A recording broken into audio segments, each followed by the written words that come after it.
Chapter 31. Xiao Rufeng is our shared dad. Xiao Rufeng. The name had a tremendous impact on both Jiang Li and Bai Shui. Could this just be a coincidence, a common name? But the photo above the name completely shattered Jiang Li's doubts. It was a photo of Xiao Rufeng, grinning with a cheeky, slightly obnoxious look. How did this bastard manage to get into the instructor ranks? Weren't the instructors supposed to be from the elite Qilin camp of the Northern Frontier Army? And this photo is so sleazy. Jiang Li couldn't help but complain. Bai Shui, after a moment of surprise, calmed down. She knew Xiao Rufeng's true identity. His appearance here wasn't a surprise to her. At this time, Han Jinsher also came over. Seeing Xiao Rufeng's name, he was also taken aback. He knew all 30 of the men who had come to Jiang City. Aside from the deputy commander leading the group, the rest were all his own subordinates. Not a single one was named Xiao Rufeng. He didn't know Xiao Rufeng, nor did he know that the Northern Frontier Army's Azura God of War's real name was Xiao Rufeng. Although the Qilin camp was originally Xiao Rufeng's personal guard unit in his early years, over the years, the camp had been reorganized multiple times and had taken in many new recruits. Many of the original members of Xiao Rufeng's personal guard had died in battle. Only a few remained. The ones who were left were either promoted, retired, or became deserters like Zhu Kai. Very few of the original personal guards remained in the Qilin camp. The deputy commander, Feng Yang, who had come to Jiang City with them, was the only one of the 30 who knew Xiao Rufeng. Of course, Feng Yang would never expose Xiao Rufeng's identity. Xiao Rufeng's original personal guards were all incredibly loyal. Who was this? Who let him join the instructor team? Han Jinsher was very dissatisfied. He had brought Feng Yang to Jiang City as a last resort. Feng Yang was a native of Jiang City. When he heard that Han Jinsher was bringing troops to Jiang City University for military training, he had insisted on coming along. Otherwise, he threatened to report him. It wasn't unheard of to bring troops to a university for military training. It was even a common practice. But if Feng Yang made a fuss, it would be troublesome if the higher-ups sent people to investigate. Because Han Jinsher wasn't actually bringing troops to Jiang City for university military training. His real purpose was to attend Old Master Zhang's memorial service. He wanted to appear at the memorial with the Qilin camp troops, making a grand and impressive entrance. That was his true goal. That was why he had brought the training unit to Jiang City early. Because the military training was scheduled to begin the day after tomorrow. And Old Master Zhang's memorial service was set for tomorrow. In short, after Feng Yang threatened to file a complaint, Han Jinsher had no choice but to bring Feng Yang with him. Feng Yang had already annoyed him, and now this Xiao Rufeng had suddenly appeared. Han Jinsher couldn't tolerate it. He immediately called the president of Jiang City University. President Liu, why is there an instructor named Xiao Rufeng on the notice board? Han Jinsher asked, his voice filled with discontent. Didn't Deputy Commander Feng tell you? That person was recommended by Deputy Commander Feng. You fired an instructor, so there was a vacancy. Deputy Commander Feng then recommended someone. I heard that Xiao Rufeng used to be with the Northern Frontier Army and has now retired. I thought there was nothing wrong with it. So I approved it, the president explained. Han Yunshi? He was furious, but he couldn't find any fault with it. Okay, I understand. After hanging up the phone with the president, Han Jinsher's gaze fell on Xiao Rufeng's photo. A sinister smile suddenly appeared on his face. So, you want to infiltrate, huh? Xiao Rufeng, is that it? I'll show you what it means to be in a dog-eat-dog world. At this moment, Feng Yang came over. Captain, I forgot to tell you something. Before Feng Yang could finish, Han Jinsher interrupted him. He looked at Xiao Rufeng's photo, his tone sharp. Who told you to recommend people without my permission? Even if he used to be a soldier in the Northern Frontier Army, he's retired now. We are all active duty soldiers. Retired soldiers are no longer part of the Northern Frontier Army. The president approved it, Feng Yang said. Han Jinsher was speechless. Indeed, the president actually had more authority than he did when it came to who would be the military training instructor. After all, Jiang City University was the client. Since ancient times, the client had always been the boss. Han Jinsher said nothing more. He left, feeling frustrated. Before leaving, Han Jinsher glanced at Xiao Rufeng's photo again. Xiao Rufeng, during the military training the day after tomorrow, see how I deal with you. After Han Jinsher left, Jiang Li walked briskly up to Feng Yang. Hello, I'm Jiang Li, a teacher at Jiang City University, Jiang Li said. Hello, Feng Yang replied respectfully. Of course, he would be respectful. His boss had said that this was his future wife. For Feng Yang, Jiang Li was his future mistress. Do you know Xiao Rufeng? Jiang Li asked. She was now very curious about Xiao Rufeng's unknown side. Jiang Li already knew that Xiao Rufeng was a playboy, a spendthrift, and a womanizer. She had once thought that was all there was to her fiancé. But lately, Xiao Rufeng had shown glimpses of another side, a side she didn't know. For example, his connection to the Northern Frontier Army. Yes, I do, Feng Yang nodded. A few years ago, during the self-defense counterattack against the Bear Country, Xiao Rufeng and I were comrades in arms. This was part of the persona that Xiao Rufeng had prepped him on beforehand. Jiang Li was surprised. That kind of guy actually went to the battlefield? Feng Yang smiled. You can't judge a book by its cover. He paused, then glanced at the time and said, I'm a Jiang City native. I need to go home for a bit. See you later. Feng Yang didn't dare to talk to Jiang Li for too long, afraid he might give himself away. After speaking, Feng Yang hurriedly left. It's so bizarre that a playboy like Xiao Rufeng actually went to the battlefield, Jiang Li said to Bai Shui, still looking disbelieving after Feng Yang left. Bai Shui smiled. No one is perfect, but it's impossible for someone to be all bad. There's always some redeeming qualities. Are you saying I should give him a chance? Jiang Li asked. Bai Shui's lips twitched. She finally said calmly, I think you should give him a chance. Jiang Li said nothing. At that moment, her phone rang. It was a video call from Jiang Yi, using her smartwatch. Jiang Li answered. Mommy, we're having so much fun at Fanwild Amusement Park. Do you want to come? Jiang Yi said excitedly. Jiang Li looked around through Jiang Yi's perspective, but couldn't see Xiao Rufeng. Where's your Uncle Rufeng? Jiang Li asked. Oh, he and Ann and Lei went to buy a couple bracelets, Jiang Yi said. Jiang Li. You guys have fun. Mommy has to go to class soon. Okay. Then Jiang Yi hung up. Jiang Li had a dark look on her face. Did you hear that? That guy really is a walking love machine. He's falling for someone wherever he goes. Jiang Li paused, then said angrily, Once Xiao Rufeng's grandmother's condition stabilizes, I'm calling off the engagement. I can't stand this kind of scum. Bai Shui didn't say anything. She also felt a little irritated. How much sincerity was in Xiao Rufeng's confession to me when he was drunk? Am I just one of his random fish in his fish pond? The thought made Bai Shui feel even more blocked up. After a short while, Bai Shui suddenly looked at Jiang Li and said, Jiang Li, I don't have any classes today. You only have your first class this morning, right? Yes. Then after your class, shall we go to the amusement park too? Bai Shui suddenly asked. Jiang Li looked surprised. Bai Shui hurriedly explained, I suddenly remembered that I won 2 Fanwild amusement park tickets when I went to the supermarket. They're about to expire. It'd be a waste not to use them. Okay, sure, Jiang Li said immediately. She actually wanted to go to the amusement park to see what was going on. I am definitely not going to catch them in the act. Definitely not. She mumbled. Jiang City, Fanwild Park. This amusement park was a dual-purpose park that combined a land-based amusement park and a water park. At this moment, outside the men's locker room at the Fanwild Water Park, Xiao Rufeng stood in swim trunks, holding the hands of 2 little girls. They were Jiang Yi and Enqi. Enqi, did you have fun playing? Xiao Rufeng asked with a smile. I did. Enqi paused, looked at Xiao Rufeng, and suddenly asked, Uncle Rufeng. Yes. Are you Yi's daddy? Enqi asked. Xiao Rufeng smiled. Not yet. But after I marry her mom, I'll be her legitimate dad. Then Enqi bit her lip and added, If you marry my mom, could you be my dad too? Behind them, Lei, who had just come out of the women's locker room, stumbled, almost falling over. Jiang Yi also looked very alarmed. She hugged Xiao Rufeng's arm and looked at Enqi. He's my dad. Enqi didn't speak, and her eyes instantly turned red with tears. Jiang Yi panicked when she saw this. She let go of Xiao Rufeng, then ran over to hug Enqi and said, Uncle Rufeng is both of our dads. He's our shared dad.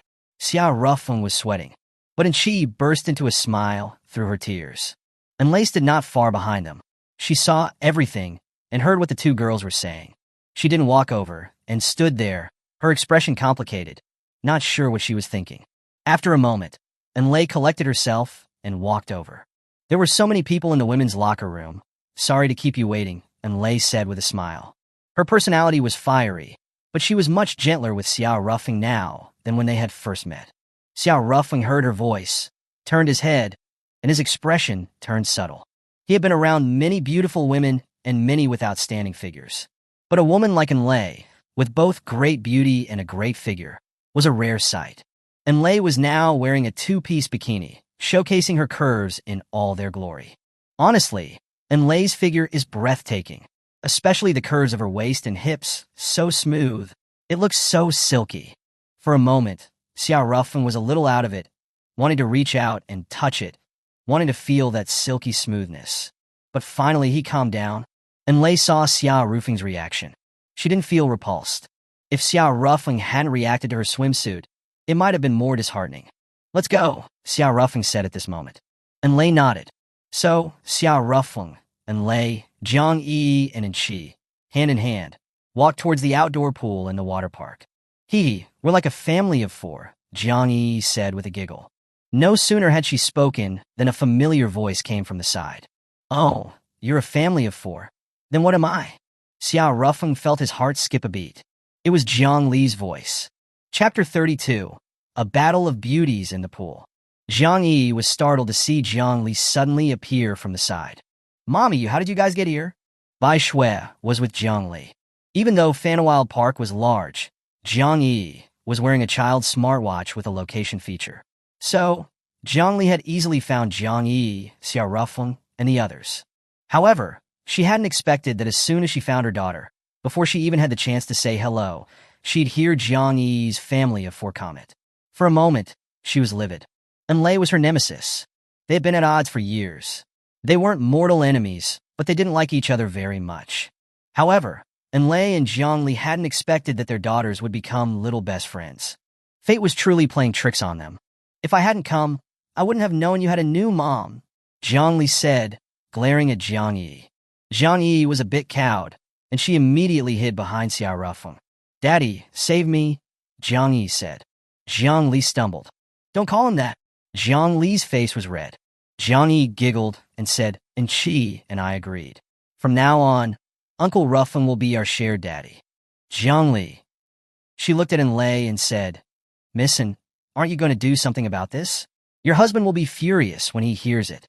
"I've divorced Shui," Enlay said calmly. "Even if you're divorced, he's still Enqi's dad. If he finds out you're letting your daughter call another man dad, he'll definitely be angry," Zhang Li said. Enlay looked at Zhang Li and didn't say anything. What's wrong? Did I say something wrong?" Zhang Li's scalp was tingling from Enlay's gaze. "You seem to know Shui very well. Why don't you get back together with him? I think he still has feelings for you," Enlay said. Zhang Li. Her face was dark. "Are you trying to pick a fight?" Xiao Rufeng's head was hurting. "Enough," Xiao Rufeng said angrily. "Stop talking nonsense in front of the kids." Even though Zhang Li and Enlay were both annoyed, they stopped talking after Xiao Rufeng's outburst. Then Xiao Rufeng looked at Zhang Li and said, "We're going to the water park. If you two want to go over there and rent some swimsuits." "Humph." Zhang Li pouted. "You just want to see Bai Shui in a swimsuit, right?" "Pop." Xiao Rufeng knocked Zhang Li on the head and rubbed Zhang Li's little face. "If you can't talk properly, then just don't speak, okay?" Zhang Li struggled and protested. "Hey, Xiao Rufeng, I'm warning you if you rub my face again." Xiao Rufeng grinned. "What if I rub your face?" "You're bullying me. Why don't you rub Bai Shui and Enlay's faces? Do you think only I'm easy to bully?" Zhang Li said, her eyes wide. Xiao Rufeng chuckled. "Maybe." Zhang Li's face darkened further. Xiao Rufeng released her hand, then grabbed Zhang Yi with one arm and Enqi with the other, and jumped straight into the water. He ran away. Zhang Li was furious. "Xiao Rufeng, come back here if you dare." "Come on down if you dare," Xiao Rufeng said, beckoning her with his finger. Zhang Li didn't reply, her face black. At this moment, Xiao Rufeng blinked and added, "Ah, is it because you can't swim?" "Cough, cough." Zhang Li choked again. "How is that possible? I'm a native of Jiang City. No one from Jiang City doesn't know how to swim." Before Zhang Li could finish, Zhang Yi said, "My mom really can't swim." Zhang Li was heartbroken. What kind of daughter is this? She's such a leaky coat. At this time, Bai Shui smiled and said, "Zhang Li, let's go change into our swimsuits. I'll teach you how to swim later." "Okay." Zhang Li paused, then turned to look at Xiao Rufeng, glaring at him. "Xiao Rufeng, you just wait." After Zhang Li and Bai Shui left, and Lei also went into the water. Xiao Rufeng, you seem to be getting along quite well with Jiang Li, and Lei said with a smile. Really? The way she acts, she wants to eat me alive. She won't talk to people she doesn't care about at all. And Lei paused, then smiled and said, she never mentioned you before. But things are clearly different now. However, my view of you has changed a lot too. At this time, and she urged him, Daddy, stop talking to Mommy, quickly teach us how to swim. And Lei rested her head on her hand, looking a little exasperated. She was different from Jiang Li. Xiao Rufeng and Jiang Li were engaged to each other, so it was normal for Jiang Yi to call Xiao Rufeng Dad. But she and Xiao Rufeng didn't have a relationship, so it was awkward for her daughter to call him Dad. However, Xiao Rufeng didn't seem to mind. He looked at Enchi and Jiang Yi and smiled. Okay. Then, Xiao Rufeng began to teach the two little girls how to swim, and Lei quietly watched from the side. A little later, Bai Shui arrived, wearing a swimsuit. Although Bai Shui had a great figure, she was wearing a rather conservative swimsuit. She swam to Lei. Hello, my name is Bai Shui. I'm Jiang Li's college colleague, Bai Shui said with a smile. Hello, my name is Lei, and I'm Jiang Li's college classmate, Lei said. She paused and added, and rival. After she finished speaking, Lei looked at Bai Shui and suddenly said, Teacher Bai, do you know Xiao Rufeng? I guess you could say so, Bai Shui said calmly. He used to pursue you too, right? Lei said with a smile. Huh. Bai Shui neither admitted nor denied it. Lei didn't continue to press the issue. Oh, where's Jiang Li? Lei said. She's still in the locker room, torn between wearing a sexy bikini or a more conservative one-piece suit, Bai Shui chuckled. Lei shrugged. That girl's fallen for him. I've never seen her get so worked up over what to wear because of a man before. Maybe, but she doesn't seem to have realized it herself, Bai Shui said. Lei smiled and suddenly said, so, how about Teacher Bai? What do you mean? What do you think of Xiao Rufeng? Lei said, smiling. Bai Shui looked at Xiao Rufeng not far away, her expression calm. He's my friend. Lei smiled and said nothing more. At this time, with the surrounding male hormones rising, Jiang Li arrived, wearing a bikini. She was very shy. This was the first time she had worn a bikini. With all the hot gazes on her, Jiang Li's face was almost as red as an apple. Jiang Yi and Enchi were currently playing in the shallow children's pool, while Xiao Rufeng was sitting on the shore next to the shallow pool, but his eyes were fixed on Jiang Li. Wow, my cheap fiancé is quite well endowed. Xiao Rufeng's body was reacting again. He was also sweating inside. There are so many people in this pool wearing bikinis. Even Lei is wearing a bikini, and I'm not as sensitive as this. Xiao Rufeng was also at a loss. His resistance to Jiang Li was really low. If Bai Bing were here, that girl would definitely call me useless again, not even able to control my own body. Bai Bing was always sharp-tongued. Even Xiao Rufeng was often on the receiving end of her verbal jabs. At this moment, a slightly coquettish voice sounded. Oh, am I making you that excited just by seeing me? The moment Xiao Rufeng heard the voice, his face darkened. He looked up. Without him noticing, Gong Xen had arrived in front of him and was looking at his crotch with suggestive eyes. Then, Gong Xen moved closer, lowered her voice, and said, Hey, darling, why don't I take you to the bathroom and help you relieve some of that pressure? Xiao Rufeng's face was dark. Before he could speak, a man walked over. Xiao Rufeng's pupils contracted slightly. The man was none other than Lei's ex-husband, He Shui. What is it? He Shui said as he walked over. Gong Xian stood up and said with a smile, It's nothing. I just met an acquaintance. I was just saying hello. He Shui glanced at Xiao Rufeng, his expression indifferent. You were the one who picked up Lei at the army camp yesterday, right? He Shui asked, his tone cold. Yes, it was me. So what? Xiao Rufeng replied, equally cold. He felt angry whenever he saw this man. It was common for couples to divorce when their feelings faded, but it was rare for someone to be so cold to their own daughter. He didn't have time to spend with his daughter on her birthday, but he had time to go to the amusement park with Gong Xian. He was truly trash. Gong Xian also sensed Xiao Rufeng's hostility towards He Shui. She grinned and lowered her voice. Darling, you don't need to be so jealous. I told you that day. All the lovers in the world aren't worth even one of your fingers in my heart. Xiao Rufeng rolled his eyes. He was too lazy to pay attention to this narcissistic woman. Daddy, a hesitant childish voice said. It was Enchi. She looked at He Shui, her expression a mix of expectation and fear. But He Shui merely glanced at Enchi, and said without warmth, "And Chi, you're playing here too." "Yeah." And Chi paused, then mustered her courage and asked, "Daddy, do you want to play together?" I was just learning to swim." Before she could finish, he Shui coldly said, "I have things to do. Go play by yourself." The hope in Chi's eyes dimmed instantly. She really wanted he Shui to play with her. And today was her birthday. Which daughter didn't want her dad to spend her birthday with her? Since she was little, he Shui had never celebrated her birthday with her. She was like an invisible presence to her father. So, she was very envious of Jiang Yi. Because Jiang Yi had Xiao Rufeng. Although Jiang Yi had said that she could share her dad's Xiao Rufeng, she also understood. Xiao Rufeng was Jiang Yi's dad, not hers. And she reached out and tugged on Yi Shuai's sleeve and asked hesitantly, "Daddy, can you play with me for a little while? Please." But Yi Shuai coldly shook off in Chi's hand. Looking at the tears in Chi's eyes and her lost little hand, Xiao Rufeng's anger, which he had been suppressing, could no longer be controlled, and it burst forth. He suddenly rushed to Yi Shuai and landed a punch square on his face. Bam! Yi Shuai was caught off guard and took a solid punch from Xiao Rufeng. The corner of his mouth was bleeding. After recovering from the shock, Yi Shuai was also enraged. He immediately pulled out a pistol from his pocket and pointed it at Xiao Rufeng and pulled the trigger. Chapter 33. Xiao Rufeng is my fiancé. The moment Yi Shuai aimed his gun at Xiao Rufeng and pulled the trigger, a figure lunged forward, shielding Xiao Rufeng. It was Enlei. Yi Shuai hesitated, ultimately not fully pulling the trigger and firing the bullet. Behind Xiao Rufeng, Zhongli saw that Yi Shuai had lowered his gun. Her legs suddenly went weak, and she collapsed to the ground, panting heavily. She had been truly terrified. Enlei, who was standing in front of Xiao Rufeng, looked coldly at Yi Shuai. "Lieutenant Colonel He, you're the head of the Jiang City garrison. Theoretically, you should be protecting the people of Jiang City. But what were you about to do? Open fire on my friend?" "He was the one who attacked first," Yi Shuai said indifferently. "Why did he hit you?" Enlei pressed.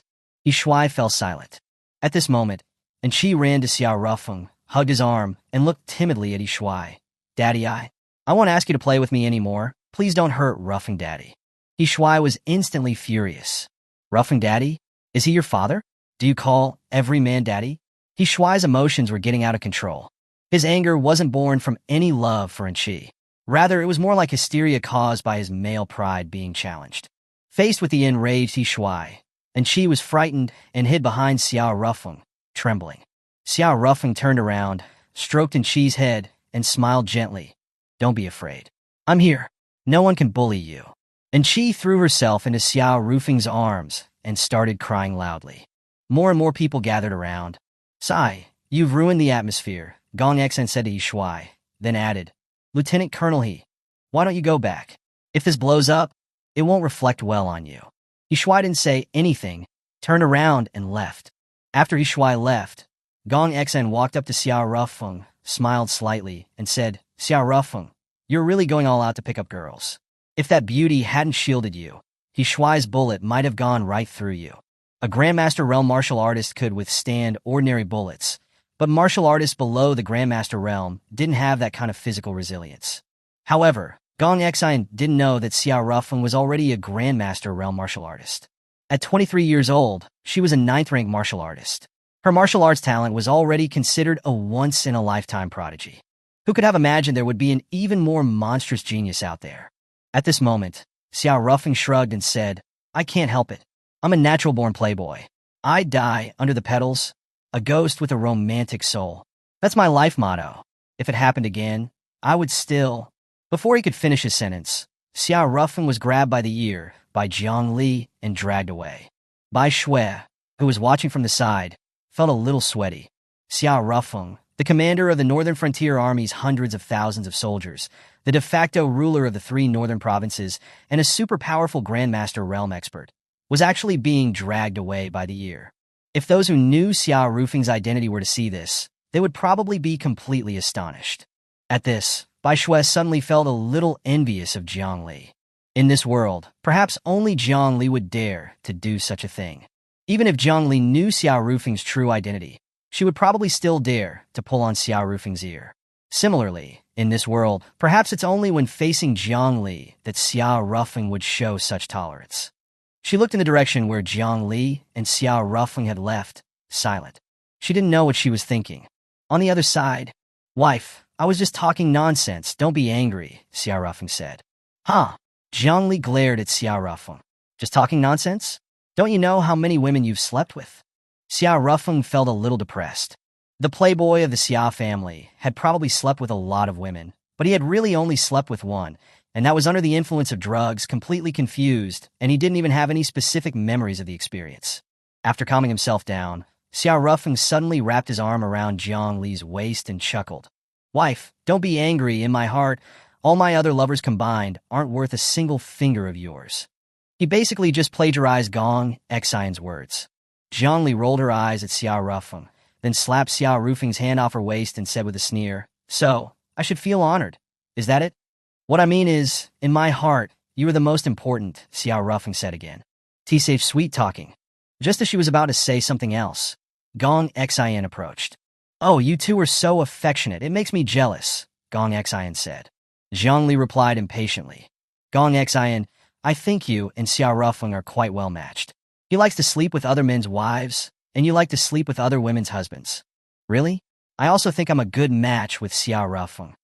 After speaking, Gong Xian directly hooked her arm into Xiao Rufing's. Jiang Li was instantly enraged. This woman is so shameless.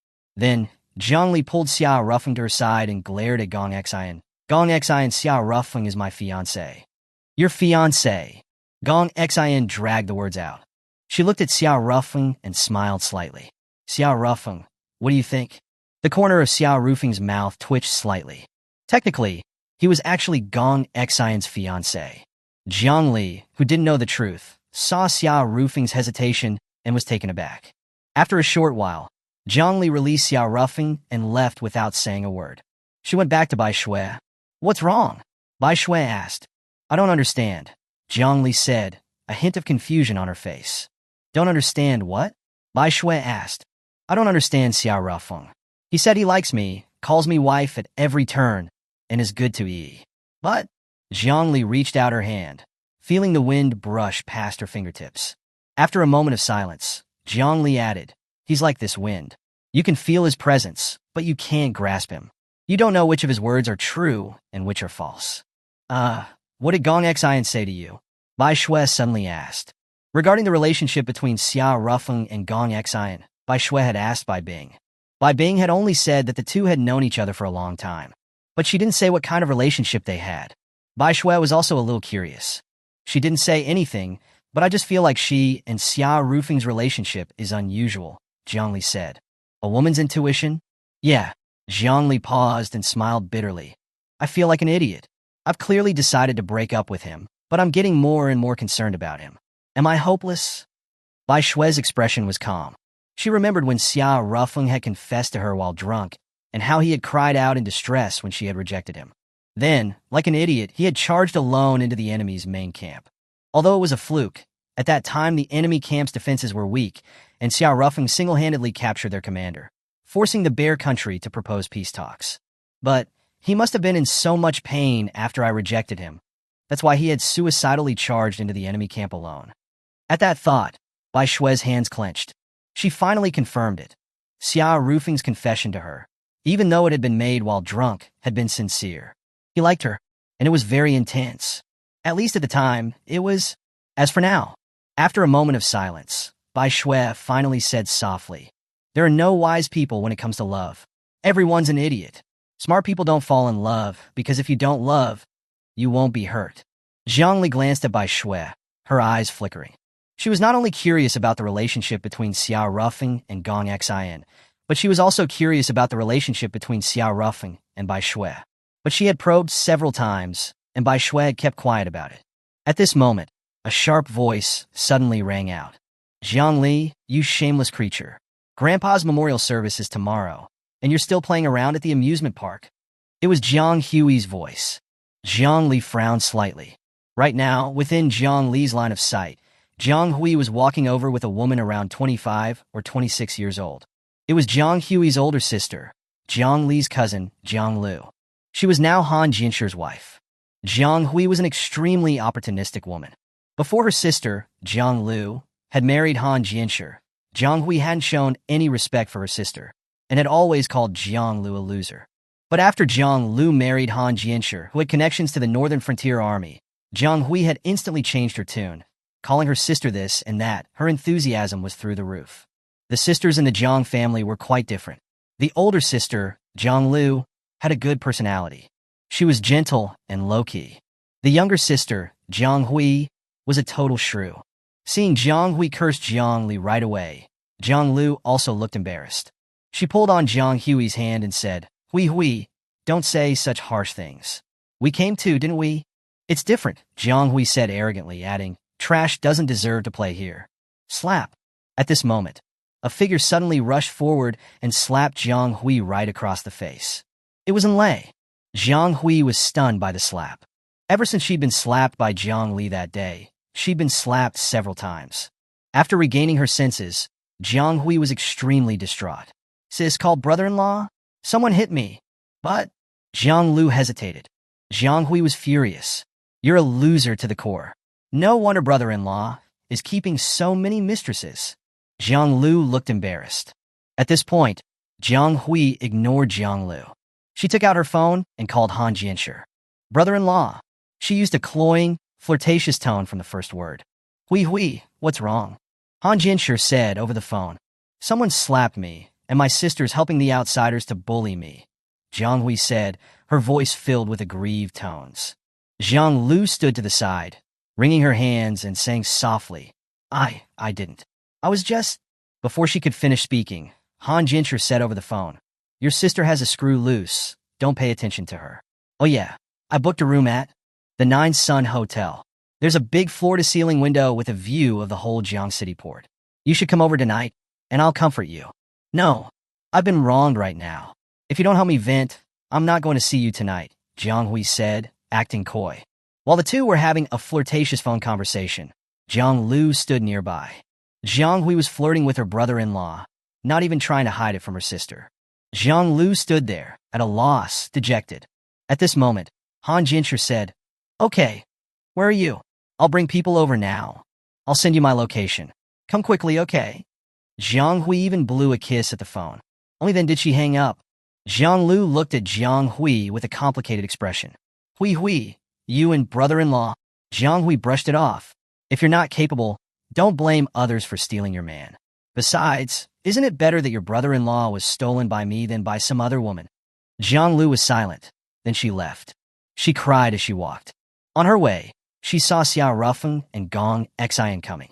Jiang Lu quickly wiped away her tears. But how could she hide that from Gong Xian and Xiao Rufeng's eyes? Both were top martial artists, and their visual perception was very strong. Sister Jiang Lu, what's wrong? Gong Xian walked over and asked. Jiang Lu was 3 years older than Xiao Rufeng and Gong Xian. The Gong and Jiang families were both among the top 10 wealthy families in Jiang City. They interacted a lot, and Jiang Lu and Gong Xian had known each other since childhood. They also had a good relationship. Nothing, Jiang Lu said with a smile. Gong Xian frowned slightly. She liked Jiang Lu's personality a lot. She reminded her of her deceased sister.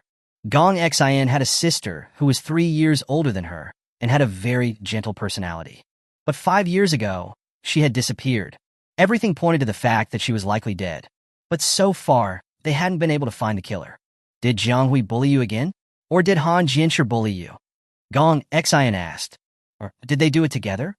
Xiao Rufeng suddenly said. Jiang Lu was silent. Gong Xian and Xiao Rufeng instantly understood.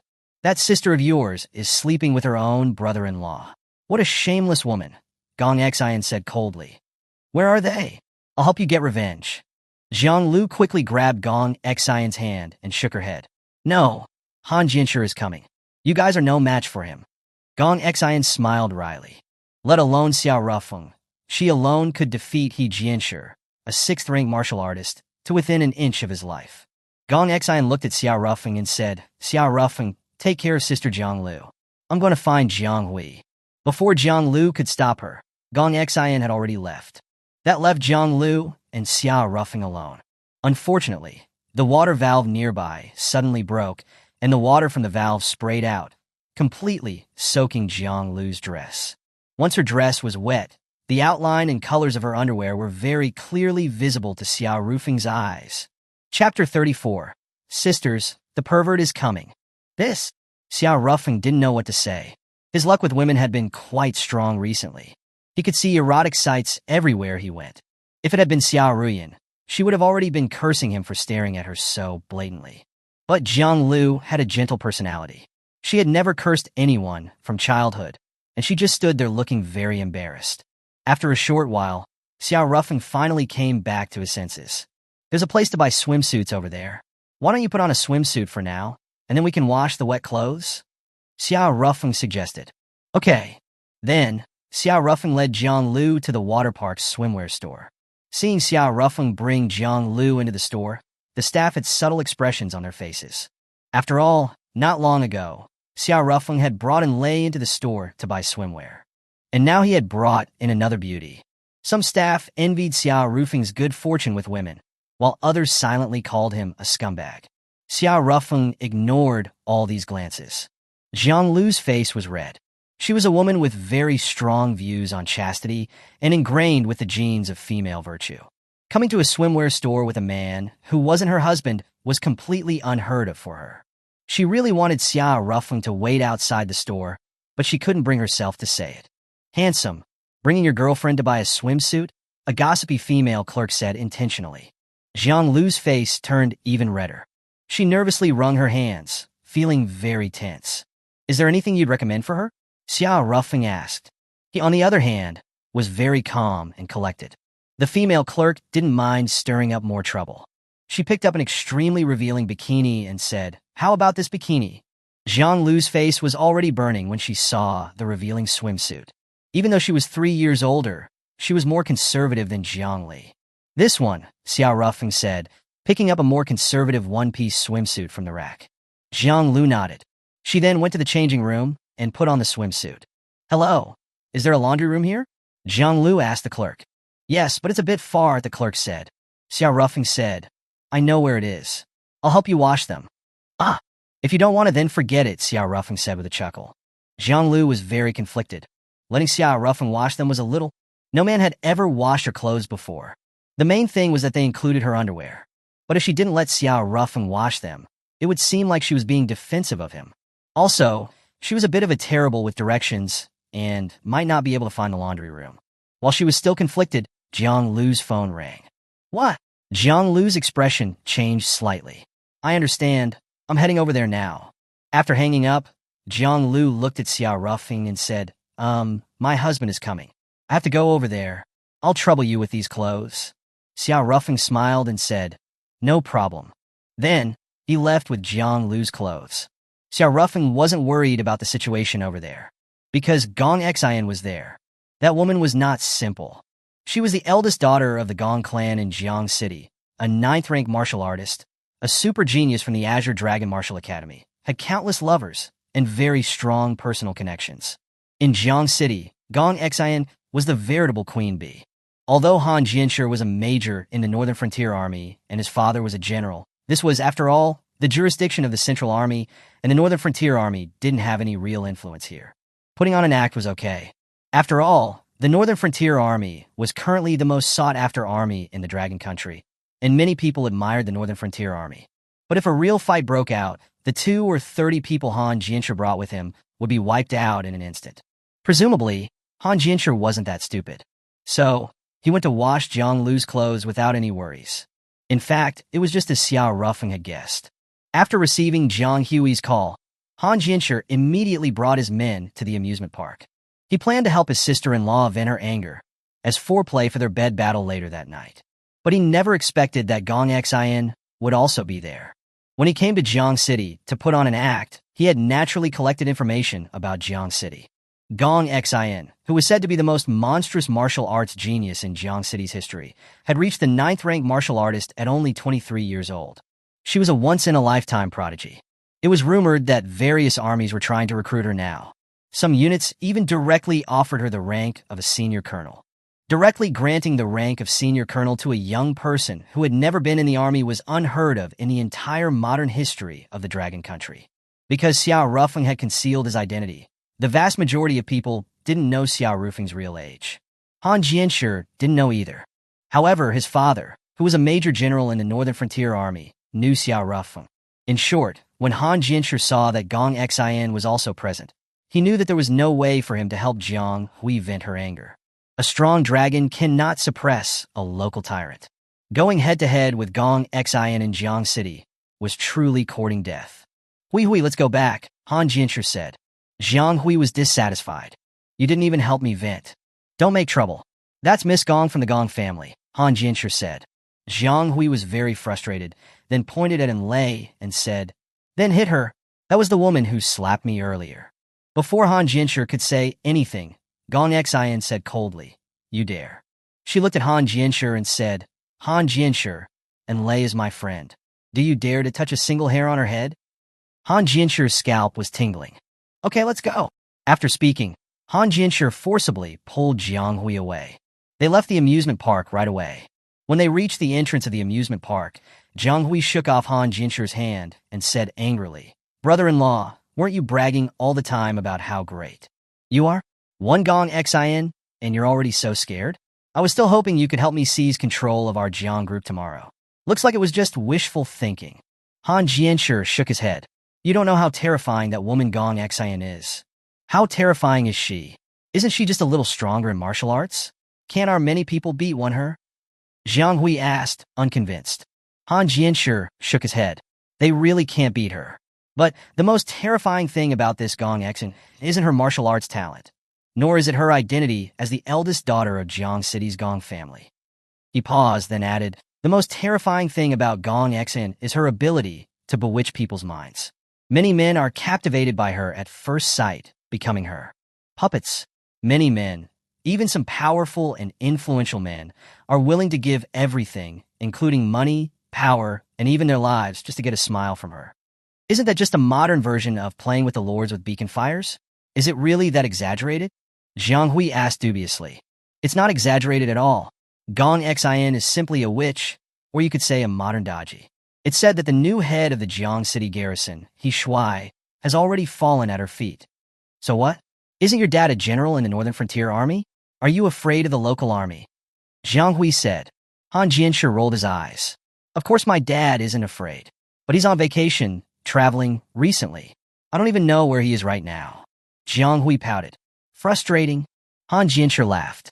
He wrapped his arm around Jiang Hui's waist and said, Hui, don't be angry.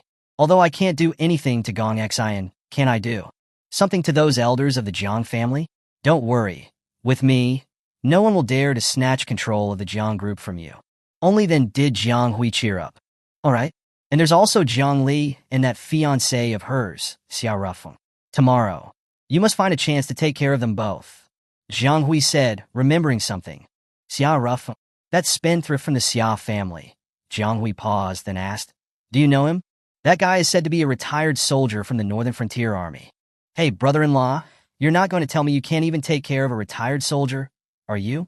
Jiang Hui asked anxiously. How is that possible? I'm a major from the elite Qilin camp of the Northern Frontier Army. If I can't even take care of a retired soldier, what kind of leader am I? Besides, a cold gleam flashed across Han Jinshi's eyes as he thought, even if it's not for you, I still want to take care of that Xiao Rufeng. He had originally been dissatisfied with Xiao Rufeng for joining the instructor ranks, but the things he had heard later had completely ignited his anger towards Xiao Rufeng. He had heard that Xiao Rufeng was engaged to Jiang Li. He couldn't stand that. Even though Jiang Li had rejected him once 2 years ago, Han Jianshi still hadn't given up, it seemed. In his eyes, Jiang Li was always going to be his woman. But he never expected that Jiang Li would be engaged to Xiao Rufeng. When he had heard that news, Han Jianshi had almost exploded with anger. He had decided that he would publicly humiliate Xiao Rufeng at old Master Zhang's memorial service tomorrow. He was just a retired soldier. Even if he killed him on the spot, so what? At the water park, not long after Han Jianshi and Jiang Hui had left, Jiang Lu ran over, panting. Jiang Li, where are they? Jiang Lu looked around. She didn't see Han Jianshi, so she asked Jiang Li. It was Jiang Li who had just sent her a message. They left a moment ago, Jiang Li said. Nothing happened, right? Jiang Lu said nervously. Jiang Li smiled. It's okay. Phew. Jiang Lu let out a sigh of relief. At this moment, Gong Xn walked up to Jiang Lu and said with a chuckle, "Who picked out the swimsuit for you? Was it Xiao Rufeng?" Huh. When Jiang Li heard this, her expression instantly turned suspicious. Jiang Lu nodded, her face red. Jiang Li. That bastard. Jiang Li's chest heaved with anger. And Lei also felt a little sweaty. Xiao Rufeng's luck with women is too strong. I'd better keep my distance from him. I don't want to be just one of the fish in his pond. Bai Shui remained aloof, not sure what she was thinking.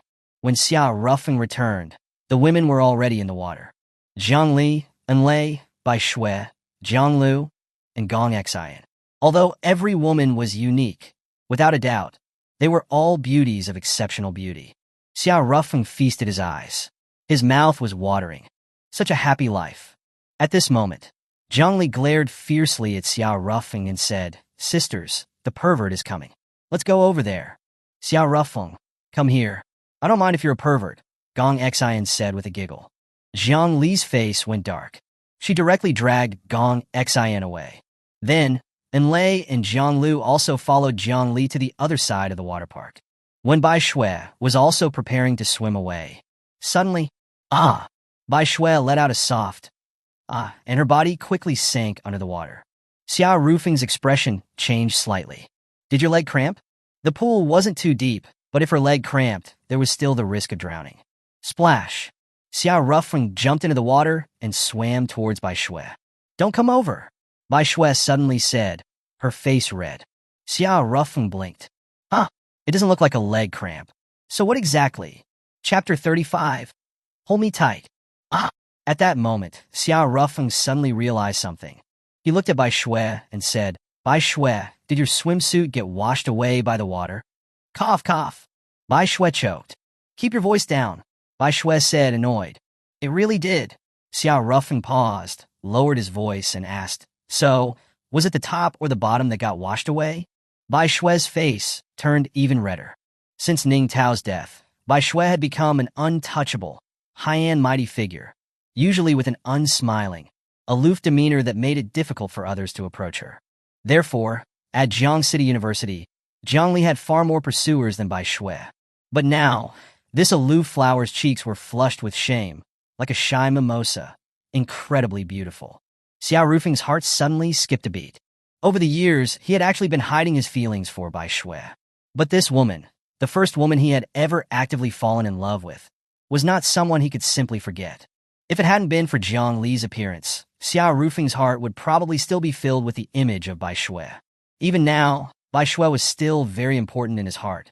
However, Jiang Li was rapidly conquering his heart, expanding her territory. Xiao Rufeng was a little confused by this. He was actually a very slow-to-warm person emotionally.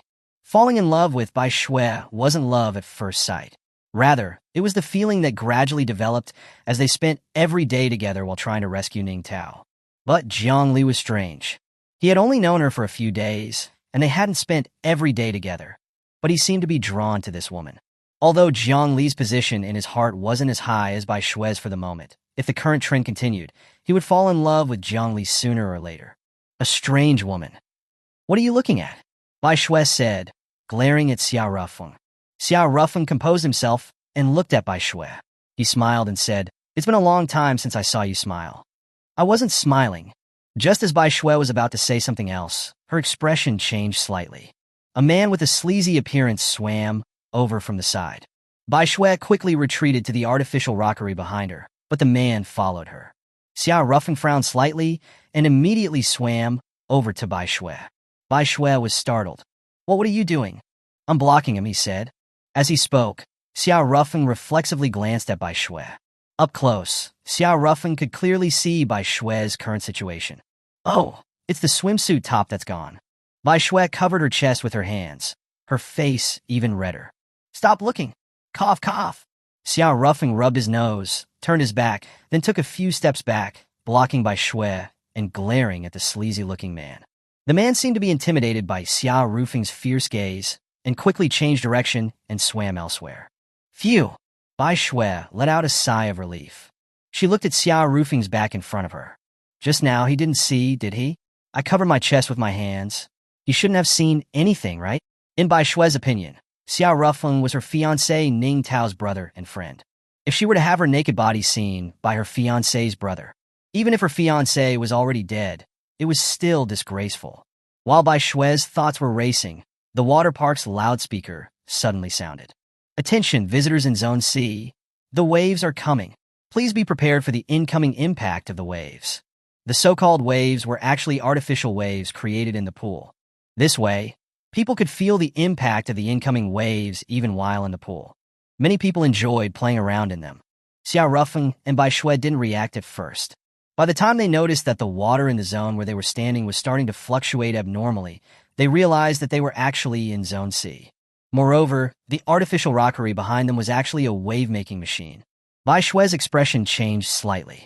She had played in these kinds of attractions in other water parks before. She knew that when the waves came, everyone in the pool would be severely impacted by the waves and wouldn't be able to maintain their position. They would definitely be washed to other places by the waves. But now, the top half of her body was bare. If she were to be hit by the waves at this time, then, while she was pondering this, the water's undulation increased, and the first wave was coming soon. Bai Shui was becoming increasingly flustered. She didn't know what to do. "Hold me tight," Xiao Rufeng suddenly said. "Huh, if you don't hold me tight, you'll be washed away into the crowd of people soon," Xiao Rufeng said. Bai Shui was still a little hesitant. Soon after, the first wave arrived. Bai Shue's body was already out of her control. In this critical moment, Bai Shui gritted her teeth, reached out, and hugged Xiao Rufeng. The top half of her body was completely bare. When she hugged him like this, she was naturally pressed skin to skin. Bai Shui was on the verge of a mental breakdown at that moment. She never imagined that she would actually have this kind of contact with her fiancé's brother. But right now, the threat of the waves was greater. If the waves washed her bare top half into the crowd of people behind her, then she would be socially dead. Xiao Rufeng's mind was also a bit distracted. After all, the soft touch on his back made it very easy for him to lose his concentration. However, for a Grandmaster Realm expert like him, artificial waves like these in an amusement park were nothing.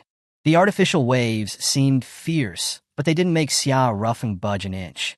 Bai Shui, who was behind Xiao Rufeng, was also able to get through the first wave smoothly, thanks to Xiao Rufeng's unwavering defense.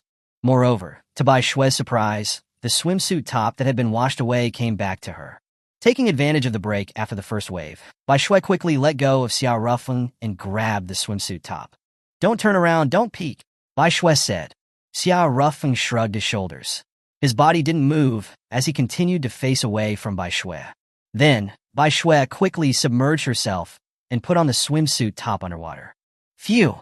Just as she let out a sigh of relief, Bai Shui suddenly realized an even more important problem. Her swimsuit bottoms were also gone.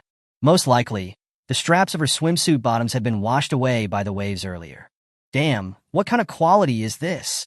Bai Shui couldn't help but curse. "What's wrong?" Xiao Rufeng asked. "My bottoms are gone," Bai Shui said in a panic. Xiao Rufeng. At this moment, some safety personnel on the shore looked at Xiao Rufeng and Bai Shui and said, "You two, the place where you are standing is very dangerous. Don't stand there." Bai Shui was teary-eyed. She also knew that the place was very dangerous. But now, with her bottom half bare, how could she leave? "You two, please follow the safety instructions and leave that area quickly," the safety personnel urged again. At this moment, Bai Shui suddenly lowered her voice and said, "Xiao Rufeng, lend me your swim trunks for a moment." "Huh, if you don't want to then forget it," Bai Shui added.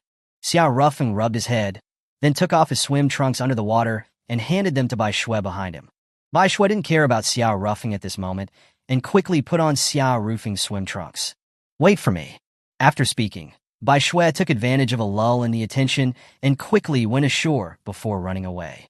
She was planning to buy a new swimsuit and then return Xiao Rufeng's swim trunks to him. But after Bai Shui left, seeing that Xiao Rufeng was still standing near the artificial rockery and hadn't left, several safety personnel entered the water and surrounded Xiao Rufeng. Among them was also a female safety personnel. When they got closer and saw Xiao Rufeng's naked lower body, the female safety personnel immediately exclaimed, "You pervert! Nudity is prohibited in the pool. Don't you know that?" This instantly attracted a lot of attention. "Oh, this is a misunderstanding. My swim trunks were washed away by the water," Xiao Rufeng explained, forcing himself to stay calm. "Who are you trying to fool?" What man's swim trunks would be washed away by the water? Xiao Rufeng was teary-eyed. He was truly unable to explain himself. Looking at the dark mass of people around him and feeling millions of eyes on him, Xiao Rufeng experienced what it meant to be socially dead for the first time in his life. Jiang Li and the others, who were on the other side of the artificial rockery, heard that someone was running around the pool naked in public and had come over to join the fun.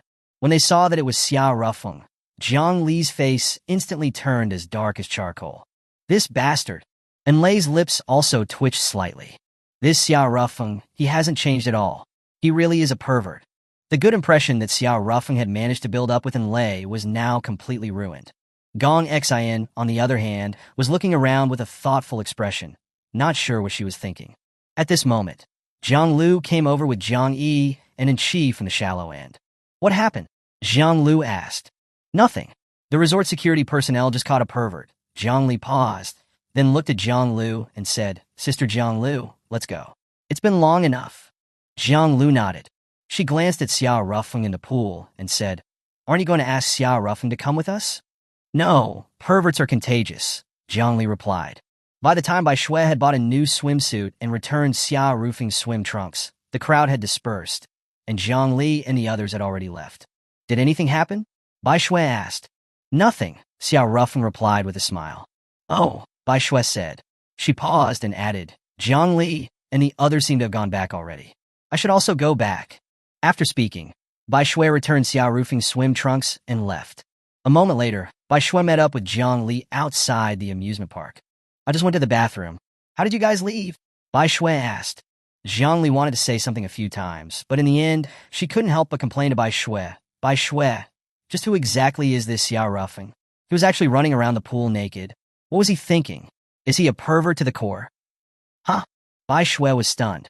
She blinked and asked weakly, Did something happen? Jiang Li turned her head to the side. I can't even say it. Gong Xian smiled slightly and explained what had just happened.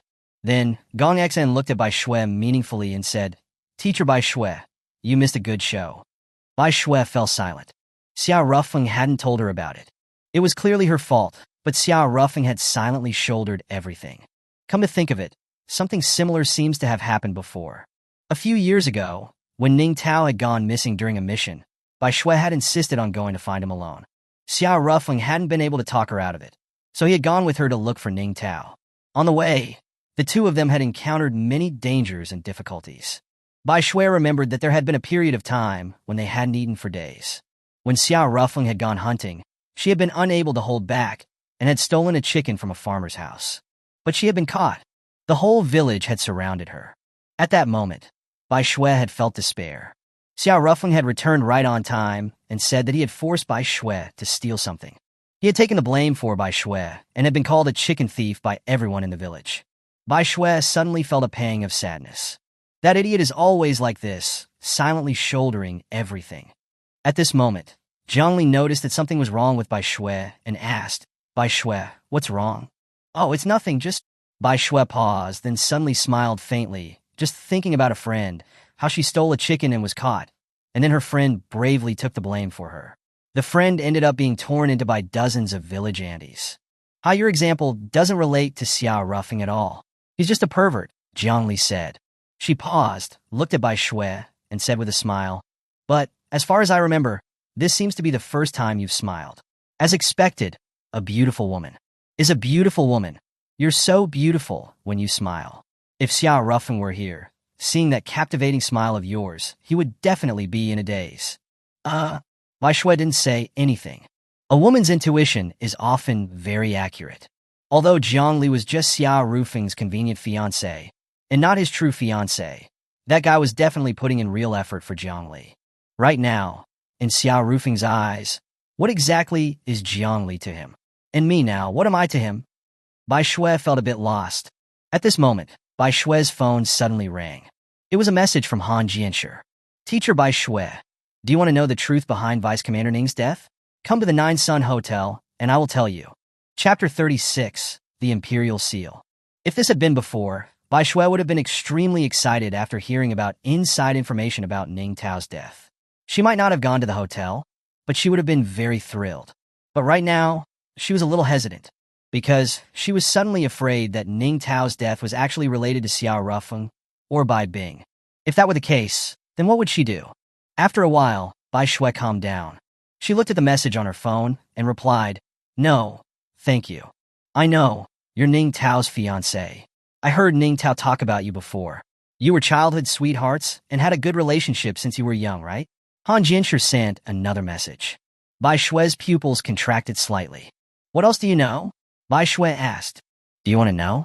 Come to the Nine Sun Hotel. I'll be waiting for you," Han Jianshi replied. "I refuse." Bai Shui refused again. After being rejected twice by Bai Shui, Han Jianshi was a little depressed. He had already slept with Jiang Hui earlier, but he wasn't satisfied. For him, Jiang Hui had always been just a backup plan, a tool for sex. Han Jianshi's first goal in coming to Jiang City was still Jiang Li. 2 years ago, he had met Jiang Li in Jiang City by chance and fallen in love with her at first sight. He had started pursuing her ardently. Even after knowing that Jiang Li had a daughter, he hadn't changed his mind. But Jiang Li had repeatedly rejected him, not giving him any chance. He was a little frustrated. In a moment of impulse, he had gone to the Jiang family and married Jiang Li's cousin, Jiang Lu. However, Han Jianshi hadn't married Jiang Lu because he loved her. Jiang Lu was also just a tool to make it easier for him to get closer to Jiang Li. Then, Han Jianshi's second goal was Bai Shui, the fiancé of a superior and also a friend of Jiang Li. In Han Jianshi's opinion, it would be incredibly thrilling to sleep with a woman like that. But Han Jianshi never expected that even after using information about Ning Tao's death as bait, Bai Shui would still refuse him. Ah, damn it! Han Jianshi's eyes moved, and suddenly he had an idea. A sinister smile appeared on the corner of his mouth. Then, he sent another message to Bai Shui. "Fine. Since you're not coming to me, then I can't tell you the specifics of Ning Tao's death either. I can only tell you one thing. Ning Tao's death has something to do with Xiao Rufeng." Han Jianshi didn't know the relationship between Ning Tao and Xiao Rufeng. He also didn't know Xiao Rufeng's identity in the Northern Frontier Army. He only knew that Xiao Rufeng was a retired soldier from the Northern Frontier Army. So, he pinned Ning Tao's death on Xiao Rufeng, trying to frame and defame him. When Bai Shui saw the message from Han Jianshi, she was instantly stunned. She didn't reply to Han Jianshi. She didn't immediately believe what Han Jianshi had said, but Bai Shui fell silent. There was something she had never understood. Both Xiao Rufeng and Bai Bing had deliberately concealed the details surrounding Ning Tao's death from her. She had questioned Xiao Rufeng and Bai Bing, but neither of them had been willing to tell her. Are they guilty? Or, Bai Shui didn't know. Because she was thinking too much, her head started to buzz. Then, everything suddenly went black, and she passed out. When she woke up again, she was in her room. Xiao Rufeng was sitting by the bed. "Oh, you're awake," Xiao Rufeng said with a smile. Bai Shui didn't say anything. "What's wrong? You were fine at the amusement park, weren't you? Who upset you again?" Xiao Rufeng asked. Bai Shui bit her lip, and after a moment of silence, she looked up. She looked at Xiao Rufeng and said softly, "How exactly did Ning Tao die?" Before Xiao Rufeng could speak, Jiang Li opened the door and entered. "Ah, Bai Shui, you're awake," Jiang Li said as she walked over. "Yeah," Bai Shui paused, then added, "Jiang Li, thank you." Before she had lost consciousness, she had vaguely heard Jiang Li calling her name. She guessed that it was Jiang Li who had brought her back. "I was originally going to take you to the hospital, but it just so happened that Xiao Rufeng arrived. He knows medical skills, so he examined you. He said that you didn't need to go to the hospital, so we just brought you back to the faculty apartment," Jiang Li said. "Thank you," Bai Shui said again. "You're welcome." Jiang Li paused and added, "Oh yeah, I cooked some chicken soup. You should eat some." "Okay," Bai Shui nodded. Then, the three of them went to the room next door. Jiang Yi wasn't there. She had gone to play with Chi. The dining table in Jiang Li's room wasn't big, but it was still big enough for 3 people to sit at. However, as soon as they sat down, Xiao Rufeng received a call and left. Only Bai Shui and Jiang Li were left in the room. "Bai Shui, are you okay? It feels like you've returned to your aloof goddess state. You were smiling at the water park this afternoon, weren't you? Did anything happen?" Jiang Li said. "It's okay," Bai Shui replied calmly. "All right." Seeing that Bai Shui wasn't willing to say more, Jiang Li didn't ask any further questions. Speaking of which, Jiang Li paused, then looked at Bai Shui and said, "Bai Shui, did you know that Xiao Rufeng knows medical skills?" "Yeah," Bai Shui nodded. "Ha ha. Even I, his fiancé, Didn't know. Jiang Li's feeling of resentment intensified. There are also many things I don't know about him, Bai Shui said quietly. Jiang Li blinked. She really wanted to ask about Xiao Rufeng and Bai Shui's relationship. But after hesitating a few times, she still couldn't bring herself to ask. On the other side, Xiao Rufeng, disguised, arrived at a pier in Jiang City. A mobile, floating restaurant that had been converted from a cruise ship was docked there, the Water Moon restaurant. It was the same restaurant where Xiao Rufeng and Jiang Li had dined before. The restaurant's owner was Gong Xian. Xiao Rufeng arrived in a VIP room on the top floor. A middle-aged man in his 40s or 50s and a woman in her 20s were already sitting there. They were the highest executive officer of Jiang City, Luo Yang, and Gong Xian. You also invited the city lord, Xiao Rufeng said, looking at Gong Xian. Gong Xian smiled flirtatiously. What? Are you disappointed? Did you want to be alone with me? Her seductive eyes were like lightning. If it were someone else, they would probably be completely entranced. But Gong Xian's bewitchment had no effect on Xiao Rufeng. After all, 5 years ago, he had been framed as a rapist by Gong Xian. Moreover, Xiao Rufeng was well aware of Gong Xian's dark and scheming nature. At this time, Xiao Rufeng rolled his eyes, then said, You're overthinking it. Luo Yang said with a chuckle. I just heard Gong Xian say that she is your fiancé. Xiao Rufeng's pupils contracted slightly. Rufeng, don't be nervous. I won't tell anyone that you're impersonating the Xia family's young master, Luo Yang said. Xiao Rufeng wasn't nervous about being exposed for impersonating the Xia family's young master, but that his identity as the king of the northern frontier might be exposed. However, it seemed that neither Gong Xian nor Luo Yang knew about this. Xiao Rufeng calmed himself, then sat down across from Gong Xian. He looked at Gong Xian and said quietly, What exactly do you want? Gong Xian's expression suddenly turned serious. Since we are going to cooperate, we need to be honest with each other, Gong Xian said. When did I say I was going to cooperate with you? Xiao Rufeng said. Xiao Rufeng, have you heard of the Skynet organization? Gong Xian asked, looking at Xiao Rufeng. Of course. The #1 global assassin organization. Of course I know it. Xiao Rufeng paused, then added. And then? According to my intelligence, at least 3 S-level assassins have infiltrated Jiang City, or have been living in Jiang City all along, but I don't know their identities. Gong Xian paused, looked at Xiao Rufeng meaningfully, and said, Xiao Rufeng, you have to be careful. Maybe Skynet's assassins are right by your side. Gong Xian, are you suspecting that I'm a Skynet assassin? Xiao Rufeng asked calmly. Gong Xian grinned and said, Honey, I didn't say that. I'm saying that the Skynet assassins could be right by your side, like those ravishing beauties you hang out with. Don't frame others. Get to the point. Xiao Rufeng paused, then added, What are the Skynet assassins doing in Jiang City? And why did they send out 3 S-level assassins at once? That's a huge move. It definitely isn't for something small. Gong Xian's expression suddenly turned solemn. I suspect that it's related to the whereabouts of the Imperial Seal. Xiao Rufeng's pupils contracted slightly. The Imperial Seal? There were currently 7 major powers on Blue Star. The Dragon Country, the Bear Country, the Eagle Country, the Crane Country, the Wolf Country, the Elephant Country, and the Lion Country. Each took the dragon, bear, eagle, crane, wolf, elephant, and lion as their respective totems. But 2,000 years ago, these 7 countries had been unified by a peerless genius named Ying, and had been called the Tianqin Empire. Although the Tianqin Empire had only lasted a short time, a few decades, it was still the greatest empire in Blue Star history. Because it was the first and only time in Blue Star's human history that there had been global unification. Back then, after unifying the empire, Ying, the founder of the Tianqin Empire, had ordered the creation of a unique imperial seal that could command the entire world. However, after the collapse of the Tianqin Empire, the imperial seal was lost. For the past 2,000 years, the rulers of the various countries have been searching for the imperial seal's whereabouts, but to no avail. The imperial seal is in Jiang City? Xiao Rufeng said. Gong Xian shook her head. I don't know. I'm just saying that the people from Skynet might be in Jiang City to find the imperial seal. Luo Yang said, This matter is not insignificant. Don't look at the imperial seal as just a seal. It doesn't possess any magic powers. But you also can't underestimate the seal's power. Even though the Tianqin Empire collapsed 2,000 years ago, there is still a large number of believers in the Tianqin Empire in every country. Xiao Rufeng didn't say anything. During this time, he had indeed sensed the undercurrents in Jiang City, but he had never imagined that it was related to the Imperial Seal.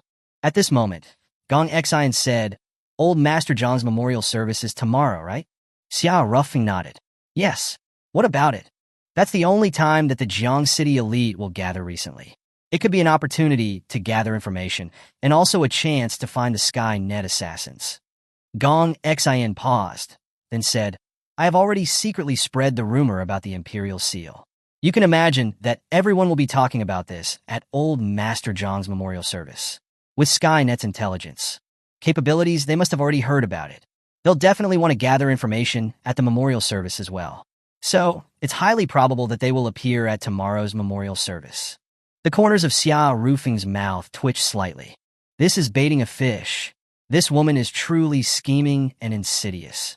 After composing himself, Xiao Rufeng said with a calm expression, "I understand." Gong Xian looked at Xiao Rufeng and said with a light smile, "Oh yeah, from what I know, Han Jianshi seems to be planning on dealing with you at tomorrow's memorial service.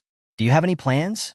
She paused, smiled flirtatiously, and added, "As your fiancé, I can help you." Xiao Rufeng ignored Gong Xian. His expression was serious. It seems that tomorrow's memorial service will be very lively, he thought. Chapter 37. Why Cultivate a Scumbag Image? Luo Yang chuckled. "Seems like tomorrow will be quite the spectacle. Perhaps I should go too. Though, I threw away the Jiang family's invitations. Looks like I'll need to make a personal trip." Xiao Rufeng, Gong Xian, and Luo Yang then discussed the details of attending the funeral the following day. About an hour later, Luo Yang left the Water Moon restaurant. When Luo Yang personally arrived at the Jiang family residence to request an invitation, the entire family was ecstatic. After all, this was the city lord. He was a busy man and rarely attended funerals within his jurisdiction. The Jiang family had sent an invitation earlier, but received no response. Such silence was usually taken as a polite refusal. Unexpectedly, things had taken a turn for the better. The city lord himself had come asking for an invitation. Jiang Hui, a direct descendant of the Jiang family, and her father, Jiang Run, were particularly proud. In front of the family elders, Jiang Run boasted, "I told you, no invitation sent by our Hui ever gets rejected." Of course, if it were anyone else, the city lord might not have given them this face. Among the elders, some disliked Jiang Run and Jiang Hui, but at this moment, they couldn't refute the fact of Luo Yang's presence. After all, Luo Yang had resided in Jiangcheng for over a year. During this time, many members of wealthy families had passed away, but he had never attended a single funeral or memorial service. The Jiang family was the first. Jiang Hui chimed in. And yet some in the family still think Jiang Li is more suitable to be the heir. What a joke. How can she compare to me? With her and her good-for-nothing fiancé at the helm, our Jiang Corporation would probably go bankrupt within a year. Someone then remarked, "I heard that after losing his memory, that Xiao Boy isn't as much of a spendthrift anymore. He doesn't go to nightclubs or casinos. So what? Not being a spendthrift makes him outstanding?" Then, Jiang Hui paused. Then in full view of everyone, linked arms with Han Jianshi. "By your standards, what does that make my sister's husband? Wouldn't he be considered universally outstanding?" Jiang Lu stood there, feeling awkward and uneasy. Her husband's public display of affection with her sister was a blatant slap in the face. What chilled her even more was her father's apparent indifference. "I have something to do," Jiang Lu mumbled, turning and fleeing the scene. Meanwhile, back at the Water Moon restaurant, after Luo Yang's departure, Gong Xian approached Xiao Rufeng, trapping his arm between her ample breasts. Grinning, she purred, "Darling, staying over tonight? Do you have the time? Isn't your schedule full? That Xiao Han is probably still in Jiangcheng. And then there's Yi Shuai, and maybe other lovers," Xiao Rufeng replied sarcastically. "If you stay, I'll make time for you no matter what. After all, you're my number one man," Gong Xian murmured, pressing her soft, fragrant body against him. Xiao Rufeng smirked, extracting his arm and dusting it off. "Sorry, I have a thing for virgins." "Jiang Li isn't a virgin either. She even has a child," Gong Xian pointed out. "At least she hasn't been with 1,000 men." Gong Xian pouted. "I haven't slept with 1,000 men either. A few dozen at most." Ignoring her, Xiao Rufeng turned and left. After his departure, a young girl, seemingly no older than 12 or 13, emerged from a small side room. Had Xiao Ruffing seen her, he would have been shocked. This little girl was the same one he had been locked up with 5 years ago. 5 years had passed, yet her appearance and physique remained unchanged. It was unclear whether her development had stopped or if she possessed some form of eternal youth. Master. Gong Xian addressed the girl respectfully. The girl, Yun Yin, was Gong Xian's unconventional mentor. The reason Gong Xian had achieved the 9th rank of martial artist at the young age of 23 wasn't due to the Azure Dragon Martial Academy, but to Yun Yan's tutelage. Yun Yan's origins and age were a mystery. The only certainty was that she was legally an adult, a lowly in the parlance of the second dimension. Sucking on a lollipop, Yun Yin mumbled, "You're still a virgin. Why bother cultivating this scumbag image?" "I am a scumbag. Otherwise, I wouldn't have drugged him 5 years ago," Gong Xian replied. Yun Yin rolled her eyes. "Fine, just say you blame me. No need for the passive-aggressive act." Gong Xian pouted. "It's all your fault, master. Xiao Ruffing hates me now." "Well, I just wanted to experience the flesh of a young man.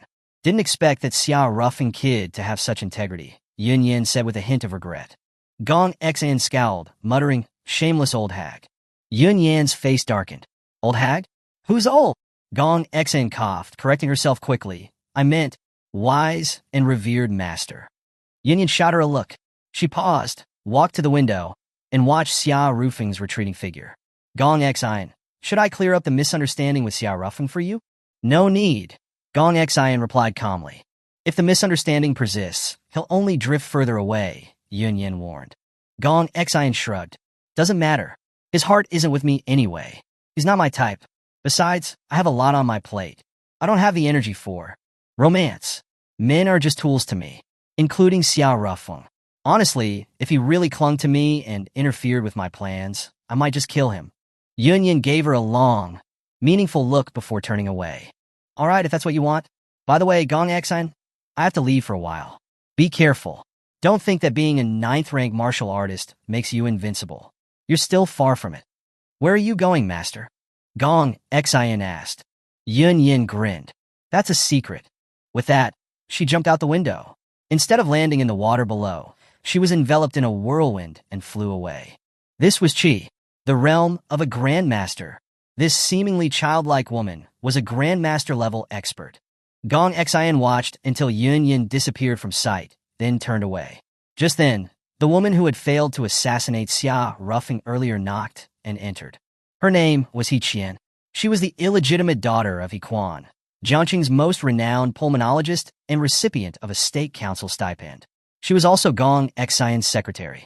He Qian was a veteran of the Western Border Legion and had participated in the self-defense counterattack against the Bear Nation as part of the reinforcement troops. After retiring, she joined the Gong Corporation, becoming Gong Xian's secretary. With her short hair, He Qian exuded a military bearing and decisiveness in both her demeanor and actions. "Miss, as per your instructions, I've withdrawn the people monitoring Xiaohan." "But," He Qian hesitated, an unusual expression on her face. "What is it?" "Xiaohan has captured Xiao Qi," He Qian revealed. Gong Xian's pupils constricted. Xiao Qi was one of her subordinates, an orphan girl she had taken in years ago. Over the years, she had nurtured and trained Xiao Qi. It could be said that Gong Xian's feelings for Xiao Qi ran deeper than even those for He Qian. "What does Xiaohan want?" Gong Xian asked calmly. He Qian stammered. "Speak." "He wants a nude photo of you in exchange for Xiao Qi," He Qian finally said. Chapter 38. I am a discarded wife. A nude photo? I'm afraid that's not possible. I'm engaged. If my fiancé found out, although he probably wouldn't care, but Gong Xian paused, then grinned. "Speaking of which, don't you have nude photos of Jiang Hui?" "Yes," He Qian replied calmly. "Jiang Hui borrowed money from our underground bank for gambling years ago. When she couldn't repay, we took nude photos. Cut off Jiang Hui's head in the photos and give them to Xiaohan," Gong Xian said with a mischievous glint in her eyes. He Qian looked uncertain. "Without a head, will Xiaohan accept them? Who would give someone a nude photo with a head?" "Don't worry. Xiaohan doesn't expect a full-body nude photo from me," Gong Xian assured her. "Understood." He Qian left. About an hour later, she returned with Xiao Qi. "He accepted the photos?" Gong Xian asked. "Yes," He Qian replied, hesitating. I asked Xiaohan if he wouldn't be suspicious. He said it doesn't matter if the photos are really of you. What matters is that he only needs others to believe they are. No one has seen your body, so they wouldn't know they're fake. TSK, as expected of Xiaohan. Truly despicable, Gong Xin remarked. Miss, what if he spreads them around, claiming they're your nude photos? He Qian worried. Gong Xin smiled. Don't worry, I have a countermeasure. Oh. He Qian said nothing more and left. Gong Xin leaned against the window, lost in thought. She wasn't worried about Xiaohan spreading the photos. First, they weren't of her, but of Jiang Hui. Second, as she'd said, she'd already planned her countermove. However, if Xiaohan really does spread them around, and Xiao Ruffing hears about it, what will he think? He'll probably hate me even more. Meanwhile, Xiao Ruffing hadn't returned to Jiangli or gone home. He had gone to Enlei's place. It was a small 2-bedroom apartment he had purchased, now occupied by Enlei and her daughter. And she was there as well. The 2 children, after a bout of boisterous play, were now asleep. In the living room, the world is finally quiet, and Lei sighed, looking at Xiao Ruffing with a gentle smile. Black tea or oolong? Anything. As long as you made it, it'll be delicious, Xiao Ruffing replied with a grin. And Lei rolled her eyes. This MILF is immune to your flirting. Wasn't flirting, just a compliment. Plain water then. She poured him a glass of water and placed it on the table. Seriously, plain water? And why so far away? Xiao Ruffing grumbled. I don't want to catch the pervert virus, and Lei retorted. Despite her words and her resolve to avoid any ame with him, and Lei didn't dislike Xiao Ruffing. After all, he had stood up for her daughter, something she herself hadn't had the courage to do. Xiao Ruffing shrugged. Plain water it is then. He picked up the glass and drained it in one gulp. Refreshing. He had been playing with the children and was sweating and parched. And Lei sat on the other end of the sofa, resting her chin on her hand, quietly observing him. You know, if you could just fix your perverted, womanizing ways, you'd probably be quite popular. Can't change that. Lust is a sign of civilization. If humans weren't lustful, how would we procreate and spread civilization? Xiao Ruffing declared with a straight face. And Lei was speechless. She couldn't think of a retort. She subconsciously began comparing He Shuai and Xiao Ruffing. He Shuai projected an image of composure and seriousness, a mature charm. And Lei had always liked that type of man. She had fallen for him in college and had married him as she'd wished. But marriage hadn't brought the happiness she'd expected. After marriage, she realized He Shuai was a very cold person. Apart from his career and ambitions, he was indifferent to everyone, including his wife and daughter. They were mere decorations, not even cherished trinkets. His heart probably still belongs to Jiangli, she mused. He Shuai had confessed his feelings to Jiangli in college, but had been rejected. And Lei knew this. Her animosity towards Jiangli stemmed from this fact.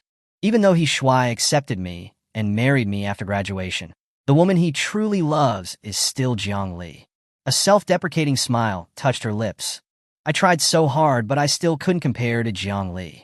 After a moment, she composed herself and looked back at Xiao Ruffing. Xiao Ruffing and He Shuai are polar opposites. Xiao Ruffing is glib, lecherous, and makes no attempt to hide it, but he's also passionate and brave. She used to despise men like Xiao Ruffing, irresponsible, womanizing scumbags. But now she didn't dislike him at least. Though Xiao Ruffing and He Shuai are completely different, they have one thing in common. They both like Jiangli. She sighed again. We're both single mothers, divorced women. Why does God favor Jiangli so much? Compared to her, I'm like a discarded wife. She calmed herself and got up to brew 2 cups of tea, black tea and oolong, placing both in front of Xiao Ruffing. Drink whichever you prefer. Actually, I want milk, Xiao Ruffing said. And Lei's face flushed crimson. There's none. My daughter is 4 years old. I don't have any. Xiao Ruffing quickly clarified, I meant cow's milk, preferably plain. I like the pure, natural flavor. Despite his explanation, the blush lingered on Lei's face. I'm out of plain milk. Should I go buy some? She offered. Xiao Ruffing smiled. Don't bother. He glanced at the time. It's getting late. Let's get some sleep. And Lei's face reddened again. She was internally flustered. Xiao Ruffing's casual flirting was getting to her. You go first. I'll shower after you, she said. All right. Xiao Ruffing put down his phone and went to the bathroom. A short while later, his phone rang. It was Jiangli. And Lei looked at the bathroom door, hesitated, and then answered the call. Hello, Xiao Rufeng. Jiang Li's voice came through the phone. Xiao Rufeng is in the shower, and Lei replied. Jiang Li was silent for a moment. You two are moving fast. Buying couple bracelets during the day, sleeping together at night, she commented dryly. Couple bracelets? And Lei blinked. Didn't Xiao Rufeng give them to you? Jiang Li was taken aback. What do you mean? Xiao Rufeng bought the bracelets for you. I just tried them on for size. Our hands are about the same size, and Lei explained. I didn't receive them. Jiang Li paused, then exclaimed angrily. That bastard must have bought them for another woman under the pretense of giving them to me. Impossible.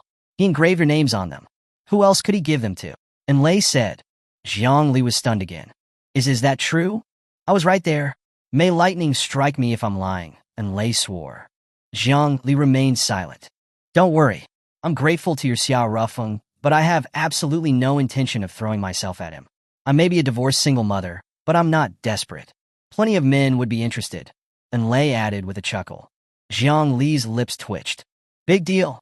How vulgar. She hung up. A faint smile played on Lei's lips before she sighed.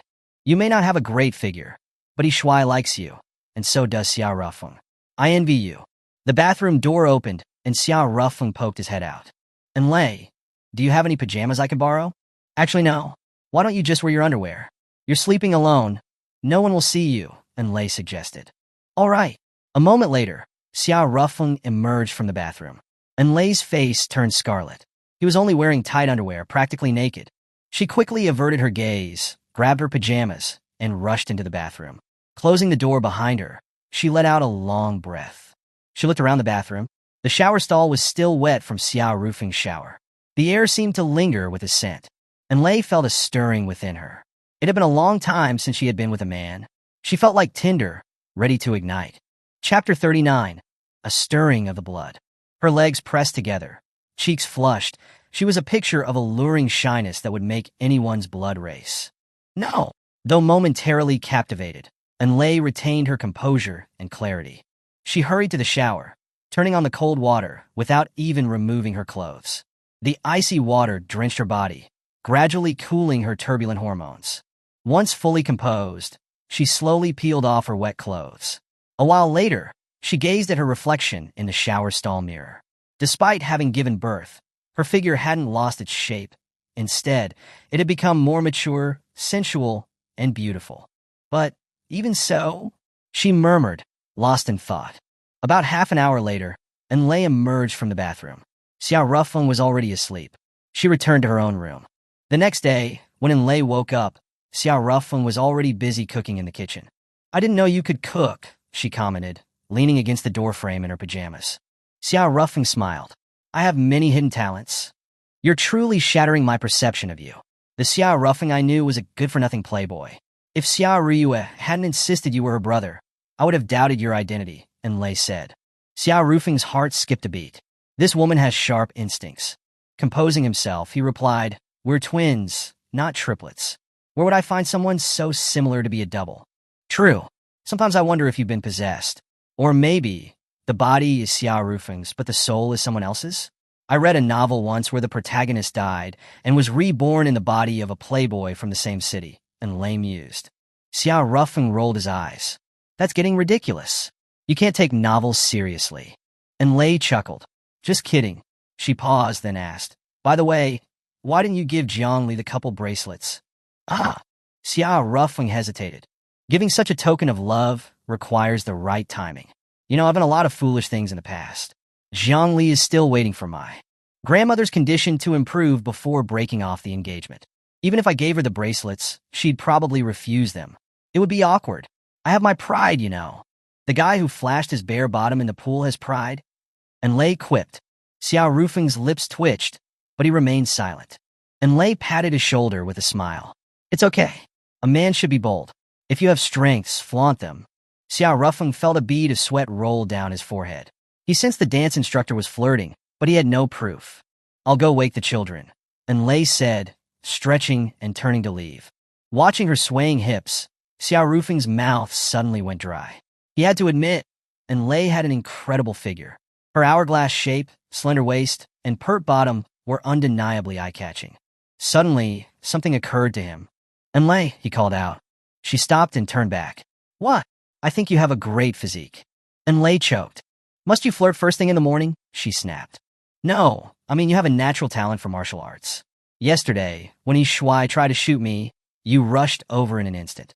That explosive power is a key talent in martial arts. He paused, looking at her intently. Do you want to learn martial arts? I can teach you. This was Xiao Rufeng's main reason for getting close to Enlei. She was the city lord's daughter, and he had promised to teach her martial arts. However, Enlei laughed at his offer. You teach me martial arts? Is there a problem? I don't mean to discourage you, but you might not be a match for me. She paused, a hint of pride in her voice. I haven't officially tested my rank at the Martial Arts Association, but I estimate I'm around the level of a 5th-rank martial artist. I can help you reach a higher level, Xiao Rufeng insisted. Enlei looked skeptical. Xiao Rufeng, did your amnesia make you forget your own abilities? You're a notorious playboy in Jiangqing's elite circles, obsessed with wine and women. Your body is probably completely depleted. Any first-rank martial artist could probably beat you to a pulp. You don't think amnesia magically makes you stronger, do you? He couldn't explain that one easily. He remained silent. Just then, Zhang Li's phone call came in. They were supposed to attend Elder Zhang's funeral at the Zhang family residence today. For Zhang Li, going home might be a more appropriate term. Before being expelled from the family and driven out, she had lived in the Zhang family villa for over 20 years. At 7:30 a.m., Xiao Rufeng met up with Zhang Li and Zhang Yi. Zhang Li was dressed in black, her expression grief-stricken. With her parents deceased and her grandmother gone for several years, her grandfather had been her only remaining family. Now he was gone too. She had no family left in the vast Jiang household. Strictly speaking, her uncle Jiang Ren and cousin Jiang Hui were also her relatives, but some relatives were worse than demons. About half an hour later, the three arrived at the gates of the Jiang villa. Xiao Rufeng felt a pang of emotion. He remembered that rainy night when Zhang Li and Zhang Yi had knelt here, being bullied. He had taken pity on them and stopped his car, sending by Bing to help the mother and daughter. He hadn't imagined then that he would become so entangled with their lives, or that he would return here with Zhang Li as her fiancé. The entrance was bustling with people coming and going. Though not as influential as the Gong family, the Jiangs were still a prominent family in Jiangcheng, and their events, whether joyous or mournful, were always grand affairs. Zhang Li stood there, feeling uneasy and apprehensive. A large, warm hand grasped hers. She turned to see Xiao Rufeng's comforting smile. Don't be afraid. I told you. With me here, no one can hurt you. His reassuring words dispelled the fear in her heart. Just then, a sarcastic voice broke the spell. Well, isn't this our former Miss Jiang? You came. Why aren't you going in? Although you've been disowned, at least for today, you're still welcome. It was Jiang Hui. Luo Yang's personal visit yesterday had emboldened her. She believed it was all her doing, even imagining that the city lord had taken a liking to her. Instead of apprehension, she felt excitement and anticipation. So what if he was in his 50s? Becoming the city lord's wife would be a worthwhile trade, even if it meant marrying an 80-year-old man. Zhang Li simply smiled at Jiang Hui's taunt and walked towards her. The memory of being slapped flashed through Jiang Hui's mind, and she instinctively took a step back. Jiang Hui, let me tell you this. What belongs to me, no one can take away, Jiang Li said with a smile. She wouldn't have dared to speak so boldly before, but with Xiao Rufeng by her side, she felt a surge of courage. Strangely, the fiancé she had been ashamed to mention not long ago was now her source of pride. Jiang Hui fumed. Zhang Li, who do you think you are? The elders all support me. What chance do you have? She glanced at Xiao Rufeng and sneered. Oh, dear cousin, you don't think Xiao Rufeng can be your backer, do you? You're so naive. It's almost comical. Lowering her voice, she added, let me tell you a secret. I've invited the woman Xiao Rufeng used to frequent at nightclubs. Zhang Li's face fell. Chapter 40. What a hooligan! You despicable wretch! Zhang Li exclaimed, her emotions flaring.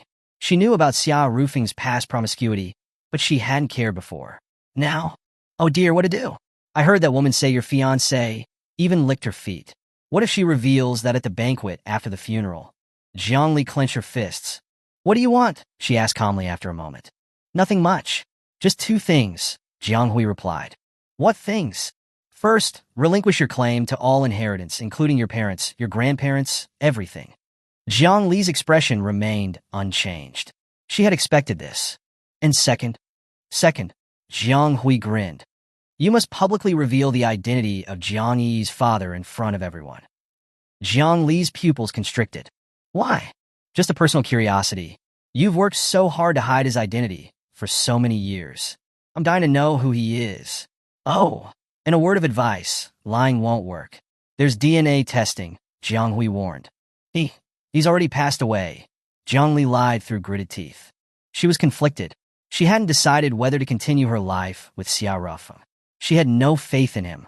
She feared that one day, he would regain his memories and revert to his old ways. If it were just her, she would face the consequences, whatever they may be. But what about Yi? Xiao Rufeng might be kind and doting towards Yi now, but in the past, he had almost killed her while drunk. The thought terrified Jiang Li. If I reveal Yi's father's name, she fell silent. Jiang Hui patted her shoulder, grinning. Think it over, cousin. You don't have much time. Xiao Rufeng or Jiang Yi's father. Choose one to protect. I'm curious to see what you'll decide. Oh, and one more thing. She paused. I heard your fiancé is also involved in several rape cases, one of the victims being a minor. Although the Xiao family paid off the victims and their families, the law states that having relations with a girl under 14 is considered rape. Jiang Li's face paled. Jiang Hui hummed a tune as she walked away. A moment later, Jiang Li returned to Xiao Rufeng. What did Jiang Hui say to you? He asked. Jiang Li didn't answer. She just stared at him, her expression a mixture of hurt and worry, tears welling up in her eyes. In the past, she wouldn't have hesitated. She wouldn't have cared about protecting Xiao Rufeng's reputation. Let his name be ruined. But now, seeing her expression, Xiao Rufeng guessed what had transpired. He reached out to embrace her, but she dodged him. Let's go inside. She took Yi's hand and walked away without another word. After they left, familiar footsteps approached, accompanied by a waft of perfume. My, what an interesting scene I've stumbled upon. What's wrong? Lovers quarrel? It was Gong Xin. She grinned. My arms are always open for you. Need some comforting? Xiao Rufeng rolled his eyes. Where are all your other lovers? Why are you alone? He asked. Just then a man approached. Xiao Rufeng's pupils constricted. It was Xiao Han. As mentioned before, the Xiao family in Jiangcheng was a branch of the prominent Xiao family in the capital. Xiao Han was the heir to the main family. Years ago, the Jiangcheng branch had been expelled from the family and forbidden from publicly associating with the main family. Thus, even in Jiangcheng, few knew of their connection. However, Xiao Han knew. He even knew Xiao Rufeng. He looked at Xiao Rufeng with a sneer. Tisaiske, I never imagined our family would produce such a useless good-for-nothing. Gong Xin looked puzzled. Your family? Oh, you probably don't know. The Jiangcheng Xiao family is actually a branch of our family. It was around Xiao Rufeng's grandfather's generation that they moved from the capital to Jiangcheng. Xiao Rufeng is the third generation. But after just 3 generations, this branch is about to crumble, Xiao Han said, his tone dripping with arrogance. How interesting. This is the first time I've heard that the Jiangcheng Xiaos are a branch family, Gong Xin remarked. It's normal that you haven't heard. They were kicked out during Xiao Rufeng's father's generation and forbidden from associating with us. He looked back at Xiao Rufeng. With a smirk, our elders were truly prescient. If this Jiangcheng branch were still part of our family, having a good-for-nothing like him would tarnish our reputation. Oh, I see. Gong Xin turned to Xiao Rufeng, grinning. A good-for-nothing, huh? Her words, seemingly directed at Xiao Rufeng, were actually aimed at Xiao Han. She knew the man before her wasn't the useless playboy everyone thought he was. He possessed martial arts prowess rivaling her own. She had reached the 9th rank at 23 thanks to her grandmaster mentor and the best martial arts academy in the country. But Xiao Rufeng, he had achieved a similar level with none of those advantages. In fact, in their previous encounters, they had always ended in a draw, but Gong Xin always felt he hadn't used his full strength. Could he be a grandmaster? The thought startled her. No, that's impossible. My master, despite her youthful appearance, is ancient. But Xiao Rufeng is only 23. When their engagement had been arranged, their birth dates had been verified through bone age assessment. Appearances could deceive, but bones couldn't. They were the same age, 23, not even 24 yet. Gong Xin looked at Xiao Rufeng again. Just how many secrets are you hiding? Xiao Han turned to Gong Xin. Let's go inside. Standing with this waste of space will bring us bad luck. You're right. Let's go. Gong Xian walked past Xiao Rufeng, and as she did, she discreetly groped his backside. Xiao Rufeng's face darkened. What a hooligan, he muttered. Chapter 41. A twist of fate, climax upon climax. Whispers rippled through the crowd. Is that the eldest Miss Gong? Truly a vision of grace and beauty. More captivating than her looks is her elegant and noble air, untainted by the world. Indeed, a celestial being. Xiao Rufeng inwardly gagged. Celestial my ass. She's a total slut. Elsewhere, Xia Han reached for Gong Xian's hand, only to have it swatted away. Mr. Xia, please behave yourself. Gong Xian smiled faintly. As I've told you, I have a fiancé. I even showed you the engagement contract. I only saw your name, not his. I'm not at liberty to disclose that. Fine. Xia Han paused, pulling a partially cut photo from his pocket. Grinning, he said, Your body is truly beautiful. I wonder if your fiancé has seen it. Gong Xian smiled again. Thank you for the compliment. It was a nude photo of Jiang Hui. Of course, she was unfazed. Just then, Jiang Hui approached. Xia Han pocketed the photo. He didn't know it was Jiang Hui, but brandishing a nude photo at this kind of event was generally a bad idea. Jiang Li, you're here, Jiang Hui said with a forced smile. She didn't like Jiang Li, especially after being humiliated by her at the water park yesterday. But she couldn't afford to antagonize her. Did you not want me to come? Gong Xian asked, a hint of amusement in her voice. Absolutely not. Jiang Hui paused, her gaze shifting to Xia Han, whom she didn't recognize. And this is? Xia Han, heir to the Xia family of the capital, Gong Xian replied. Jiang Hui's eyes lit up. She might not know Xia Han personally, but she knew the Xia family.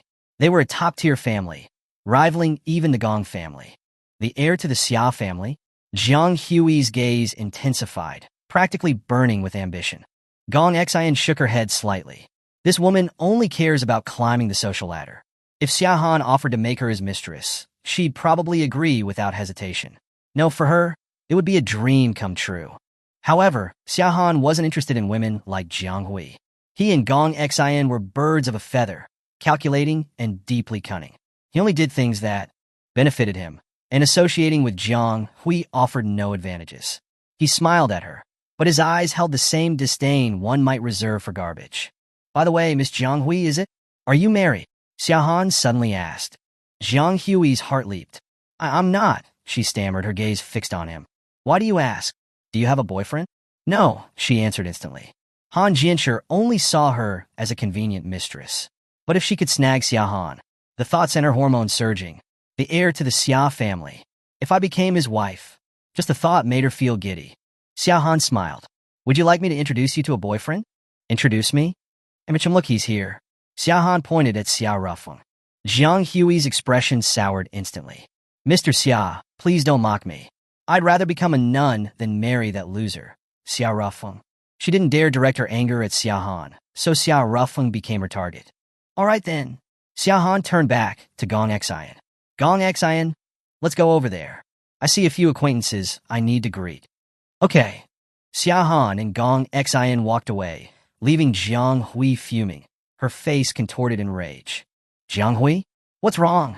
You look terrible. Han Jianshi approached. Brother-in-law, get Xiao Rufeng out of here. Now, she snarled. I can't stand the sight of him. Weren't we going to publicly humiliate him during the banquet? Get him out now. I don't want to see him. The humiliation from Xia Han was driving her mad. Fine. Han Jianshi marched towards Xia Rufeng with his men. Well, Captain Han, what can I do for you? Xia Rufeng asked calmly, sipping his tea. The host doesn't want to see you. Get out. Han Jianshi post. Out of respect for your former service in the Northern Border Legion, I'm not making a scene. Just leave. Xia Rufeng remained seated, legs crossed. I'm old Master Zhang's future grandson-in-law. No one has the right to throw me out. Han Jianshi's patience snapped. He grabbed Xiao Rufeng by the collar. Xiao Rufeng, don't push your luck. Who do you think you are? Hey, discharged soldier acting all high and mighty? Do you think you're so untouchable? I could kill you and no one would lift a finger. Xiao Rufeng grinned. I don't think so. The mockery enraged Han Jianshi. He swung his fist at Xiao Rufeng's stomach. It was a powerful blow, but it didn't even budge him. Han Jianshi was stunned. What the? Then, a searing pain shot through his fingers. "What are you waiting for? Get him," he roared. His men swarmed Xiao Rufeng. "Just so you know, this is self-defense." Xiao Rufeng moved. Before Han Jinsher's men, elite soldiers from the Northern Border Legion's Kirin Battalion, could even react, they were sent flying, their cries echoing through the air. Han Jinsher watched in disbelief. This bastard, he's playing possum. He's strong. He regretted not bringing more men. Xiao Rufeng stood before him. Slap. Xiao Rufeng's hand connected with Han Jinsher's cheek. "Han Jinsher, as a veteran, I'm teaching you a lesson. The Kirin Battalion is the nation's army, not your private force. This slap is for the country," Xiao Rufeng said calmly. Han Jinsher saw stars. "Xiao Rufeng, my father's on vacation right now. When he gets back, I'll have him bring the troops and kill your entire family." Slap. Another slap landed on his face. "This slap is for your father. You say he's a general. As far as I know, the only general surnamed Han in the Northern Border Legion is Han Lixing. He's a good general. You shouldn't tarnish his name." 2 slaps were enough to leave Han Jinsher nearly unconscious. Chaos erupted around them. Outside the Jiang Villa, Jiang Ren, Jiang Hui, and the Jiang family elders were welcoming guests. They were unaware of the events unfolding inside. Jiang Li and Jiang Yi were also among the welcoming party. The entire Jiang family was present to greet the most important guest, Luo Yang, the city's mayor. Although Luo Yang was a local official, the Jiang family's power base was in Jiangqing, while guests like Xia Han, the heir to a capital family, held prestigious status. Local officials held more sway over the Jiang family. Hence, the grand reception for Luo Yang. Accompanying Luo Yang was a middle-aged man in his 50s, wearing large sunglasses. "Sorry I'm late. A friend was visiting Jiangcheng, so I want to pick him up." Luo Yang gestured to the man beside him. "This is General Han Lixing of the Northern Border Legion, also your family's in-law." The man removed his sunglasses. It was indeed Han Lixing. Gasps rippled through the crowd. The Major General of the Northern Border Legion is here in person. No one had expected a Major General from the Northern Border Legion, national heroes after their recent victories against Xiongwa, to attend Zhang's memorial service. I thought his son would represent him, but he came personally. It seems the general values this familial connection. We should maintain good relations with the Jiang family from now on. Indeed, the Jiang family standing among the city's elite will surely rise. The Jiang family was ecstatic. They hadn't expected Han Lixing himself to attend. They also understood the immense benefits his presence would bring. Suddenly, someone rushed towards them, panic-stricken. "Something's happened." Jiang Ren frowned. "Don't cause a fuss." "What is it?" "Look, this is our in-law, General Han Lixing. With him here, what could possibly go wrong?" The messenger swallowed hard. Han Jinsher has been beaten. "What?" Everyone froze. How badly?" Jiang Ren stammered. "His face is swollen, and I think his hand is broken." Jiang Ren's legs gave way, and he collapsed. How could this?" Jiang Li was the first to react. Who did it?" Before the messenger could answer, Han Lixing, his face grim, strode towards the villa. He didn't want to abuse his power, but as a father, he wouldn't stand idly by while his son was assaulted. He entered the villa and saw a bruised and battered man scrambling to escape. Jinsher. Seeing his son's mangled face, Han Lixing's fury ignited. "Who did this to my son?" Han Jinsher, jolted from his terror, saw his father and wailed. "Dad, you have to avenge me. I was almost beaten to death." "Who did this?" Han Lixing's voice was ice. Han Jinsher, recognizing his father's rage, felt a surge of triumphant glee, ignoring the pain. "Xiao Rufeng, you're dead." "Dad, he's in the courtyard," he said, pointing. "Everyone stay out. No one is allowed inside." Han Jinsher blocked the entrance. He assumed his father was going in to kill Xiao Rufeng, and such a deed couldn't be witnessed. Even for a general, murdering someone in broad daylight wasn't a good look. But in private, it didn't matter. Xiao Rufeng, prepare to be slaughtered. Inside the courtyard, Han Lixing's face was a thundercloud. "Whoever did this to my son will pay." There was only one person in the courtyard, their back turned to him. "Were you the one who hurt my son?" Han Lixing's voice boomed. "Bullying a child is cowardly. If you have the guts, fight me." He stalked towards the figure. The figure turned, a slight smile playing on his lips. "Are you sure?" Han Lixing's legs buckled, and he nearly fell. See Commander. Chapter 42. However, I like it. Seeing Xiao Rufeng, Han Lixing was utterly dumbfounded. He'd been traveling in Jiangcheng, visiting his old friend Luo Yang, when he heard about old Master Zhang's passing. The rumors were true. He wasn't fond of his sons-in-laws. He'd only agreed to the marriage because Han Jianshi had insisted. In his limited interactions, he found the Zhang family to be rather mercenary.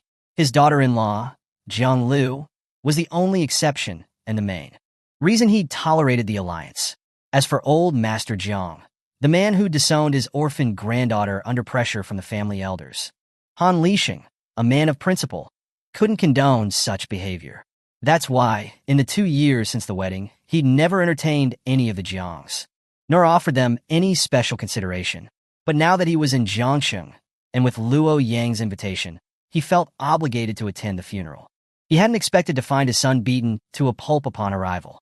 He'd charged in, ready for vengeance, only to find, "See, Commander, was it you who did this to my son?"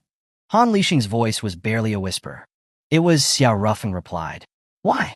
Are you planning to avenge him?" "Absolutely not," Han Lixing vehemently denied. Was he joking? Not only was Xiao Rufeng his superior, but even if he weren't, he wouldn't dare fight him. Xiao Rufeng was a grandmaster. He'd single-handedly held back the Xiongwu army, injuring 2 of their grandmasters and forcing their troops into a panicked retreat. If Xiongwu's grandmasters were no match for Xiao Rufeng, what chance did a mere 9th-level warrior like himself have? Fighting him was suicide. "Although I don't know why Commander struck Han Jianshi, I trust that you had good reason," he added hastily. This wasn't entirely flattery. He wasn't one of Xiao Rufeng's confidants, but he knew his commander wasn't one to bully the weak. He also knew his son's character well enough to suspect provocation. Xiao Rufeng then relayed Han Jianshi's actions in Jiangcheng. Han Lixing trembled with rage. That scoundrel, deploying border troops for personal matters, is a serious offense. He clenched his fist. And I knew he was a bit of a philanderer, but I never imagined he'd be involved with his sister-in-law.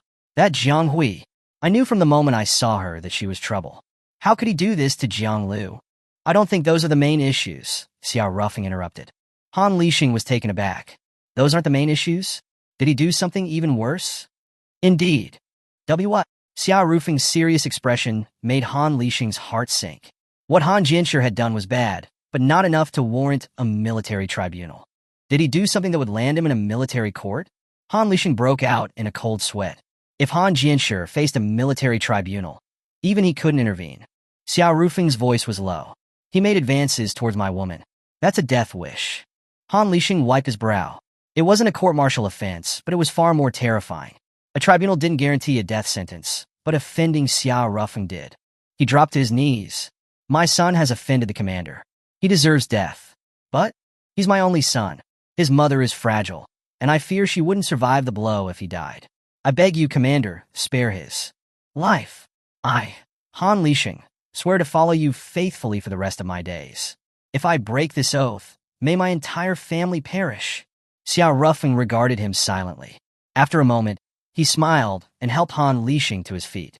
"It wasn't that serious. However, your loyalty is commendable." Han Lixing beamed with relief. "Commander, about my son. I've already dealt with him. The matter is settled." But Xiao Rufeng's eyes hardened. "If he doesn't learn his lesson, if he offends again, I will personally execute him before you have to lift a finger." Han Lixing swore. Xiao Rufeng chuckled. "I like your sense of justice. That's why, out of all the colonels, I chose you for promotion." Outside the courtyard, Han Jianshi paced anxiously. "What's happening?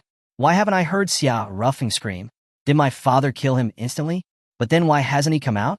He wanted to look, but he feared his father's wrath. Zhang Li ran towards the courtyard, but Han Jianshi stopped her. "Zhang Li, my father's inside. No one can go in. Get out of my way!" Zhang Li yelled, tears streaming down her face. Han Jianshi cringed. He liked Zhang Li, and he hated seeing her cry. But his father's orders were absolute. If Zhang Li barged in, his father might kill her. While he hesitated, Zhang Li darted past him into the courtyard. "Zhang Li!" He started to follow, but stopped at the entrance, unable to defy his father. Inside, Zhang Li sobbed, calling out Xiao Rufeng's name. She'd heard he'd beaten Han Jianshi, and now he was cornered. The others said he was as good as dead. "Xiao Rufeng." "Silly girl, I'm not dead. Don't cry so tragically." Xiao Rufeng's voice startled her. She whirled around, tears blurring her vision. He stood behind her, seemingly unharmed and in good spirits.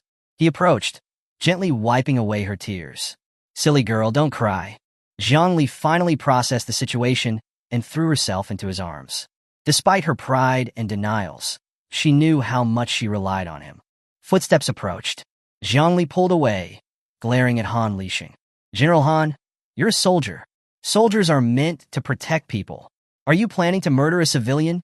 she demanded, her voice trembling slightly despite her fierce facade. Han Lixing was even more terrified. This is the commander's woman?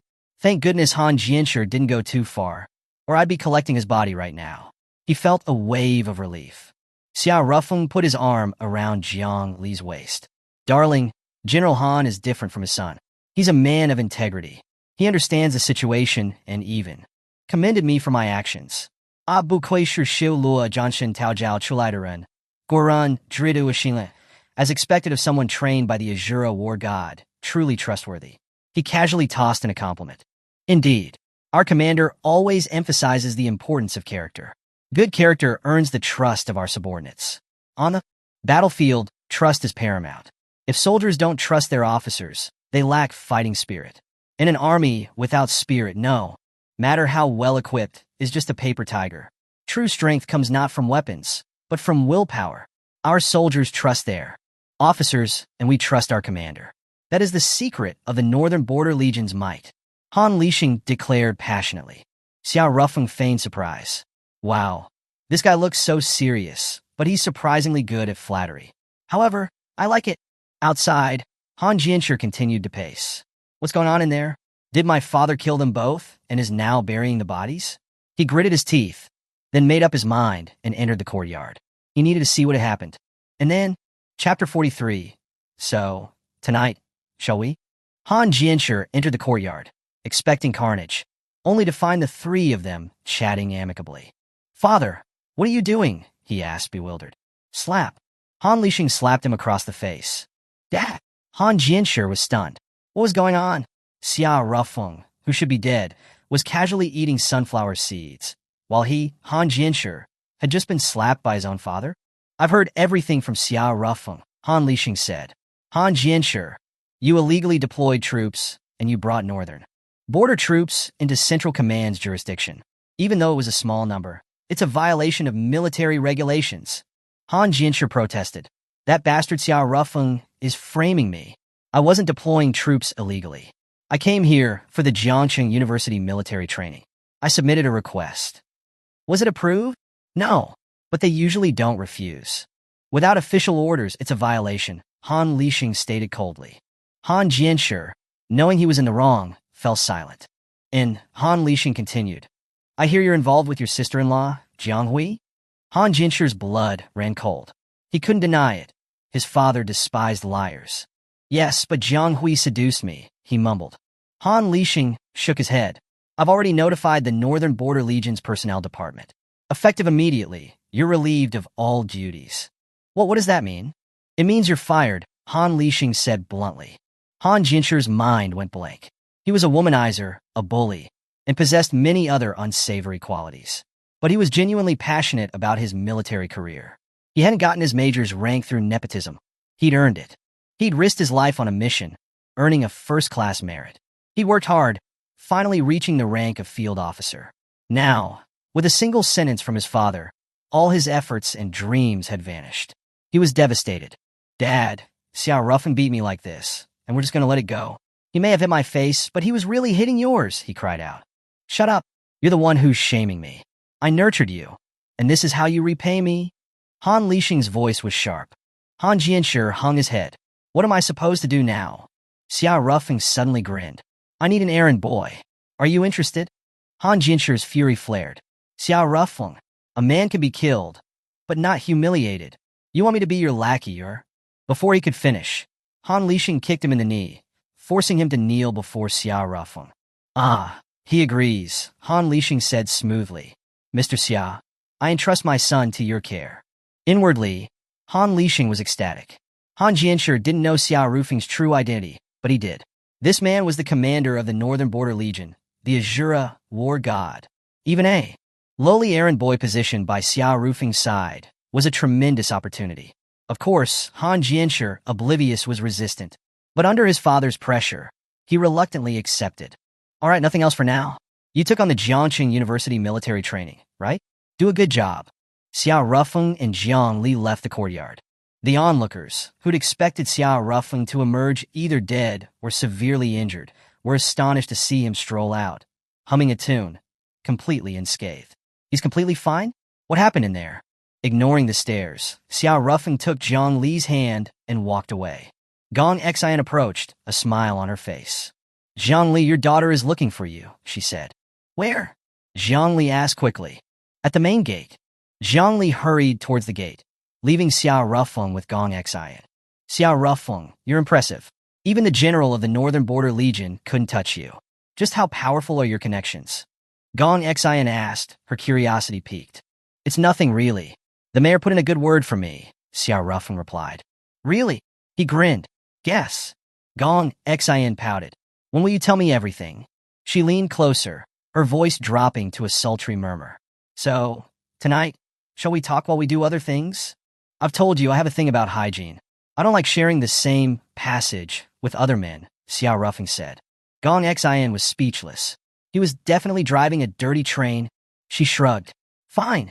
Then, her expression turned serious. Xiao Rufeng, don't let all this flirting distract you from the important matters. They discussed using the funeral as an opportunity to find the Skynet assassins. I haven't forgotten, he reassured her. Any leads? I looked around, but I didn't see anyone suspicious, she said. It would be strange if an S-rank Skynet assassin could be easily spotted. Xiao Rufeng scanned the crowd. He hadn't noticed anything unusual either. Everyone here had an invitation, except Han Lixing. Do you think Han Lixing could be a Skynet assassin? Gong Xian asked suddenly. Xiao Rufeng didn't answer. He couldn't entirely rule it out. A high-ranking military officer being a Skynet assassin seemed absurd, but not impossible. After all, Xiao Rufeng himself was a registered Skynet assassin, codenamed Celestial God, B rank, affiliated with the Xiongwa branch. He'd registered secretly in Xiongwa, avoiding the higher risk of registering in the Longhua branch. His main goal was to infiltrate the organization. Skynet wasn't a new group. It was an ancient organization, nearly a millennium old, with branches in all 7 nations of the Blue Star. Despite its long history, its structure and objectives remained shrouded in mystery. He'd successfully infiltrated and reached B rank, but that level offered little valuable information. He learned about the S-rank assassins in Jiangxing through Gong Xian. B-rank assassins are practically on the periphery. Perhaps S-rank assassins know more. But to reach A-rank, there's an identity check, which would be even stricter for S-rank. That's why he didn't dare continue taking missions to rank up. His identity couldn't be exposed. Xiao Rufeng refocused, scanning the crowd again. He had a hunch that the S-rank assassin was indeed present, but he didn't know who. Who is it? How many are there? Could all 3 S-rank assassins in Jiangxing be at this funeral? His eyes narrowed. No matter what, I have to find them today. Shortly after Xiao Rufeng and Jiang Li left, Han Lixing and Han Jianshi emerged. Mayor, my apologies. I had some family matters to attend to, Han Lixing said, approaching Luo Yang.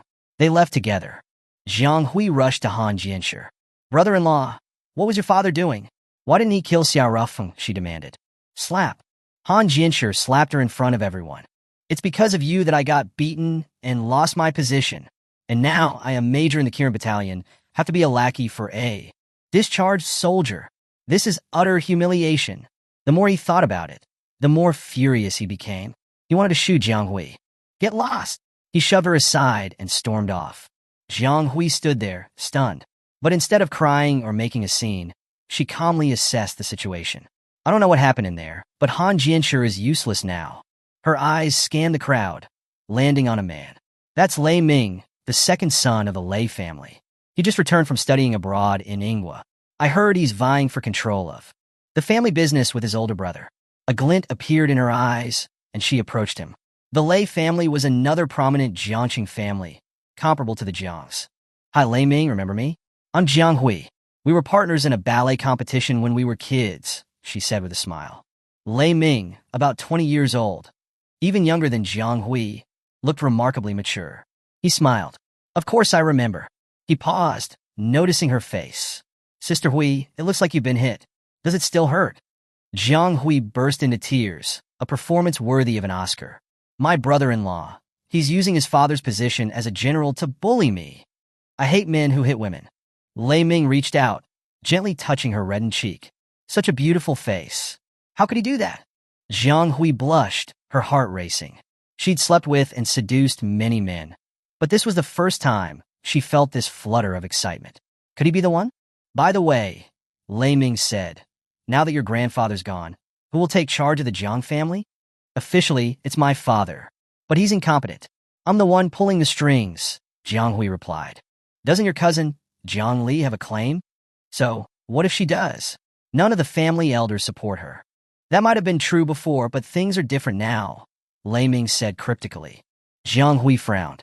What do you mean? Many people saw Han Jianshi slap you. That means he's no longer on your side.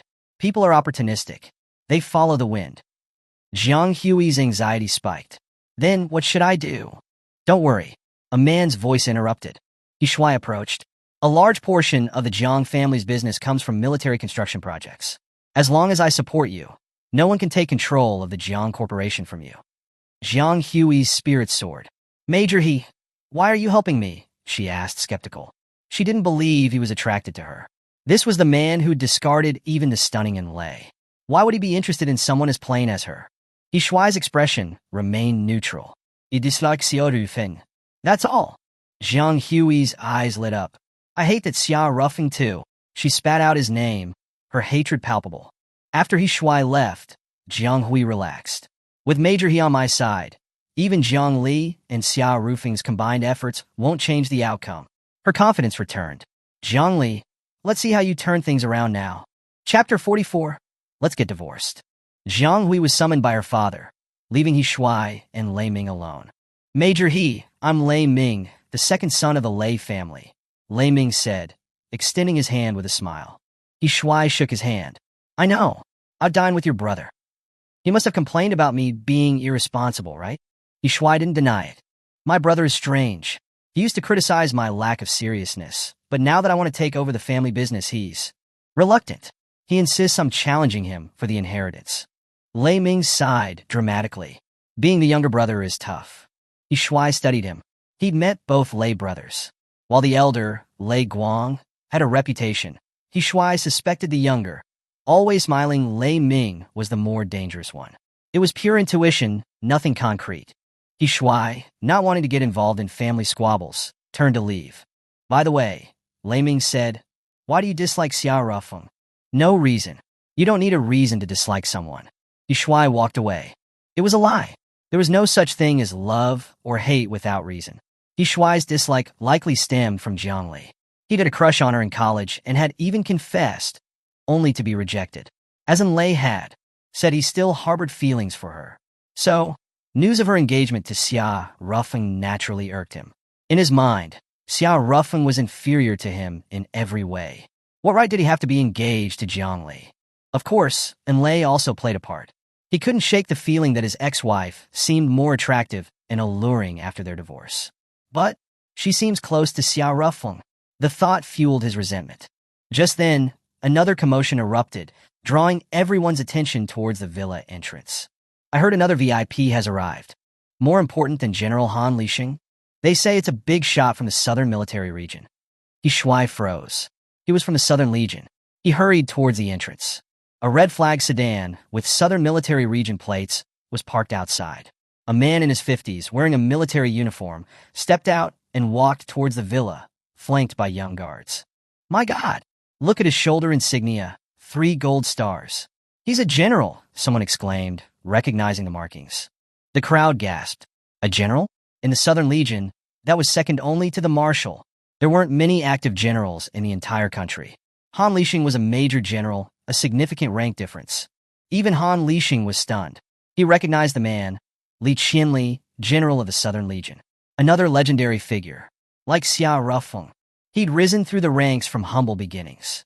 40 years ago, a 20-year-old Li Qianli, a scout in the Southern Legion, had detected movements in the Xiongwu army, giving Longwu crucial time to prepare for war. During the conflict, his bravery caught the eye of General Guodong, the youngest major general in the country. who made him his chief bodyguard. It was a meteoric rise. While Li Qinli's initial success was due to Guodong's favor, he hadn't become complacent. He dedicated himself to martial arts and military strategy. Later, when Guodong broke through to Grandmaster and became Marshal, commanding 650,000 troops, Li Qinli ascended to general. It was rumored he was on the verge of becoming a Grandmaster himself, which would give the Southern Legion 2 war gods.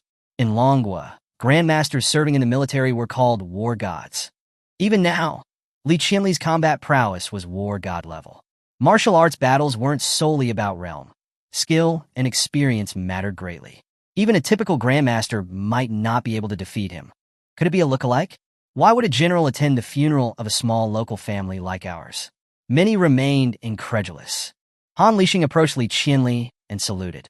General Li, I am Major General Han Lixing of the Northern Border Legion. Li Qianli nodded. I know you. You performed admirably in the Xiongwa conflict. Thank you, General. With Han Lixing's confirmation, everyone realized it truly was General Li Qinli. The atmosphere ignited. What should have been a somber occasion became a frenzy of excitement. The Jiangs were preoccupied with currying favor with Luo Yang, Han Lixing, and now Li Qinli. These were powerful figures, and securing their connections could propel the Jiang family past the Gongs to become the leading family in Jiangxing. So, no one paid much attention to the funeral itself. Only Jiang Li and Jiang Yi wept openly by old Master Zhang's coffin. Jiang Lu's eyes were also red-rimmed, while the other Jiangs appeared indifferent. The brief funeral concluded. Following Jiangxing custom, a banquet was held, even with the collection of condolence money. For Jiang Hui, this was crucial. She intended to seize control of the Jiang Corporation during the banquet. As the guests settled, Jiang Hui rushed to the stage, microphone in hand, beaming. It looked more like a wedding reception than a funeral. Thank you all for attending my grandfather's funeral. His greatest worry was that, after his passing, someone would steal control of the Jiang Corporation. It was his life's work and cannot fall into the wrong hands, she declared. Someone in the crowd played along. Jiang Hui, who's trying to steal control? Jiang Hui pointed at Jiang Li. Her. All eyes turned to Jiang Li. In the past, she would have been too intimidated to speak. But now, with Xia Rufeng beside her, emboldened by his promise to protect her, she stood tall. I'm merely reclaiming the inheritance that belongs to my parents and my grandparents, she stated calmly. You were removed from the family registry. You have no right to inherit. Jiang Hui retorted. Your parents' inheritance, strictly speaking, belongs to the Jiang family's overall assets, not to you. The other elders chimed in. That's right. Jiang Li has been disowned. She has no claim. She's wicked. If she controls the Jiang Corporation, the quality of our projects will suffer. A large part of our business comes from military construction projects. Major He, would you entrust the Army's projects to a Jiang Corporation controlled by Jiang Li?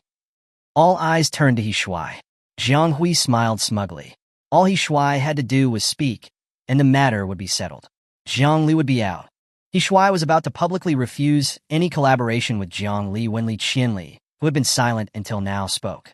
He Shuai, as a local commander, you must avoid excessive entanglement with local businesses. This is a fundamental military rule. Remember that. He Shuai broke out in a cold sweat. What does the general mean? Is he displeased with my closeness to Jiang Hui? He knew his mentor. Li Qinli wouldn't normally make such remarks in public. This was a clear warning. He Shuai composed himself and addressed Jiang Hui. Jiang Hui, you've been handling the Jiang Corporation's military construction projects, correct? Yes. The recent constructions at your base, including the shooting range, basketball court, and underground fortifications, were all under my supervision, she said proudly. He Shuai shook his head. Since my arrival in Jiangxing, I've inspected the quality of those projects. They don't meet the contractual standards. The room erupted in murmurs. Jiang Hui was dumbfounded. Major He, what are you saying? He Shuai's voice remained level.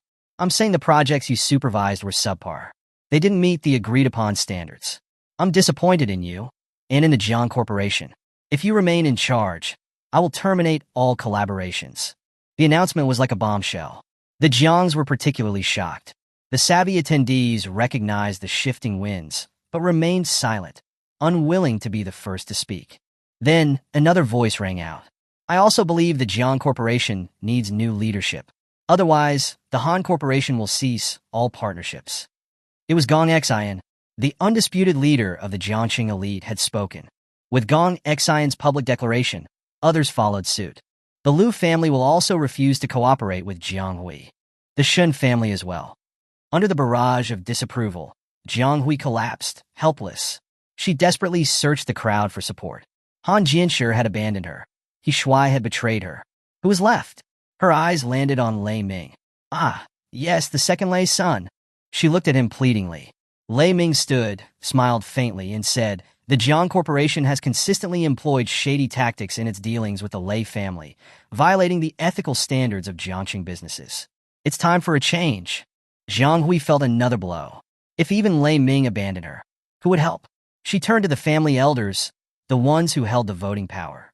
"Elders, you'll support me, right?" she pleaded. They avoided her gaze. Her hopes sank. Then a new voice spoke. "I propose Jiang Li take control of the Jiang Corporation. She is the rightful heir." The corporation's success was largely due to her father's efforts. It was Jiang Lu. Silent throughout the funeral, she now spoke with newfound strength. Jiang Hui was momentarily stunned, then roared, "Jiang Lu, you're my sister. How can you side with an outsider?" Ignoring her, Jiang Lu addressed the elders. "Elders, while Jiangxing's business partners are present, let us vote for the next chairperson and controlling shareholder of the Jiang Corporation." Jiang Lu was no longer weeping or timid. Even Han Jianshi was surprised. "This Jiang Lu is exciting," he thought. "Let's vote." Jiang Lu repeated firmly. The outcome was a foregone conclusion. A bewildered Jiang Li became the heir and controlling shareholder of the Jiang Corporation. As the dust settled, Jiang Lu stepped off the stage. Han Jianshi rushed to her side. "Wife, you were so amazing just now. I'm completely captivated," he gushed. Jiang Lu looked at him with an emotionless expression. "Let's get divorced," she said quietly. Chapter 45. I dated your sister. Huh? Han Jianshi stared blankly. "What did you say?" Jiang Lu's expression remained calm. "Let's get divorced." "Jiang Lu, what do you mean? Don't think that just because my father didn't avenge me, he's abandoned me. You're mistaken. I'm his only son. It has nothing to do with that." Jiang Lu's gaze was steady. "Don't embarrass yourself any further. We're over." She turned and walked away, leaving Han Jianshi speechless. "That's the first time I've seen Sister Jiang Lu so decisive," Jiang Li remarked, clicking her tongue. "That's not being decisive. That's being brave." Xia Rufeng paused. "Han Jianshi deserves to be divorced." Jiang Li hissed. "Lower your voice. General Han is sitting at the table behind you. General Han is a good man. He probably agrees that Han Jianshi deserves it." Xia Rufeng turned to look at Han Lixing. "General Han, what do you think?" "Ha, yes. Han Jianshi brought this upon himself," Han Lixing replied awkwardly. Jiang Li, mortified, quickly turned Xia Rufeng's head back. "Are you crazy? Even if the Northern Border Legion doesn't have jurisdiction here, you can't provoke a major general." "Fine," Xia Rufeng conceded. After a moment, Jiang Li asked, "Xia Rufeng, why did Yi Shuai suddenly change his mind? Did you do something?" "No." Xia Rufeng glanced at Yi Shuai, puzzled. Could Yi Shuai still have feelings for Jiang Li? Damn it. He felt a surge of annoyance. That shameless bastard. Jiang Li already rejected you once. He conveniently forgot he'd also been rejected by Bai Shui, though he certainly hadn't forgotten her. The banquet ended around 1:30 p.m. Yi Shuai escorted Li Qianli out. On their way to the military base, after much hesitation, Yi Shuai finally asked, "General, why did you support Jiang Li?" It was puzzling. Li Qianli, a general in the Southern Legion, a near grandmaster, wouldn't normally concern himself with the inheritance of a local family business. Li Qianli sat in the passenger seat, watching the Jiang family through the rearview mirror. His gaze lingered on Xia Rufeng. What's the deal with that guy? Once they were far enough away, he turned back to Yi Shuai. Who is that Xia Rufeng? Just a local playboy. The Jiang family was a minor powerhouse in Jiangxing, but he squandered their fortune, causing endless trouble. They're practically bankrupt because of him, Yi Shuai replied with disdain. Is that so? If you don't believe me, General, ask anyone in the city. Li Qianli remained silent for a moment. Supporting Jiang Li isn't wrong. I don't know her character, but that Jiang Hui, she doesn't seem trustworthy. Understood, Yi Shuai said. Back at the Jiang residence, after finalizing the funeral arrangements, Jiang Li, accompanied by Xiao Rufeng, signed a stack of documents, officially transferring ownership of the Jiang Corporation to her. However, Jiang Li wasn't business-minded. She preferred teaching. She decided to hire a professional CEO, a common practice among family-owned businesses. Xia Rufeng, she began. Don't even think about it. I'm not interested in business, he said, anticipating her request. Jiang Li glared at him. So many people would kill for this position, and you're turning it down. Xia Rufeng chuckled. I really don't like business. He paused. I have a recommendation. Who? Bai Shui. Teacher Bai Shui? Jiang Li blinked. But she teaches art, not business. Trust me, that woman is a business genius, Xia Rufeng insisted. Jiang Li was suspicious. You seem to know Bai Shui very well. What's your relationship with her? I told you. Her fiancé was a good friend of mine. But her fiancé passed away, right? Yes. He flicked her forehead. Don't overthink it. My relationship with Bai Shui is completely platonic. Sundara Li reappeared. She turned away, muttering, You lost your memory, forgot so many things, even me at first. But you remember Bai Shui? Xia Rufeng struggled to explain. Fine, don't worry. I was just curious. She paused. I'll ask Bai Shui about it. She left with Jiang Yi. Xia Rufeng went to the Water Moon restaurant. Luo Yang and Gong Xian were already waiting in the top-floor private room. Darling, you're finally back. I missed you so much. Gong Xian practically draped herself on him, her soft body pressing against his, her scent filling his nostrils.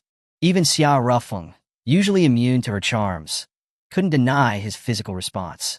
Gong Xian, sensing it, giggled. Oh my darling, you're eager, aren't you? Xia Rufeng's face darkened. Let's talk business. Fine.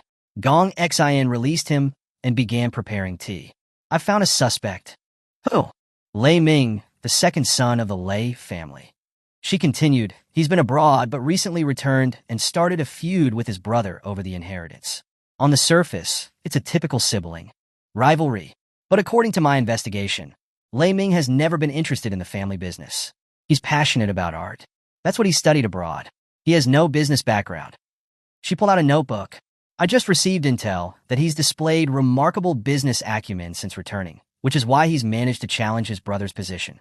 Someone with no business experience suddenly develops business talent? Luo Yang questioned. Strange, isn't it? Gong Xian paused. However, this is just speculation. There's no direct evidence linking him to Skynet. How many Skynet assassins do you think infiltrated the funeral? Xia Rufeng asked. Skynet usually operates in teams of 3. I suspect one was outside while the other 2 blended into the crowd, Gong Xian replied. However, aside from Lei Ming, there's no sign of the other assassin. I could be wrong. Luo Yang chuckled. Gong Xian, you're impressive. I didn't notice anything. But, do you think Li Qianli's presence here today was a coincidence? Hard to say. He claimed he was passing through on his way to a meeting in the capital. I checked, and there is a meeting scheduled, but I couldn't confirm his attendance, Gong Xian said. Luo Yang pondered. Jiangqing has been quite lively lately. Could the Imperial Seal truly be here? Gong Xian shrugged. I wouldn't know. She smiled playfully. Mayor, if you found the Imperial Seal, what would you do with it? Luo Yang chuckled. Turn it over to the state, of course. The state. Gong Xian gazed towards the capital. If it fell into the wrong hands, it could spell disaster for Longhua. The room fell silent. All 3 knew the situation in the capital was delicate. If the Imperial Seal resurfaced, what would become of Longhua, or even the Blue Star? No one knew. Those matters are beyond our control, Luo Yang said finally. Let's focus on our own duties. He continued, we'll monitor Lei Ming and try to find a lead to the other 2 S-rank assassins. I'll leave the surveillance to you, Mayor. My people aren't very competent. They tried to follow Xia Han and got caught. Quite embarrassing, Gong Xian admitted. Luo Yang raised an eyebrow. Following Xia Han? I thought you 2 were a couple. Mayor, you mustn't spread such rumors. My fiancé would be jealous, she said with a laugh. All right. Luo Yang stood. I'll arrange for Lei Ming to be monitored. He left. I'll be going too, Xia Rufeng said. Xia Rufeng, I helped your fake fiancé gain control of the Jiang Corporation. Don't you have anything to offer in return? Gong Xian asked. It was true. After He Shuai's demand for a change in leadership, the other business leaders had hesitated. It was Gong Xian's declaration that she wouldn't do business with Jiang Hui that triggered the domino effect. forcing the elders to vote for Jiang Li. She played a significant role. Xiao Rufeng stopped. Miss Gong, what do you want from me? She approached him with a wide smile. Xiao Rufeng's heart sank. He knew that smile. It usually meant trouble. Just so we're clear, I will absolutely not provide any special services, he stated firmly. Oh, what a pity. She traced a finger across his chest, her smile seductive. I was hoping you could take my temperature. Xiao Rufeng's lips twitched. Many considered Lei to be naturally alluring, but Gong Xian was the true temptress. She was a high-level player, reserving her charms for those she could exploit, maintaining a facade of pure goddess. But in reality, she was incredibly seductive. Few men could resist her, and even Xiao Rufeng struggled against her relentless advances. He took a deep breath, pushed her away, and said, let's talk business. Unfazed, she smiled. I want to be the CEO of the Jiang Corporation. Xiao Rufeng stared at her. Wait, you orchestrated Jiang Hui's downfall just to take over the Jiang Corporation? He continued, Yaya was such a good woman. How could her younger sister be so ruthless? Gongya, Gong Xian's older sister, had been stabbed and pushed off a cliff 5 years ago, before Xiao Rufeng arrived in Jiangqing. Her body was never recovered. Hey! Tourists had accidentally captured the incident on video, but the distance and poor resolution made it impossible to identify the perpetrator, who appeared to be male. Speaking of my sister, Gong Xian grinned. I heard that when our families discussed the engagement, you were actually interested in my sister? Xiao Rufeng didn't reply, neither confirming nor denying. Xiao Rufeng, she continued, her voice softening. Did you push my sister off that cliff? Xiao Rufeng sighed. Is that why you drugged me 5 years ago? Who knows? 5 years is a long time. I've forgotten what I was thinking back then. Xiao Rufeng's expression was complex. I didn't do it. But he paused. But I did ask her to meet me there. Gong Xian's eyes widened. So the X in my sister's phone contacts really was you. I've always wondered who it was. Now I understand. It wasn't the letter X, but the X within the character for wind, Feng. She fixed her gaze on him. What was your relationship with my sister? Xiao Rufeng remained silent. My sister has been dead for 5 years. Are you still going to hide it? Gong Xian's voice trembled with emotion. Her sister's death was the greatest sorrow of her life, compounded by the fact that her body was never found. When the police arrived, their dogs only found traces of blood and some of her belongings, including her phone.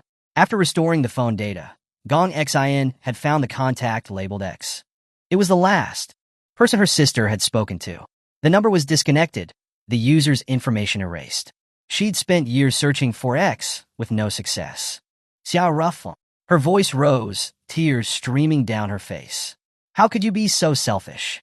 I've spent years searching for the truth about my sister's death, wasting so much energy and finding nothing. And you knew so much, but you wouldn't tell me. How could you? Xiao Rufeng was taken aback. It was the first time he'd seen this cunning woman so distraught. Your sister and I, he hesitated, then said quietly, we were dating. Gong Xian was speechless. Chapter 46. Xiao Rufeng, did you do it with my sister? Gong Xian was completely stunned. She had suspected her sister might have known Xiao Rufeng, but she never imagined they had dated. Bullshit. She paused. Who was my sister? A celestial beauty, kind and gentle. She had suitors from wealthy families, even in the capital, but she rejected them all. What did you have that they didn't? What proof do you have that you and my sister were dating? Xiao Rufeng silently pulled out his phone, switching to a different WeChat account. Does this count as proof? Gong Xian peered at his phone, her eyes widening. It was a WeChat account named, You're the Wind, I'm the Sand. This account had sent numerous private photos of her sister to Xiao Rufeng, some quite explicit, making even Gong Xian blush. But is that really my sister? She was bewildered. The sister she remembered was elegant and reserved, like a princess. The woman in these photos was wild and passionate, almost unrecognizable. But the resemblance was undeniable, down to the freckles on her back and the birthmark in her intimate area. Even identical twins couldn't be so alike. It had to be her sister, and judging by the angles, they were selfies. Scrolling through the chat logs, Gong Xian discovered, to her astonishment, that her sister had been the one actively pursuing Xiao Rufeng. She was utterly confused. A gentle angel, a wild temptress, she couldn't reconcile the two images. Finally, she regained her composure. When were you two dating? she asked quietly. Before I got engaged to you, I didn't even know you two were sisters, Xiao Rufeng replied. As mentioned before, Xiao Rufeng had a failed first love, and that was Gongya. Bai Shui was the first woman he actively pursued, but not the first woman he loved. His true first love was Gongya. He was just a teenager, and she was 3 years older. She had been the one to initiate the relationship, leaving him in a passive role. Initially, he'd been uncomfortable with her passionate nature, but over time, he'd fallen for her. Then, without warning or explanation, she'd ended it with a simple, let's break up. He'd been devastated. Later, he'd saved Gong Xn, leading to their arranged engagement. It was only during the family introductions that he discovered Gongya was her sister. Afterwards, Gong Ye had treated him as her future brother-in-law, kind and elegant, with no hint of their past intimacy. She'd told him, Rufeng, forget the past so you can have a future. But he couldn't let it go. Before going to Jiangxing for the engagement, he'd wanted closure. He called Gongya, asking to meet at Nine-Tailed Cliff in Qingqing. He wanted to know why she'd broken up with him. To his surprise, she agreed, despite having consistently refused to meet him alone since his engagement to Gong Xian. The date was Qixi Festival, a significant day for him, as it was the anniversary of their first date. He'd chosen that day to finally put their relationship to rest. They were supposed to meet at noon, but Gongyu arrived early. When he got there, he was met with the news of her fall. So, who killed my sister? Gong Xian asked quietly. I don't know. But what? She seemed suicidal. Gong Xian's composure shattered. She grabbed his collar. What do you mean? Are you saying my sister killed herself? No, I'm just stating the facts. He continued. In my last call with her, she said, even if I'm not there anymore, you must protect Gong Xian. Otherwise, even as a vengeful spirit, I will find you. I didn't think much of it at the time, but now, it sounds like a farewell. Gong Xian fell silent. If she really committed suicide, why? And who stabbed her and pushed her? Xiao Rufeng shook his head. I don't know. One mystery solved, another one emerges. She gave a bitter laugh. My sister never caused me any trouble when she was alive. I was always the one troubling her. But even in death, she continues to worry me. It's the opposite for me. Your sister tormented my entire youth, Xiao Rufeng said. Gong Xian rolled her eyes. Consider it an honor. Then something occurred to her. Xiao Rufeng, did you do it with my sister? Xiao Rufeng's face fell. Oh, judging by your expression, I guess you didn't succeed. Gong Xian looked smug. Xiao Rufeng sighed. I never understood your sister. He added, but we did kiss. She said it was her first kiss. And we did everything but the last step. Gong Xian's expression darkened. Hey, don't be unreasonable. We were dating, and we were both over 14. Even if we had done it, it would have been legal, he defended himself. Scumbag. Xiao Rufeng rolled his eyes. You want to talk? You're engaged, yet you flirt with other men, and you call me a scumbag. His phone rang. It was Jiang Li. Don't say a word, he warned Gong Xian before answering. Hello, Jiang Li? Xiao Rufeng sobbed. What's wrong? Bai Shui refused. Huh? She doesn't want to be the CEO? Yeah, she said she only went into business to raise money for her fiancé's war efforts. Now that the war is over and he's gone, she's not interested anymore. I see. We can't force her. Then what about the CEO position? Gong Xian was sitting opposite him, smiling. Xiao Rufeng's head throbbed. He took a deep breath. I have another candidate. Oh. Gong Xian. Jiang Li was silent. Xiao Rufeng, are you joking? No. The Jiang and Gong corporations have some business overlap, but it's mostly cooperative, not competitive.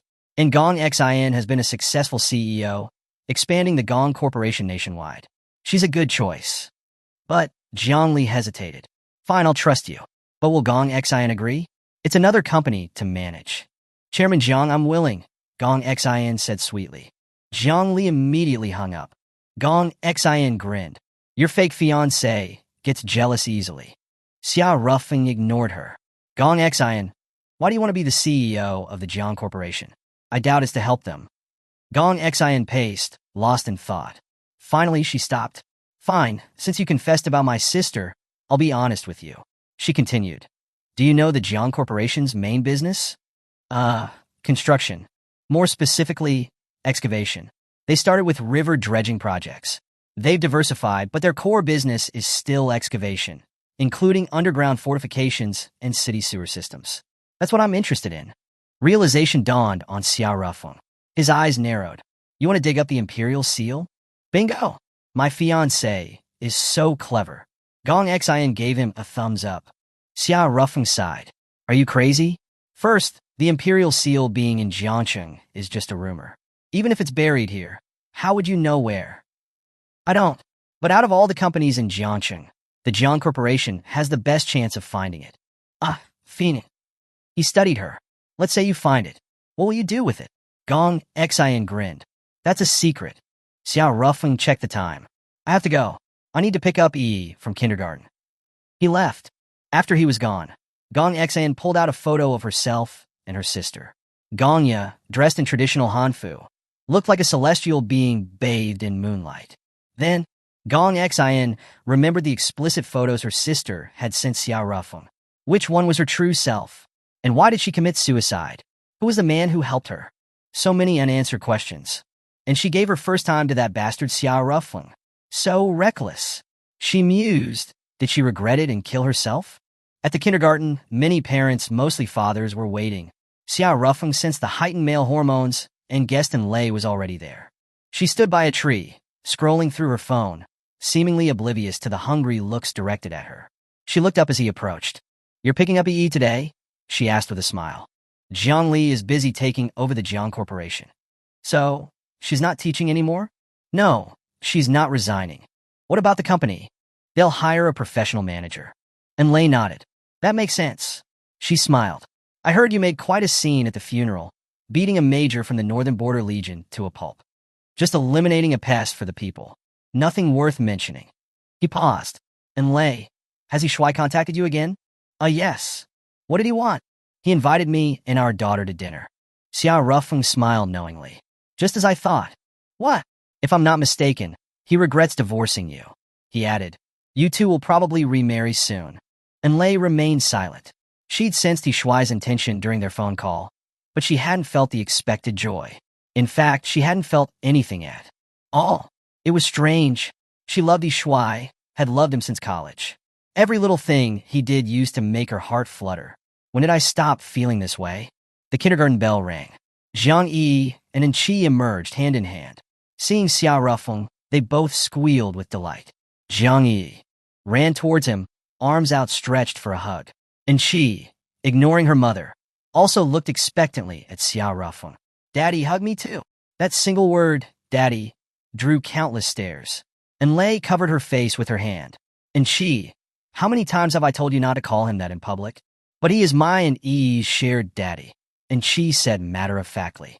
Shared daddy. The stares intensified, even the teachers looking at them strangely. And Lei wanted to disappear. Xiao Rufeng, however, seemed unfazed. He picked up both girls, one in each arm. Let's go home. Yay, going home, the girls cheered. And Lei trailed behind them silently, staring at Xiao Rufeng's back, lost in thought. Fate is so strange, she mused. I never thought I'd find myself staring at a man other than Shuai. Xiao Rufeng suddenly stopped. What's wrong?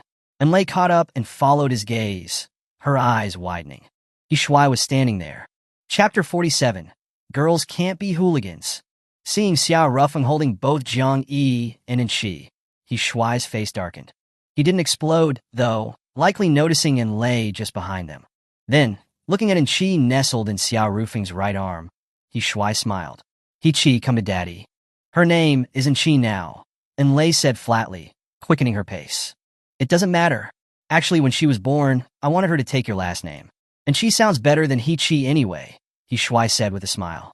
His sunny and cheerful demeanor made Lei feel a little dazed, momentarily transporting her back to their university days. Back then, Shuai was bright and optimistic. Though from an ordinary family, he was ambitious and driven. And in Lei's eyes, he shone brighter than any of the so-called rich kids. But everything changed after his third year, when General Li Qianli of the Southern Border Legion took notice of him. Power and influence began to consume him. He grew distant, not just physically due to their separate locations, but emotionally, sometimes going months without a single phone call. Initially, Lei hadn't minded much, thinking feelings naturally faded. But she hadn't expected Shuai's increasing indifference towards their own daughter. This chilled her to the bone. Finally, 6 months ago, Enlei initiated the divorce, which he Shui readily agreed to. Though she had been the one to propose it, Enlei knew deep down that she was the one who had been abandoned. Now he Shui looked at Enlei again, smiling. Enlei, your parents are in Jiangcheng. It's been a while since we've had dinner together as a family. Enlei's emotions surged. She rushed forward, grabbing he Shui's collar. He Shui, what do you mean? Did you have my parents brought here? Enlei's current parents were technically her adoptive parents. Her biological mother had passed away when she was very young, and as for her biological father, of course not. Why don't you call them and ask? He Shui responded. Enlei released he Shui's collar and stepped aside to call her mother. A short while later, she returned, standing before Xia Rufeng, hesitant to speak. Xia Rufeng smiled. Here's Enchi. I'm sorry. Enlei said, taking her daughter. Why are you apologizing to me? It's nothing. Enlei turned to leave with Enchi, but the little girl suddenly burst into tears. I don't want to go. I want to stay with Rufeng Daddy and Yi. Zhang Yi also started crying, looking pleadingly at Xia Rufeng. Daddy, I want to play with Enchi too. Xia Rufeng felt a bead of sweat trickle down his temple. He was powerless against those eyes. But what was he supposed to do? Crash their family dinner. Enlei, equally at a loss, finally made up her mind. Xia Rufeng, she said, why don't you and Yi join us for dinner?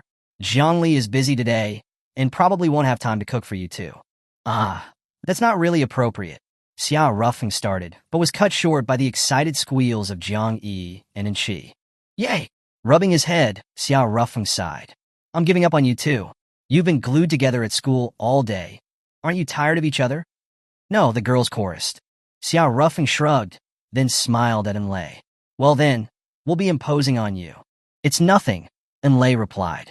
Though inwardly annoyed, he Shui remained silent. Half an hour later, the 3 adults and 2 children arrived at a dock in Jiangcheng. Oh, of all places, Xia Rufeng muttered, his head beginning to ache as he saw the shimmering sign of the Water Moon restaurant. It was one of Gong Xian's businesses and her usual residence in Jiangcheng. She seemed to prefer it to the Gong family's hillside villa. Of all places, he repeated, groaning internally. Unless absolutely necessary. He really wanted to avoid his scheming fiancé. Hopefully, we won't run into her. This Water Moon restaurant is a converted cruise ship. It's so big, with so many people, what are the odds? Just then, a familiar voice rang out. Well, if it isn't young Master Xia. My, have you changed companions? It was Gong Xian. Xia Rufeng was speechless. The world really was too small. Neither Xia Rufeng nor Enlei bothered to explain Gong Xian's misunderstanding. He couldn't be bothered, and Enlei's reasons remained unclear. He Shui, however, smiled and said, Miss Gong, don't joke. Enlei is my wife. Ex-wife. Enlei corrected flatly. She paused, turning to look at Gong Xian. She didn't like this woman. She couldn't pinpoint why, but she just didn't. Is something the matter? Gong Xian asked, then smiled. That day at the water park, you misunderstood. Lieutenant Colonel He and I were just shopping and discussing business. There was nothing romantic going on. Your relationship has nothing to do with me. He Shui and I are divorced. He can date whoever he wants. Enlei paused, then looked at Xia Rufeng. Rufeng, let's go inside. With that, she took Enchi's hand and led the way into the restaurant. He Shui followed close behind. As Xia Rufeng passed Gong Xian with Jiang Yi in his arms, she suddenly reached out and patted his backside. Xia Rufeng's face darkened. This hooligan! But with Jiang Yi present, he couldn't react too strongly and simply walked away. Once inside, Jiang Yi piped up. Daddy, that Annie touched your bottom. Xia Rufeng choked. Yi, remember, girls should be reserved. You must never act like that hooligan, understand? Jiang Yi nodded obediently. Moments later, as Xia Rufeng reached a private dining room with Jiang Yi, heated arguing could be heard from within. He Shui has already admitted his mistake. What more do you want? Do you really want Qi to grow up without a father? Do you know how easily children from single-parent families are bullied? A middle-aged woman's voice echoed from inside, presumably Enlei's mother. Enlei's eyes were red-rimmed. A simple, I'm sorry, can erase everything he's done? We divorced 6 months ago, and Chi-Chi was almost 4 years old then. 4 years old. Ask Shui himself how many times he's played with his daughter, or even wished her a happy birthday. Even before the divorce, Was there any real difference between having a father and not having one for Shi? Her voice choked with emotion, and Lei's mother seemed unmoved. I heard you've been getting close to that playboy, Xiao Rufeng, recently, she said, looking at Lei. And Lei remained silent, tacitly admitting it. Slap. And Lei's mother slammed her hand on the table. Absurd. You'd rather be with a playboy than a quality man like Shuai? And Lei, I took you in from the orphanage and raised you, not for you to throw your life away. And Lei clenched her fists. He's changed now. Her mother scoffed. A leopard can't change its spots. Trash will never turn into gold. Suddenly, the door to the private room burst open, and a 3- or 4-year-old girl rushed in. It was Jiang Yi. With clenched fists and teary eyes, she looked down and mumbled, "Don't talk about my daddy like that. My daddy."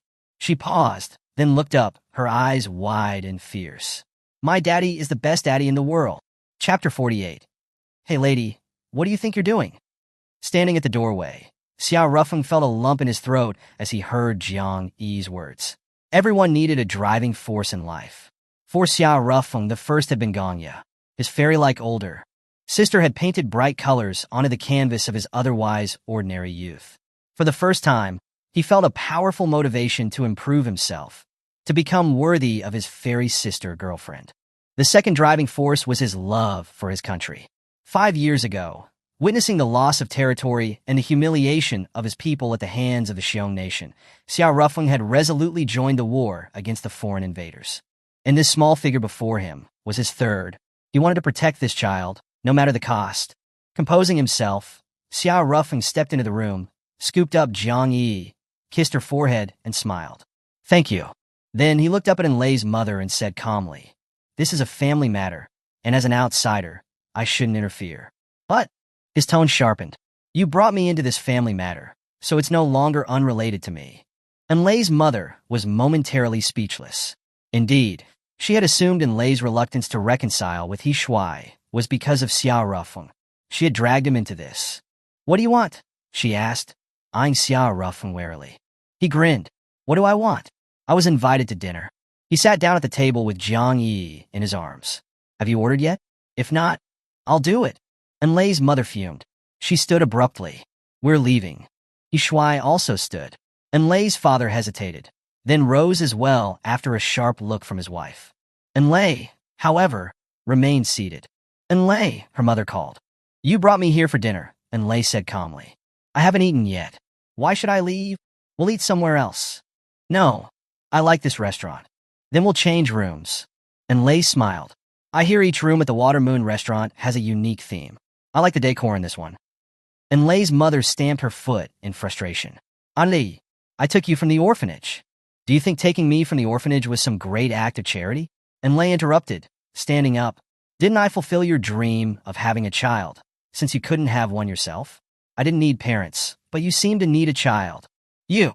And Lei's mother, enraged, slapped her across the face. And Lei didn't retaliate. She looked calmly at her adoptive mother. "You adopted me when I was 6. I started supporting myself at 16. I earned my own tuition and living expenses throughout university. Even so, I acknowledge your kindness in raising me. So, after I started working, I gave you all the money I earned. Considering that, along with this slap, I'd say I've repaid you in full.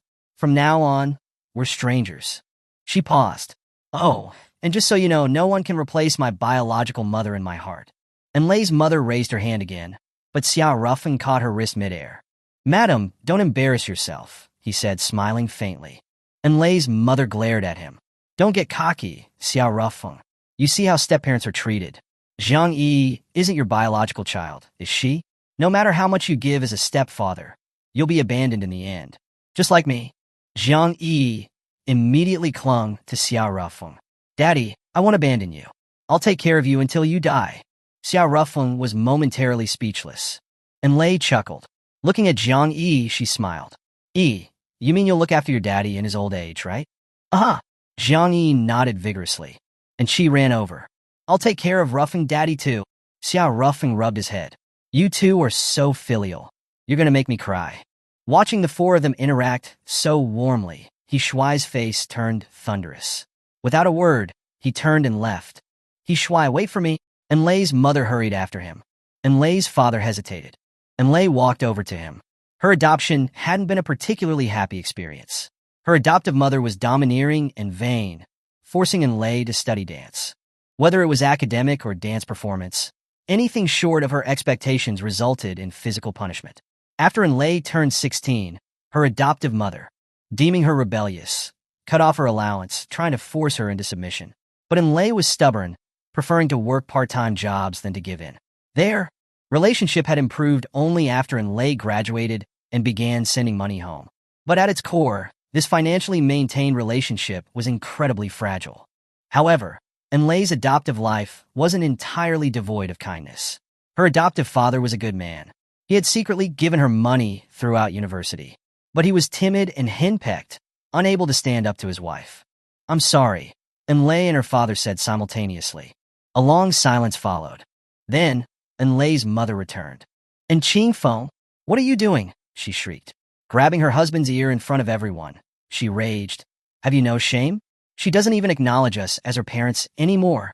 What are you still doing here?" She turned to Lei. "You're ungrateful and heartless. You'd rather consort with this hopeless playboy than a fine man like Shuai. You'll regret this." She pointed at Xiao Rufeng. "Birds of a feather flock together, I suppose. I'd like to see how you and your daughter survive in Jiangcheng without Shuai's protection." With that, she dragged her husband away. Lei clenched her fists, her chest heaving with anger. After a long while, she calmed down. "Let's go home," she said quietly. "Okay."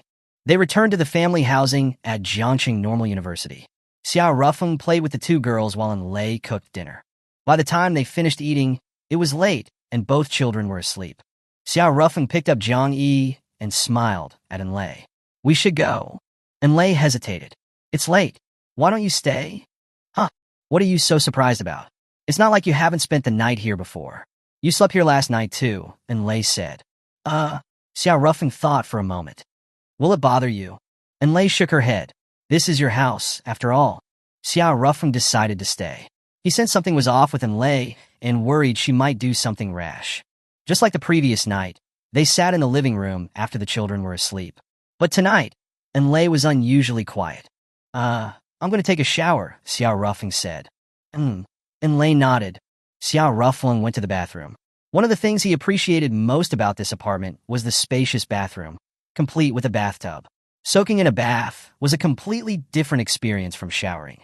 He filled the tub with hot water, undressed, and sat down. This is the life. Just then a knock came at the door. "Xiao Rufeng, do you need help scrubbing your back?" Lei's voice called from outside. "Huh?" Xiao Rufeng's first thought was that this was some kind of trap. "No, thank you," he replied quickly. But the door opened anyway. He hadn't locked it. He hadn't expected Lei to just walk in. Lei entered the bathroom. Xiao Rufeng swallowed hard as he took in her appearance. She was wearing only a bath towel, and nothing underneath. What is she planning? He wondered. Lei walked over to him and dropped the towel, revealing her flawless, breathtakingly beautiful body. Xiao Rufeng was stunned. "What's going on?" "The tub is big enough for two," Lei said. "We can save water this way." With that, she stepped into the tub. She was right. The tub was indeed large enough for two. But the problem was they weren't a couple. Was this appropriate? Lei sat facing him. "Are you shy?" she asked, a hint of amusement in her voice. Just a little surprised. "You seemed quite resistant to me yesterday," Xiao Rufeng said. "Well," Lei paused. "Even though we didn't do anything, it seems everyone already assumes we've slept together." "That does seem to be the case." "Doesn't it bother you?" she asked. "Not really. I'm used to being misunderstood." "But it bothers me," Lei said. Xiao Rufeng blinked. "So?" Lei looked at him calmly. "Since no one believes us anyway, we might as well make it true." "Huh? Make it true?" Lei didn't answer, but instead leaned in close. Xiao Rufeng swallowed hard again. Despite her impressive martial arts physique, Lei's body was incredibly soft, and she had a distinctly feminine scent. Xiao Rufeng was no saint. He couldn't withstand this close-quarters combat. "Wait a minute," he stammered. "Don't you want to?" Lei asked, her gaze steady. "It's not that. It's just—" He paused, then looked at her. "Will you regret this?" "I'm a single mother, a divorced woman, not some innocent girl experiencing her first time. Why would I regret it?" She paused, then looked at him. "Do you have AIDS?" "Oh, no." Then are you afraid of Zhongli? She asked. Of course not. Zhongli herself is planning to break off the engagement. Despite his words, he felt a twinge of guilt. Then there's no problem. With that, Enlei moved on top of him. He gasped. Half an hour later, the bathroom was quiet again. I'm sorry, Xiao Ruffing said. Almost 40 minutes. Very impressive, Enlei replied. Xiao Ruffing choked. He paused, looking at her. I wasn't talking about the duration. Then why are you apologizing? I was the one who initiated it, Enlei said. Xiao Ruffing was silent for a moment. I can sense that you're doing this out of self-loathing and despair. Sleeping with you now feels like taking advantage of you. Enlei's eyes instantly welled up. He was right. She had slept with him out of a sense of self-destruction. Despite her strong exterior, Enlei was a sensitive and vulnerable person. After last night's dinner, she had not only completely broken with Shuai, but also with her parents. Though they were adoptive, though her mother was harsh and demanding, they were the only family she had known. They had rescued her when she was at her lowest, abandoned by her father, orphaned by her mother's death, and bullied in the orphanage. They were her only family in the world. But now, they were strangers. Xiao Ruffing reached out and wiped away her tears. I'm sorry, he said again. Enlei shook her head. It's okay. Regardless of my reasons, I was the one who made the first move. And I'm not some innocent woman. I've slept with men before. Don't worry about it.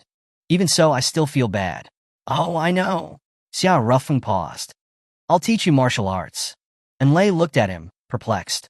Are you possessed or something? Why are you so insistent on teaching me martial arts? Xiao Ruffing gave an awkward laugh. He couldn't very well say, Your biological father asked me to.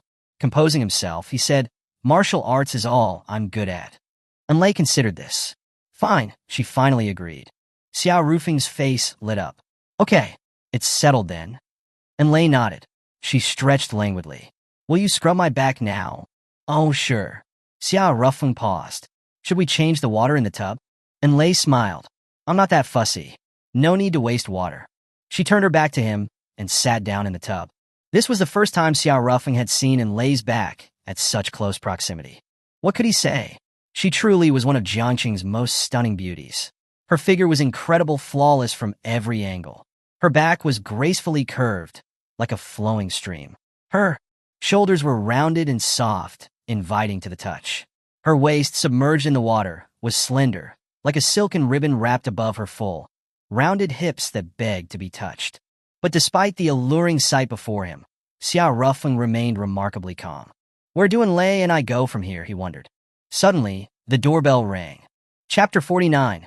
She crawled into his bed. The sudden doorbell startled both Xiao Ruffing and Enlei in the bathtub. I'll go see who it is. Stay here, Enlei said, wrapping herself in the bath towel before heading to the door. She peered through the peephole. It was Zhongli. How did she find this place? Enlei wondered. She doubted Xiao Ruffing would tell his fiancé about his secret love nest. Zhongli rang the doorbell again. Hesitantly, Enlei opened the door. Zhongli, how did you find this place? E's smartwatch, Zhongli replied. Enlei was surprised. Are smartwatch trackers that precise now? Can they even pinpoint the floor? Yep, Zhongli said, her eyes scanning the apartment. Is E here? Yes, but she's asleep, Enlei answered. What about Xiao Ruffing? Zhongli's gaze lingered on Enlei's towel-clad figure, a strained smile on her face. Oh dear, did I interrupt something? A romantic bath, perhaps? Don't be ridiculous. Xiao Ruffing left a while ago. Enlei lied. Really? Why would I lie to you? Do you think I'm that kind of woman? Enlei maintained a calm facade, but inwardly, she panicked. Although Xiao Ruffing and Zhongli weren't officially married, they were engaged. She was the other woman. Well, not exactly the other woman, more like a fling, she thought to herself. If Xiao Ruffing isn't in the bathroom, that's great. I really need to use the restroom, Zhongli announced, darting inside before Enlei could react. Enlei put her hand to her forehead. This is bad. But moments later, Zhongli emerged from the bathroom, seemingly unperturbed. Enlei was puzzled. She knew Jiang Li's personality. If she had discovered her fiancé's infidelity, she would be furious. Which room is E in? I want to check on her, Jiang Li said. Enlei probed. Jiang Li, do you suspect I'm hiding Xiao Ruffing? No, I just want to see my daughter. I called you earlier, but you didn't answer. Oh, I was in the shower. My phone was outside. Enlei paused. E is sleeping in the room on your right. Jiang Li went into the bedroom, and Lei rushed to the bathroom. It was empty. Huh. She was bewildered. Where was Xiao Rufeng? She was certain he hadn't left the bathroom. Her gaze fell on the blinds covering the bathroom window. They were there to prevent peeping from outside. And Lei pulled them aside, and her mind went blank. There were water streaks on the window. Did Xiao Rufeng jump out the window? This is the 20th floor. A fall from that height would seriously injure even a 9th-level martial artist. But I didn't hear anything. Is he clinging to the wall outside? And Lei pictured the scene, her lips twitching. It would certainly fit the image of someone caught cheating. Despite the amusing mental image, she was worried he'd fall. Just then, Zhongli came out of the bedroom, stretching. And Lei, mind if I stay here tonight? I see there's another bedroom. Suit yourself. And Lei said, then added, I've finished my shower. Why don't you take one? She put on her pajamas, gathered a trash bag, and said, I'm going downstairs to throw this out. Her real purpose was to check on Xiao Rufeng. To her surprise, there was no one clinging to the outer wall, nor was there any sign of impact on the lawn below. Where did he go? Confused, and Lei returned to the apartment. Jiang Li was showering, and Lei quickly searched every corner of the apartment, but still couldn't find Xiao Rufeng. If I hadn't just made passionate love to him, I'd think he was a ghost. It seems I barely know him at all. And Lei sat on the sofa, still feeling the lingering warmth of Xiao Rufeng's body. A sudden flush of heat coursed through her. She quickly drank some cold water to cool down. When the heat subsided, she stepped onto the balcony, letting the summer breeze caress her face. She had told Xiao Rufeng that she slept with men often, so he shouldn't worry. But in truth, he was only her second man. Before he Shuai, she had never been intimate with anyone. Even after Shuai abandoned her, she hadn't sought solace in casual encounters during the past 6 months. Despite her sensual and alluring stage presence as a dancer, she was quite conservative at heart. I never thought I'd be intimate with any man other than Shuai, let alone Xiao Rufeng. And Lei glanced at the bathroom where Jiang Li was showering. When I first heard that Xiao Rufeng was Jiang Li's fiancé, I have to admit I felt a bit of schadenfreude. Jiang Li seemed to have it all: beauty, a great figure, a good family background, and immense popularity with men. Even being a single mother in college hadn't diminished her appeal. Even Shuai had been infatuated with her, and Lei admitted to herself that she harbored some animosity towards Jiang Li. So, when she learned that Jiang Li's deceased grandmother had arranged her engagement to Xiao Rufeng, she almost laughed out loud. Xiao Rufeng had a reputation as a wastrel playboy, even implicated in several rape cases. A true scumbag. But after interacting with him recently, and Lei found him completely different from the rumors. He was strong yet gentle. Though flirtatious, he never pressured women. And most importantly, he had been helping her, taking care of her daughter, finding her an apartment, and dealing with her parents. He had done so much for her. Even though she had done nothing for him, she didn't believe he had helped her just to sleep with her. Tonight, she had been the one to initiate, even bordering on forceful. Otherwise, last night would have likely ended the same way, with nothing happening. And Lei took a deep breath, feeling the summer breeze on her fingertips. She didn't regret sleeping with Xiao Rufeng. However, she didn't intend to pursue a long-term relationship with him either. Just a midsummer night's dream, she thought. Meanwhile, Xiao Rufeng had left the apartment complex. For a grandmaster-level martial artist, falling from 20 stories, or even 100, posed no threat. He could control his chi, enveloping his body for a safe descent. He returned to the Xiao residence. It was almost midnight, but a light was still on in one of the rooms. That looks like Xiao Rian's room. What's she doing up so late? Xiao Rufeng entered the living room quietly and climbed the stairs. As he passed Xiao Rian's room, he heard suggestive sounds, seemingly from a video. Though faint, they couldn't escape his grandmaster-level hearing. This, Xiao Rufeng wasn't sure how to react. Well, it's normal. She's 23, even though she's still a student. Watching videos is perfectly natural. But what site is she using? All my favorites have been shut down. Lost in thought, Xiao Rufeng was startled when Xiao Rian's door suddenly opened. Xiao Rian froze, staring at him. Just passing by. Didn't hear a thing, Xiao Rufeng said. Xiao Rian choked, her face burning. That's so obviously a lie. She was mortified. Xiao Rufeng patted her shoulder. Hey, we're twins. Gotta share the good stuff, right? Xiao Rian wanted to die. Blushing furiously, she impulsively bit Xiao Rufeng's shoulder. Xiao Rufeng winced. She must have been a puppy in her past life. She's bitten me several times now. Xiao Ruyan pulled away. You're shameless. She fled to the bathroom and locked the door. Once inside, she breathed a sigh of relief. He probably didn't hear anything, right? I had the volume so low. But his reaction, he definitely heard. She groaned. This is so embarrassing. After a long time, she finally emerged. The hallway was empty. Xiao Ruffeng had probably gone back to his room. Relieved, she composed herself and walked to her door. Huh. A note was stuck to her door. Xiao Ruyan's face flushed crimson as she read it. www.needthewebsite.com. She ripped the note off the door and shredded it, tossing the pieces into the trash. Then, she gave Xiao Ruffeng's door across the hall the middle finger. Back in her room, she threw herself onto the bed, still blushing. Damn it! Of all people, him? Wait a minute. A thought struck her. He's already seen me naked. Does it really matter if he knows I watch videos? The thought strangely comforted her. Humming to herself, she scrolled through videos on her phone, then froze, her eyes wide with shock. No way. In his room, Xiao Ruffeng lay in bed. That was close. Almost got caught by Jiang Li in Lei's bathroom. The memory of their encounter stirred his hormones. Gotta admit, Lei has an amazing body. How could he Shui leave such a goddess all alone? What a waste. The more he thought about it, the more aroused he became. Suddenly, his door opened. He hadn't locked it. It was Xiao Ruyan. Xiao Ruffeng jumped. Xiao Ruyan, don't you know to knock? Ignoring him, she rushed to his side, her eyes inadvertently glancing at his groin. Pervert! Xiao Ruffeng quickly pulled the covers over himself. I don't want to hear that from a little sister who barged into her older brother's room in the middle of the night. He paused. What's so urgent? Look at this video. Xiao Ruyan held out her phone, showing him a Douyin live stream. Among the passers-by, Xiao Ruffeng spotted a familiar figure.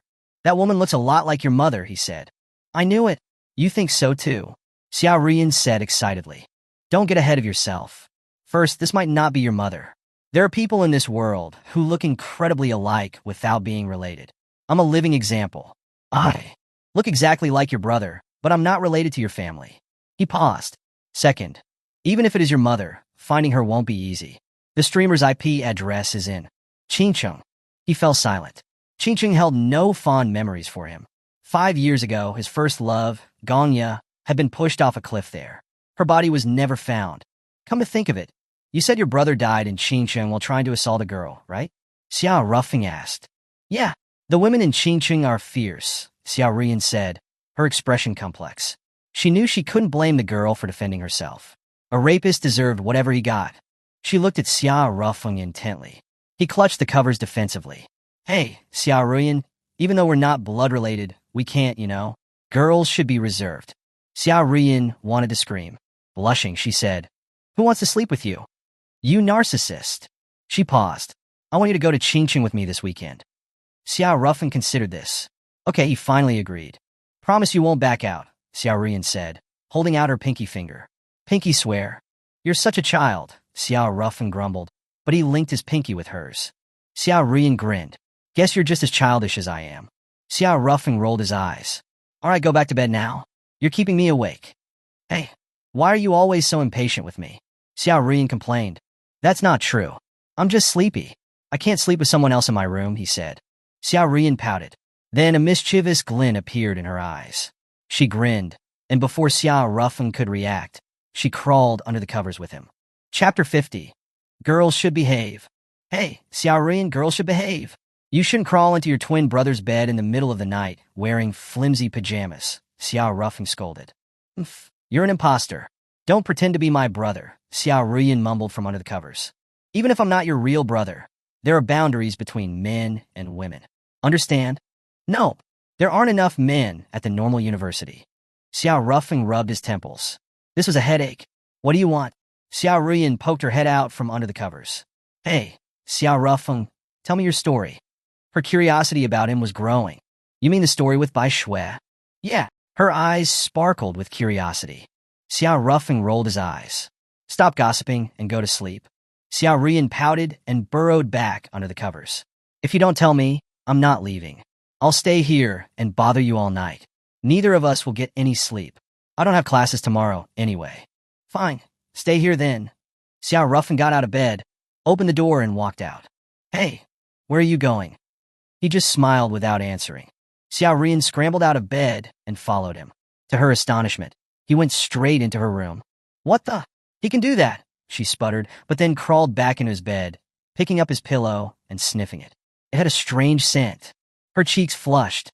This pervert was definitely doing something dirty under the covers. Shameless. Despite her words, her blush deepened. Meanwhile, in Xiao Rian's room, Xiao Ruffing lay in bed. Smells nice. A woman's bed is definitely different from a man's. On the nightstand were a few photos, some of Xiao Rian alone, and one family portrait. He picked up the family portrait.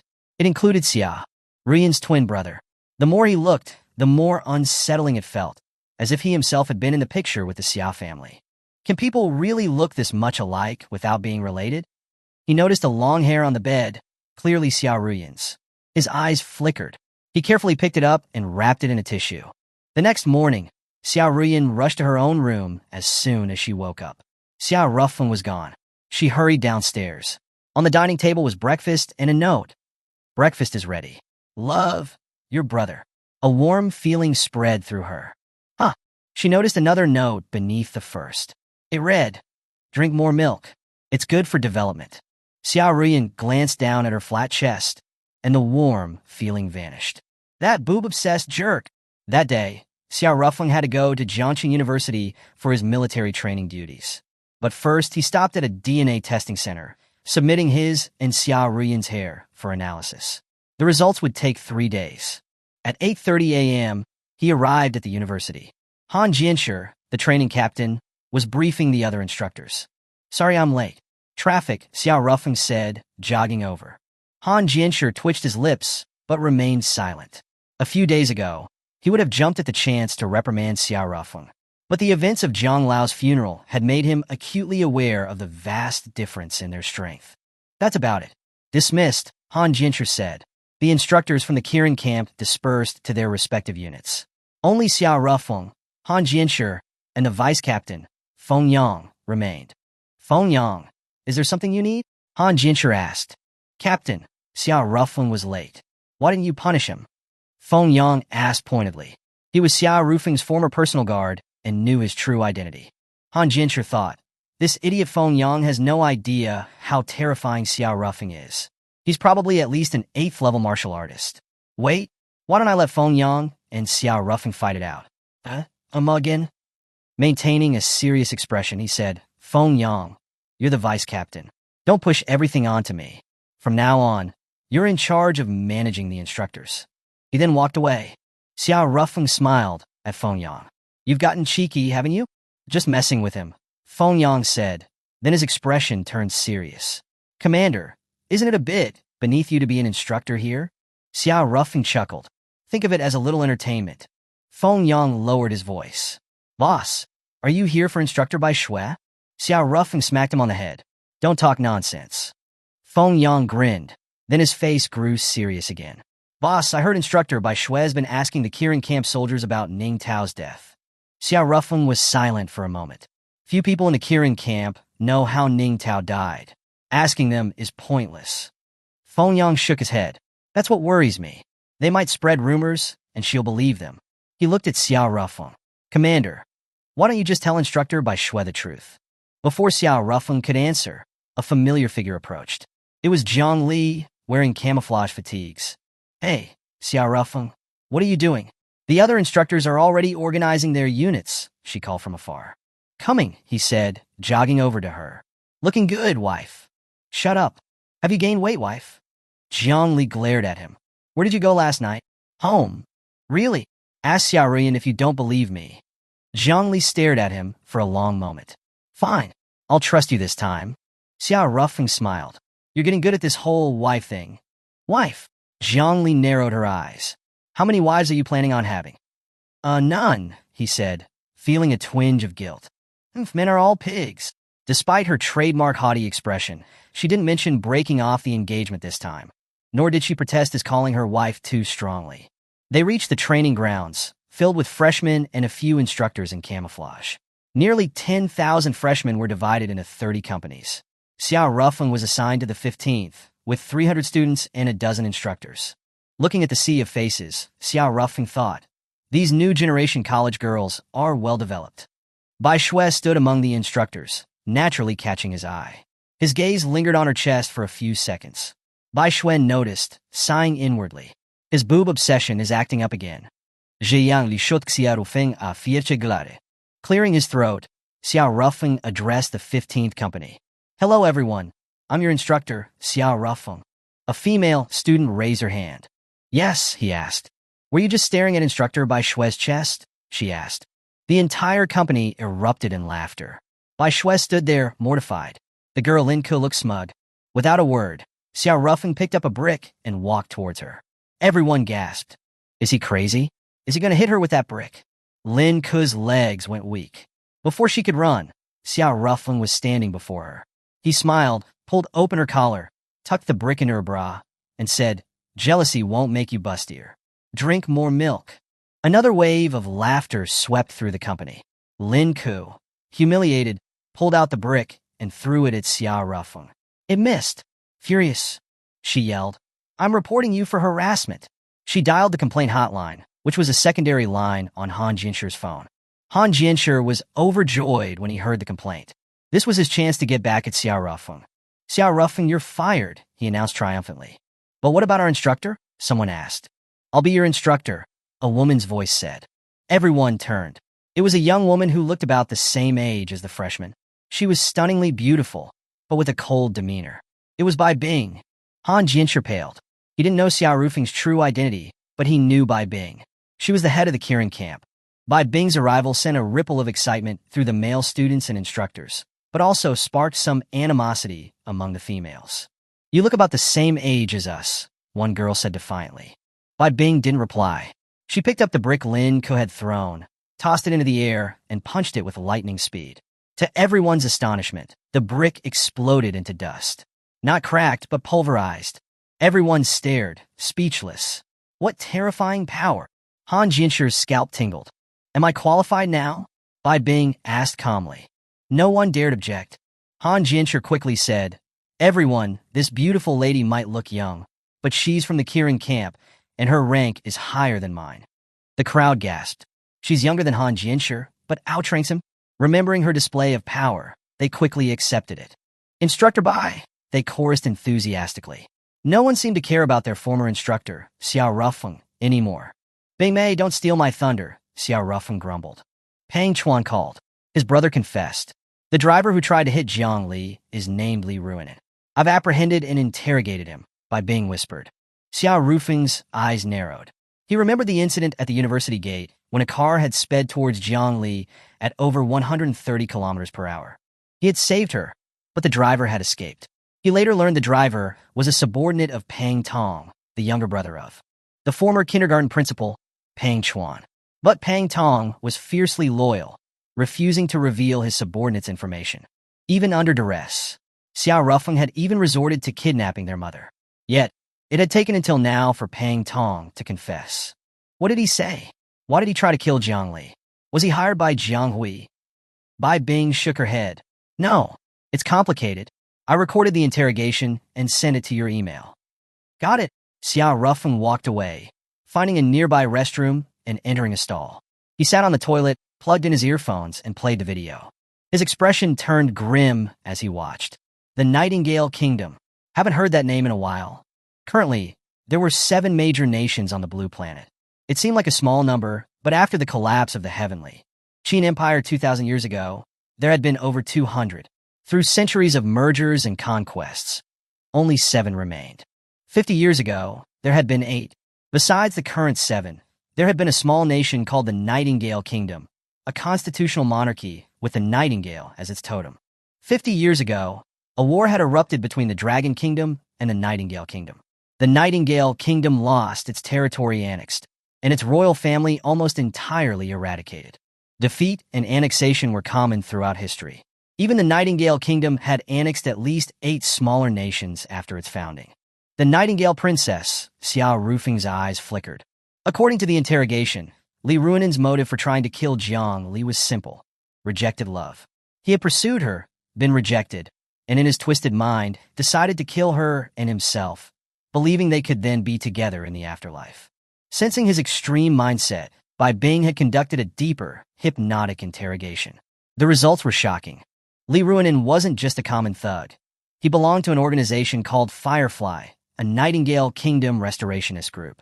Classified as a terrorist organization by the Dragon Kingdom. Li Ruanin's warped thinking was a result of the organization's brainwashing. Unfortunately, Li Ruanin was a low-ranking member, and the interrogation yielded little valuable information. However, there was one crucial detail. According to Li Ruanin, the Nightingale royal family wasn't entirely extinct. A Nightingale princess still lived, representing their hope for restoration. Li Ruanin didn't know her identity, though. This is troublesome, Xiao Rufeng frowned. If the Nightingale princess existed, she posed a significant threat to the Dragon Kingdom. Where is she? Lost in thought, he didn't notice several girls enter the restroom, chatting amongst themselves. Xiao Rufeng froze. Wait, was this the women's restroom? Had he entered the wrong one? Now that I think about it, there weren't any urinals outside. Cold sweat trickled down his forehead. Then, footsteps approached his stall. Chapter 51. Bathroom Stall Showdown. The girl tugged on the handle of the stall Xiao Rufeng was hiding in. It was locked, of course. Occupied, she muttered, moving on. Other girls tried the handle after her, and though none could open it, each attempt sent a jolt of fear through Xiao Rufeng. He could jump from a 20-story building, but he was trapped here. Even his Grandmaster-level chi manipulation couldn't help him burrow through the walls.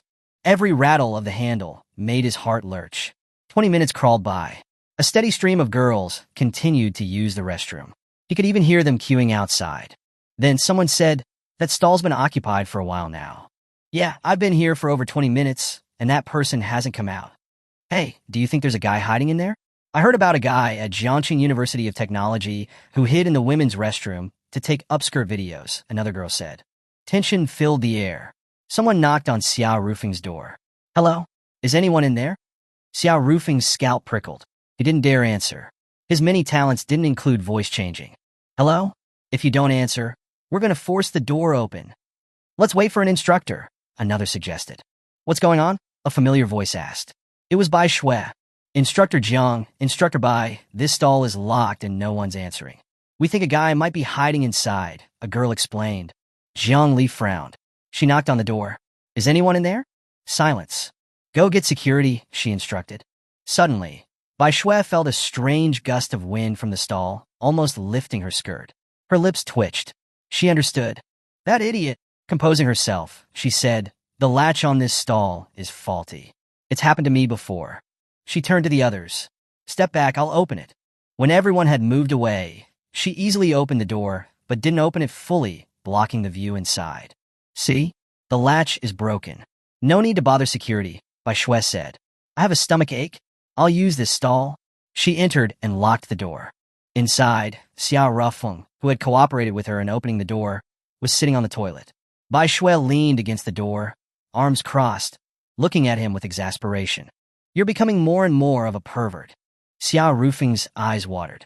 "If I said I came in here by mistake, would you believe me?" he asked weakly. "Huh," Bai Shui scoffed. "I've heard that excuse before from a guy who accidentally wandered into the women's hot spring." Xiao Rufeng chuckled awkwardly.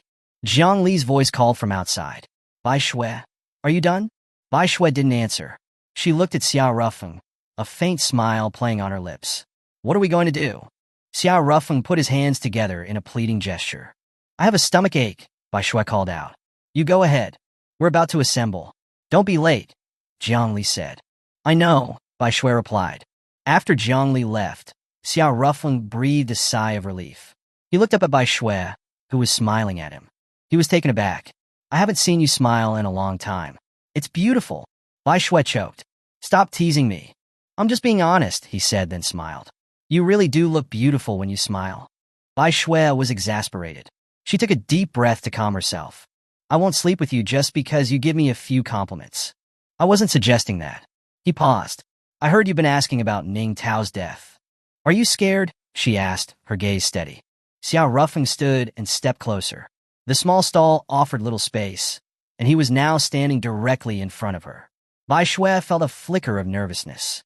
She instinctively stepped back, but her back hit the door. There was nowhere to go. Xiao Rufeng calmed down. "This is the women's restroom," she said quickly. Xiao Ruffing didn't reply. He leaned closer, trapping her between himself and the door. The face he had once yearned for was inches from his.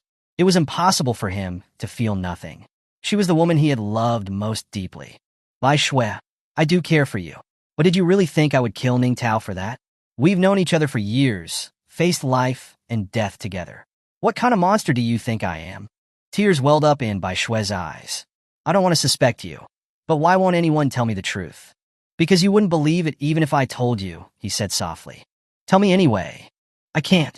But I can promise you, it had nothing to do with me. If you don't believe me, there's nothing I can do. The assembly whistle blew from the training grounds. You should go. Bing Mei is strict. She won't show favoritism. Even if you're her sister, she'll punish you for being late, Xiao Ruffing said with a smile. I believe you didn't kill Ning Tao, Bai Shui said. But there's something else you need to tell me. What is it? Have you slept with Bai Bing? Xiao Ruffing shrugged. I'd like to, but Bing Mei would never give me the chance. Just kidding. I would never do that. I see her as a younger sister. Bai Shui glared at him, then suddenly bit his arm and ran out. Xiao Ruffing shook his head and quickly left the restroom while it was still empty. Bai Shui barely made it back to formation before the whistle stopped. 2 hours later, the morning training session ended. I'm exhausted, Jiangli groaned. If I had known teaching involved military training, I wouldn't have taken this job. Maybe I should call in sick and say I have my period. Bai Shui chuckled. That might work with a male instructor, but my sister isn't easily fooled. She can tell if you're lying. Bing Mei is so strict. Jiangli paused, then looked at Bai Shui. By the way, why were you in the restroom for so long? Constipation? Bai Shui's lips twitched. She mumbled. Is it serious? Maybe you should ask Xiao Ruffeng to take a look. He's good at that sort of thing. My grandmother's health has improved significantly since he started treating her. Bai Shui's face twisted. Ask your fiancé to look at my constipation? You wanted to drop my pants and bend over for him? Jiangli pictured the scene. It was disturbing. Just kidding. Bai Shui smiled. I'm fine. Probably just dehydrated. Okay. Jiangli paused, studying Bai Shui's face. You seem to be in a good mood. Did something good happen in the restroom? You could say that, Bai Shui smiled. She still didn't know the truth about Ning Tao's death, but at least she was certain Xiao Ruffeng wasn't involved. I guess that's a good thing. To quote Bai Bing's blunt assessment of her sister, that woman is so complicated. In truth, Bai Shui had never truly believed Xiao Ruffeng killed Ning Tao. She was just upset that he had kept the truth from her. But after their conversation in the restroom, it seemed the truth was something he couldn't easily speak about. She felt at peace now, no longer obsessed with uncovering the details of Ning Tao's death. Her heart was lighter. Bai Bing walked towards them, her icy demeanor repelling any male students or instructors who tried to approach her. Wow, your sister has a real Ice Queen vibe. I've never seen her smile. It's always that poker face, Jiangli said. She's always been a cold beauty. I rarely see her smile either, Bai Shui replied. Does she have a boyfriend? Jiangli asked suddenly. I don't know. Bai Shui watched her sister approach, a thought crossing her mind. The only man close to Bai Bing was Xiao Ruffeng. They've been spending a lot of time together, mostly alone. Even 2 damp pieces of wood can create a spark with enough friction. Neither Xiao Ruffeng nor Bai Bing are monks who abstain from worldly desires. Are they really as platonic as Xiao Ruffeng claims? Bai Bing reached them. Sister, I just received news that mother is coming to Jiangcheng. What? Bai Shui was taken aback. Why? I don't know. Seems your mother-in-law invited her, Bai Bing said. Bai Shui's hands clenched. Ning Tao's mother's intentions were clear. To set her up with Ning Hai, Ning Tao's younger brother. Ever since Ning Tao's death, her future mother-in-law had been trying to push them together. Her good mood evaporated. After a moment of silence, she turned to Jiangli. Jiangli, I need to borrow something from you. Anything. If I have it, you can borrow it, Jiangli said readily. I want to borrow. Bai Shui hesitated. Xiao Ruffeng. Chapter 52. Infidelity. Jiangli hesitated. If you don't mind me asking, what do you need Xiao Ruffeng for? My mom was summoned to Jiangcheng by Ning Tao's mother. They're definitely planning to set me up with Ning Hai, Ning Tao's younger brother. If I have a boyfriend, maybe they'll give up, Bai Shui explained. I see, Jiang Li exclaimed. Bai Bing suddenly spoke.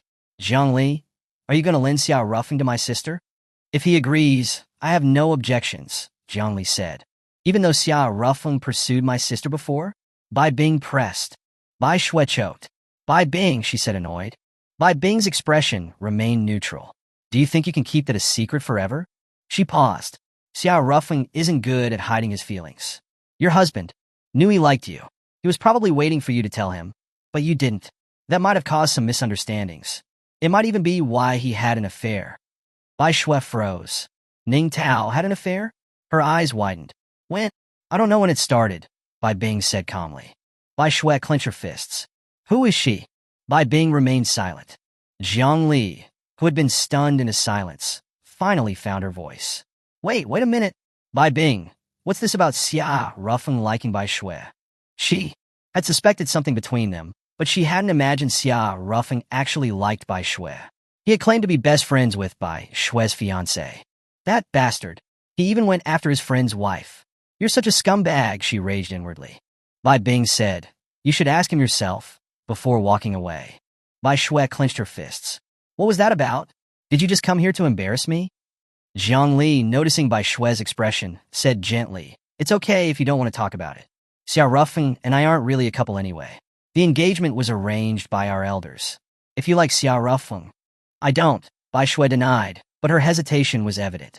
When Bai Bing had asked her the same question before, her denial had been firm. Taking a deep breath, Bai Shui recounted her relationship with Xia Rufeng, including the month they spent trying to rescue Ning Tao.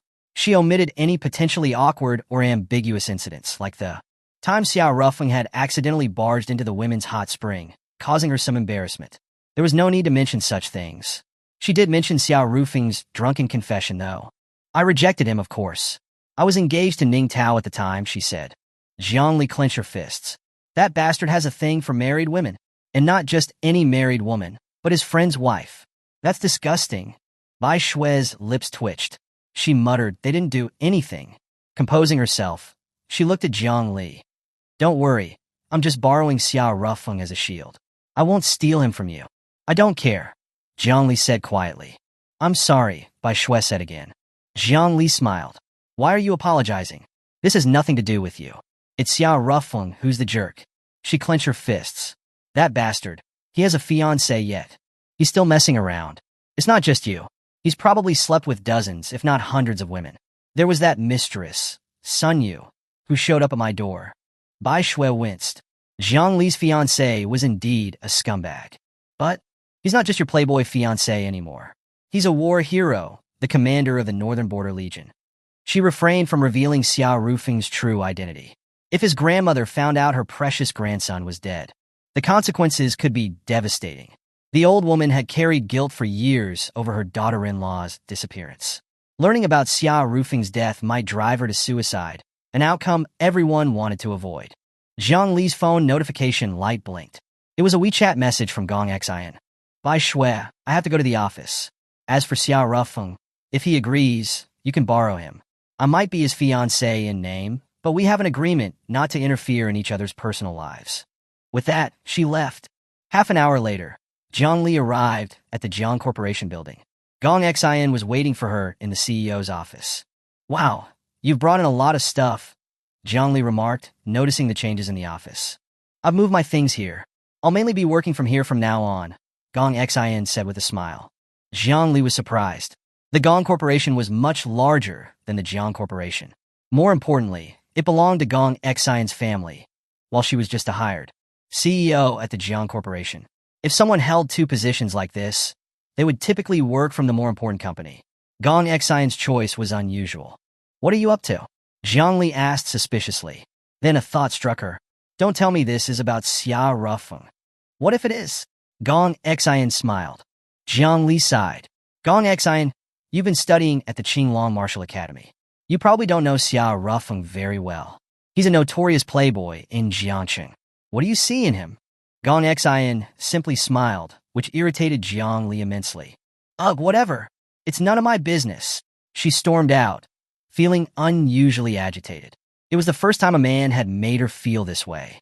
20 minutes later, she lay on the grass by the moat, gazing at the sky. What's wrong with me? She wondered, feeling lost. Could I be developing feelings for that jerk, Xia Rufeng? A gentle voice interrupted her thoughts. Jiang Li. She looked up in surprise. Lu Jie. It was her cousin, Jiang Lu. Jiang Lu's assertive display at their grandfather's funeral had surprised many. But now, she was her usual calm and gentle self. What's wrong? Jiang Lu sat beside her, smiling. Troubled by love? Is it about Xiao Ruffin? Jiang Li choked, her face flushing. Of course not. Why would I be bothered by that scumbag? Absolutely not. Her usual tsunder response. Composing herself, she looked at Jiang Lu. Lu Jie, are you really going to divorce Han Jianshi? What else can I do? Jiang Lu's expression was calm. Some people are worth waiting for. Others are not. Jiang Li fell silent. She wasn't sure if Xiao Ruffin was worth waiting for. She could accept his past playboy antics, but from what Bai Shui said, Xiao Ruffin seems to have genuine feelings for her. I've never heard of him treating any other mistress so considerately. He usually just throws money at them, like he did with Sun Yu. The thought made her restless again. I should definitely break off this engagement. Jiang Lu suddenly looked around. Jiang Li, I have to go. Something came up. She stood and left. Jiang Li continued to lie on the grass. About 10 minutes later, several men approached stealthily, knocked her unconscious, and dragged her into a black van, which sped away. Their movements were swift and practiced. The van drove out of the city to a farmhouse in the suburbs. As it pulled into the courtyard, several men emerged from the house. Did you get her? Easy peasy. One of the men chuckled. They dragged the unconscious Jiang Li out of the van. Some of the men, seeing her beauty, had lecherous thoughts. Suddenly, a woman appeared on the courtyard wall. It was Jiang Lu. What do you want with my cousin? She asked, smiling. Who are you? A man with an eye patch asked. I remember her. She's Jiang Li's useless cousin, Jiang Lu, right? The one married to the Northern Border Legion officer? They're getting divorced, someone said, looking at Jiang Lu. Hey, Jiang Lu, I heard your husband dumped you. Want me to keep you company? I might not be able to beat your husband in a fight, but in bed, I might just surprise you. Jiang Lu projected an image of fragility and weakness. Even her younger sister, Jiang Hui, often called her a useless waste of space. And in many ways, she seemed to be. Her husband had married her to get close to Jiang Li, and then her own sister had slept with him. She hadn't even protested. She was the epitome of a useless woman. The man seemed to know this, which was why he dared to taunt her so brazenly. Jiang Lu continued to smile. Is that so? Well, first, you'll need this. The man's voice abruptly cut off. He looked down. His pants were sliced open at the crotch, blood gushing out. His severed manhood lay on the ground. He finally registered the pain. Hey, a cack. Hey, you bitch. What did you? Before he could finish, his body was sliced into several pieces. The others stared in horror. I remember now. There's an S-rank assassin on the Skynet called Death Scythe. She uses near-invisible nanowires to dissect people instantly. Gruesome stuff. One of them said. The name Death Scythe sent shivers down their spines. It was a terrifying moniker. Death Scythe is a woman? And she's Jiang Lu, the useless one? Her smile now looked different, no longer gentle, but demonic. Within minutes, 6 of the 7 men in the courtyard were dead, slaughtered by Jiang Lu with terrifying ease. The remaining person, a woman, was paralyzed with fear, urine soaking her pants. Jiang Lu jumped down from the wall and approached the trembling woman. Why did you kidnap Jiang Li? She asked, smiling. Oh, our teammate went missing. He had a conflict with Jiang Li before, so we thought she might be involved. We brought her here to question her. The woman stammered, too terrified to lie. Who are you? Oui. Jiang Lu raised her hand, and the woman saw the nearly invisible silver wires wrapped around her fingers. She glanced at the dismembered bodies in the courtyard and blurted out. We're peripheral members of the Nightingale. The Nightingale Kingdom Restorationist Group? Why, yes. The Nightingale Kingdom fell 50 years ago. The royal family is dead, and the people have integrated into the Dragon Kingdom. What motivates you to restore it? They said a princess is still alive. Oh, the lost Nightingale princess. Jiang Lu's interest peaked. Where is this princess? The woman shook her head. I don't know.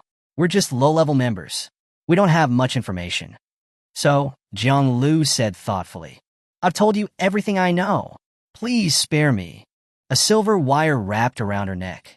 With a flick of her wrist, the woman's head rolled off her body. Jiang Lu didn't even glance at the corpse. She stood with her hands behind her back, gazing into the distance, lost in thought. Could she be the Nightingale princess? A man's voice suddenly crackled from the tiny communicator in her ear. Hey Lujia, where are you? It was Lei Ming. Gong Xian's suspicions were correct.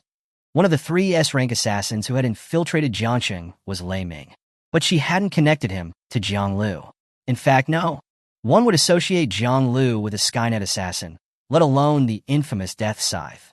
In that respect, Jiang Lu was a truly gifted assassin, a master of disguise. Dealing with something, Jiang Lu said, What is it? Conan, our contact, hasn't shown up. Do you know his real name? I want to find him. I don't. Then what do? We wait. We can only wait for him to contact us. Damn it. This is messing with my game. Lei Ming grumbled, then grinned. Hey, Lujia, want to hang out? I want to be your lapdog, lick your feet, anything. Jiang Lu smiled sweetly. Do you want me to dissect you? Just kidding, Lei Ming said, quickly ending the call. Standing by the window of his villa in Jiangsheng, Lei Ming stuck out his tongue. Gentle on the outside, a demon inside. That contrast is so hot. I really want to lick Lujia, anywhere, everywhere. Chapter 53, Paternity Test. Zhongli awoke on the grassy bank of the moat, rubbing her head. Her memory was hazy. Did I fall asleep? Oh no, military training. She checked the time, wiping away a bead of cold sweat. It was nearly 5 p.m. Her daughter E would be getting out of kindergarten soon. The afternoon training should be over, right? The thought of instructor by Bing's impassive face made her scalp tingle. Forget it, I'll pick up E first. When she arrived at the kindergarten, it wasn't dismissal time yet, and Lei was already there. But unlike usual, the fathers weren't focused on her. They were huddled together, talking. What are they discussing? Zhongli asked casually, joining in Lei. You haven't heard? And Lei looked surprised. Heard what? 7 bodies were found dismembered in a farmhouse on the outskirts of Jiangsheng. It's horrific, and Lei said. Zhongli gasped. That terrifying? Have they caught the killer? Not yet. The whole city is on edge, and Lei replied. That's truly frightening. I've never heard of such a gruesome murder method in my life, Zhongli said, her face pale. Just then, a man rushed towards them, stopping abruptly. It was Xiao Rufeng. Everything all right at the kindergarten? He asked, clearly aware of the murders. No, but Anchi and E's teacher just sent a notice in the WeChat group. Kindergarten is temporarily closed because of the murders. They'll let us know when it reopens, and Lei said, rubbing her temples. This is a problem. I have to work. Xiao Rufeng smiled. I'm free. I can take care of Anchi. That's so kind of you, and Lei said. Don't mention it. Your child is like my own, Xiao Rufeng replied. And Lei chuckled. Don't say that. Someone will get jealous. In the past, Zhongli would have protested, but this time, she remained silent. Wife, are you okay? Xiao Rufeng asked. Your wife? That's debatable, Zhongli replied flatly.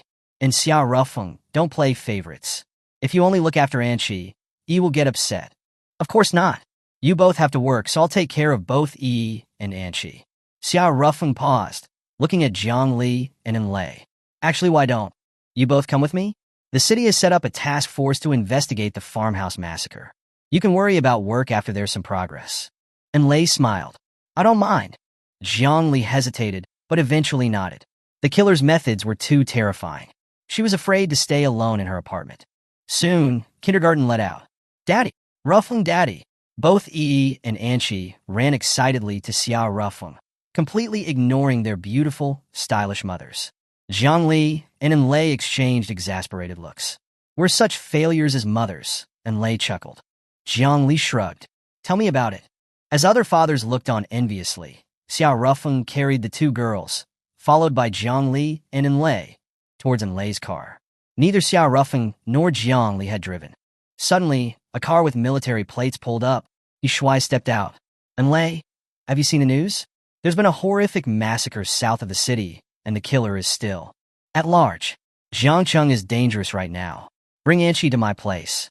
It's a military base, the safest place in Jiangsheng, he said, his tone much warmer than his usual aloofness. No, we're divorced. It would cause gossip. And Lei refused. Yishuai glanced at Xiao Rufeng. 2 women with 1 man won't cause gossip, he asked calmly. Zhongli bristled. Hey, Yishuai, can you be a little less cynical? Xiao Rufeng is my fiancé, and Lei is my friend. They're both with me. How did it become the 2 of us clinging to him? Yishuai looked at Zhongli. Do you believe in platonic relationships between men and women? Zhongli paused, took a deep breath, and said, Enlay, let's go. Stop right there, He Shuai suddenly commanded, his voice hardening. Xia Rufeng turned to face him. You have something to say to me, don't you? Did you commit the murders at the farmhouse? He Shuai asked directly. Xia Rufeng laughed. Seriously, Major He? Even if you want to frame me, you need evidence. This is slander. Then tell me, who are you really? He Shuai paused.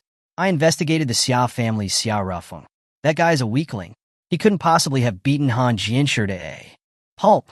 Han Jianshi is a major in the Qilin Battalion, an elite unit of the Northern Army. He's also a 6th-tier martial artist. A spoiled playboy couldn't possibly defeat him. So, what are you suggesting? That I'm an imposter?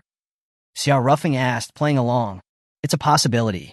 Makeup and disguises can achieve that effect. Some actors' stunt doubles are indistinguishable, He Shuai said then. Smiled faintly. However, there's one thing an imposter can't change. He crossed his arms behind his back. When we had our little altercation the other day, I took one of your hairs. I also got a hair from your father. I sent them to a DNA testing facility. They just called. The results are in. He looked at Zhongli and lay behind Xia Rufeng. Why don't we all go and see the results together? Xia Rufeng's heart sank. Damn it! Before he could speak, Zhongli said, Fine, let's go. Let's, He Shuai said with a smile. Xia Rufeng's head throbbed. I'm screwed. He racked his brains for a solution on the way, but it was hopeless. He Shuai was clearly suspicious. Any unusual move would only increase his suspicion. They soon arrived at the DNA testing facility. It was a different one from the one Xia Rufeng had used for his and Xia Ryue's hair samples. Someone greeted them immediately in the lobby. Major Heath, you're here, the man said. He Shuai nodded. Are the results ready? Yes, the man replied, handing him a sealed envelope. The results are inside. They haven't been tampered with? He Shuai asked again. Absolutely not, the man assured him. He Shuai took the envelope and handed it to Zhongli. Zhongli, why don't you open it? If you don't trust the results, we can always do another test. Zhongli hesitated for a moment, took a deep breath, and tore open the envelope. Inside was a DNA test report. She couldn't understand the DNA comparison data, so she skipped to the conclusion. Based on the DNA sequence comparison, we conclude that the tested individuals share a parent-child relationship. He Shuai, what are you playing at? Zhongli asked, bewildered. He Shuai was taken aback. Zhongli's reaction wasn't what he expected. And Lei peered over her shoulder and laughed. What? I actually thought they'd been switched. He Shuai felt increasingly uneasy. He snatched the report from Zhongli's hand. Staring at the results, he was dumbfounded. This is impossible. He lost his composure.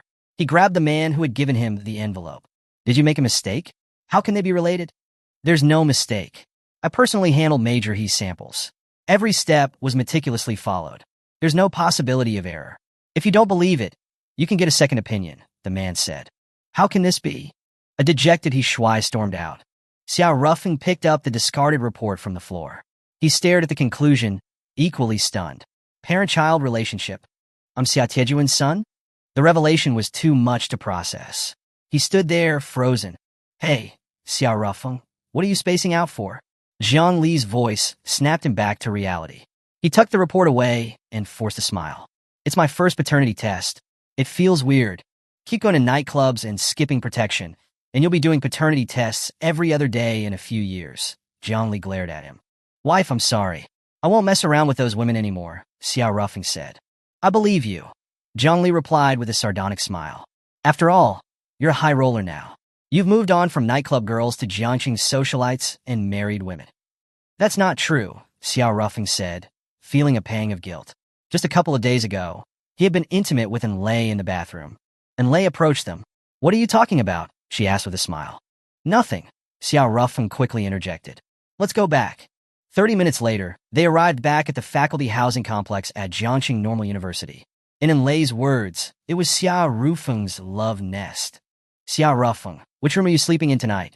Just so you know, Enlay and Anqi are taking the master bedroom, and E and I are in the second bedroom, Zhang Li said, fixing him with a warning look. So, where are you sleeping? Xia Rufeng's scalp prickled. I'll take the sofa in the living room. Won't you feel uncomfortable? Not at all. Fine, it's settled then. Zhang Li and Enlay went to the kitchen to cook dinner. while Xiao Rufeng played with the children in the living room, his mind still preoccupied with the paternity test. I can't believe I'm actually a Xia. But he frowned. Xiao Ryue said her mother was pregnant with twins. She had several checkups. There's no mistake. So if I'm the twin brother of the deceased Xiao Rufeng, then who is Xiao Ryue? Too many mysteries needed unraveling. His phone rang. It was Bai Shui. He answered. Hey, Bai Shui. Did Zhongli tell you? She asked. Xiao Rufeng was confused. Tell me what? It's just... Bai Shui hesitated. I want you to be my fake boyfriend. What? Xiao Rufeng was astonished. What happened? Bai Shui explained the situation. I see. If it's inconvenient, forget it, Bai Shui said. Xiao Rufeng smiled. Zhongli already agreed. How can I refuse? He paused. Wait for me. He went to the kitchen doorway. Zhongli and Enlei were busy cooking. The summer kitchen was hot, and both women were dressed lightly, their clothes clinging to their damp skin, revealing the outlines of their undergarments. Xiao Rufeng felt a surge of desire. Ladies, he said after a moment, don't even think about doing anything inappropriate in the kitchen. No way, Zhongli said immediately. Xiao Rufeng chuckled. Why do you think of me as some kind of sex-crazed animal? He paused. Bai Shui just called. She wants me to be her fake boyfriend. Apparently, someone already gave their permission. I just wanted you to be happy. Not every man gets to be his goddess's fake boyfriend. It's my way of being nice, Zhongli said, a hint of sourness in her voice. Xiao Rufeng smiled. I'll be back as soon as I can. It doesn't matter if you don't come back. Zhongli pushed him out of the kitchen. Just go. Xiao Rufeng left without another word. After he left, Enlei glanced at Zhongli. Zhongli, playing hard to get will be your downfall. You have to be firm when necessary. For example, you could easily ask me and Anshi to move out. We have no right to demand Xiao Rufeng's affection and protection. He's your man. Zhongli didn't reply. After a moment, she forced a smile. It's fine. As long as you don't cross the line, everything's good. And what if we do cross the line? Enlei asked softly. A man and a woman alone together, sparks can fly. Zhongli chuckled. I don't think so. We were college classmates. I know you too well. You're deeply in love with Yishui. You might be having problems now. But he's changing. When he becomes the sunny, cheerful guy he used to be, you'll go running back to him. She paused. Remember what you told me in college? What? You said you had a mental block about physical contact with any man other than Yishui. Even holding hands with another man made you feel disgusted. So, I don't think you'd sleep with Xiao Rufeng, Zhongli said with a light laugh. Enlei remained silent. She hadn't slept with Xiao Rufeng. They had been in the bathroom. She kept quiet. I used to be like that.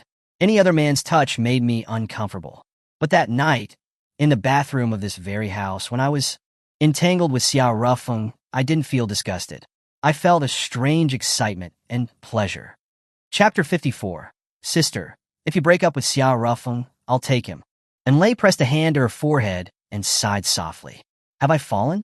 Or has my body accepted Xiao Rufeng? Zhongli glanced at her. Enlei, what's wrong? Oh, nothing, Enlei said, forcing a smile. I need to use the restroom. Inside, sitting on the toilet, Enlei replayed the passionate encounter in the bathroom. She touched the places Xiao Rufeng had touched, as if she could still feel his warmth. And then, a heat spread through her body. She rushed to the sink, splashing cold water on her face to cool down. She smiled wryly. I'm actually craving a playboy. Enlei couldn't even express her own feelings. Even if I separated from Yishui, I'd have plenty of other suitors. Why Xiao Rufeng? She took out her phone, scrolling through her photos. There were pictures from their recent trip to the water park. Enlei had secretly taken a few of Xiao Rufeng. She looked closer at the candid shots. Xiao Rufeng keeps glancing at Bai Shui. Zhongli said he pursued her. Even though he was rejected, he must still have feelings for her. Enlei fell silent, lost in thought. Meanwhile, Xiao Rufeng arrived at the agreed-upon location to meet Bai Shui. She was already there, waiting. She had clearly dressed up, enhancing her already breathtaking beauty. Xiao Rufeng's heart skipped a beat. It was hard not to react. This was the woman he had secretly loved for years. Rufeng, you're here, Bai Shui greeted him approaching. There was some traffic, he replied. Don't worry, you're not late. I arrived early, Bai Shui said with a smile. Xiao Rufeng froze. He couldn't remember the last time he'd seen her smile. What? She asked. It's just, I haven't seen you smile in so long. It's different, he chuckled. Bai Shui clasped her hands behind her back, then said, I'm sorry. What for? I resented you after Ning Tao died. I thought that if you hadn't encouraged him to join the army, he wouldn't have died. I hated you for a long time. But, she paused, I had no right to blame you. Defending the country is a man's duty. And ultimately, it was Ning Tao's decision to enlist. Everyone is responsible for their own choices. My behavior was like a grieving widow, shifting blame like a clown. But I am partly responsible for Ning Tao's death, Xiao Ruffing said casually. What? Bai Shui stared at him, a thin smile appearing on her lips. Xiao Ruffing, what do you mean by that? Didn't you swear up and down that his death had nothing to do with you? I believed you. Hee while Xiao Rufing's scalp prickled. By the way, Bai Shui suddenly remembered something. I heard from Bai Bing that Ning Tao cheated. Xiao Ruffing winced. How does that girl know everything? She didn't used to gossip. So, what happened? Bai Shui pressed. Xiao Ruffing hesitated, wanting to escape. But Bai Shui had him cornered against a wall. Passers-by stared and whispered. Wow, that girl is bold. I've only ever seen men do the wall slam. First time seeing a woman do it to a man. Can't see her face, but that figure is amazing. And her chest is pressed right against him. Lucky guy. Bai Shui, see? This is how rumors start, Xiao Ruffing said. Who was Ning Tao's affair partner? Bai Shui asked again, seemingly oblivious to the whispers. Xiao Rufing's lips moved, but no sound came out. Seeing this, Bai Shui's eyes narrowed. Was it Bai Bing? What? No way. Bing Mei is mine. I wouldn't let Ning Tao near her, Xiao Ruffing blurted out. Bai Shui gave him a sardonic smile. Oh, Bai Bing is yours? Is that so? I was kidding, Xiao Ruffing quickly corrected himself. Bai Shui rolled her eyes. Xiao Ruffing, I'm warning you, stay away from Bai Bing. She's not like me or Jiang Li, so tolerant. If she becomes yours and you stray, your manhood might not survive. A chill went down Xiao Rufing's spine. He swallowed nervously and kept quiet. Bai Shui wasn't bluffing. Bai Bing might be young, but she was incredibly mature, rapidly evolving into an impassive, sadistic, scheming queen. Bai Bing once told me that if her future husband cheated, she'd dismember him. One piece for every mistress. Xiao Ruffing shuddered. I'm never going near Bing Mei again. Bai Shui smiled slightly. So, who was Ning Tao's affair partner? Xiao Ruffing turned away. I can't say. Bai Shui was exasperated. She lunged at Xiao Ruffing, biting his shoulder. Last time in the bathroom, she had bitten his left shoulder. This time, it was the right. Her phone rang. She answered, then looked at Xiao Ruffing. Let's go. They're waiting. Xiao Ruffing nodded. 30 minutes later, he stared at the familiar restaurant with a sense of déjà vu. The Water Moon restaurant again. Didn't Jiangqing have any other restaurants? He wanted to complain, but at least Gong Xian wasn't there. He breathed a sigh of relief. He really didn't want to see his real fiancé. Remember what I said? Bai Shui asked, looking nervous. Don't worry, Xiao Ruffing said with a reassuring smile. You don't have to be nervous. If you don't like it, no one can force you. I have hundreds of thousands of soldiers in the Northern Army. They're not just for show. Bai Shui rolled her eyes. According to national law, garrisons can't be arbitrarily redeployed. If you brought the Northern Army to Jiangsheng, it would be treason. Fine. Even without the Northern Army, I'm a Grandmaster-level martial artist. I can protect a woman. He looked at Bai Shui. Don't be afraid. I'm here. No one can force you. Showing off again. Despite her teasing tone, she felt much calmer. She took a deep breath and linked her arm through his. Xiao Ruffing stiffened. What? Bai Shui asked. I think this is the first time you've taken my arm, he said. I was Ning Tao's fiancé. It would have been inappropriate to hold his brother's arm. But, Bai Shui glared at him. You had no such scruples. You knew I was engaged to Ning Tao, yet you still peeked at me while I was bathing in the hot springs. I went into the wrong passage. It was a complete misunderstanding, Xiao Ruffing insisted.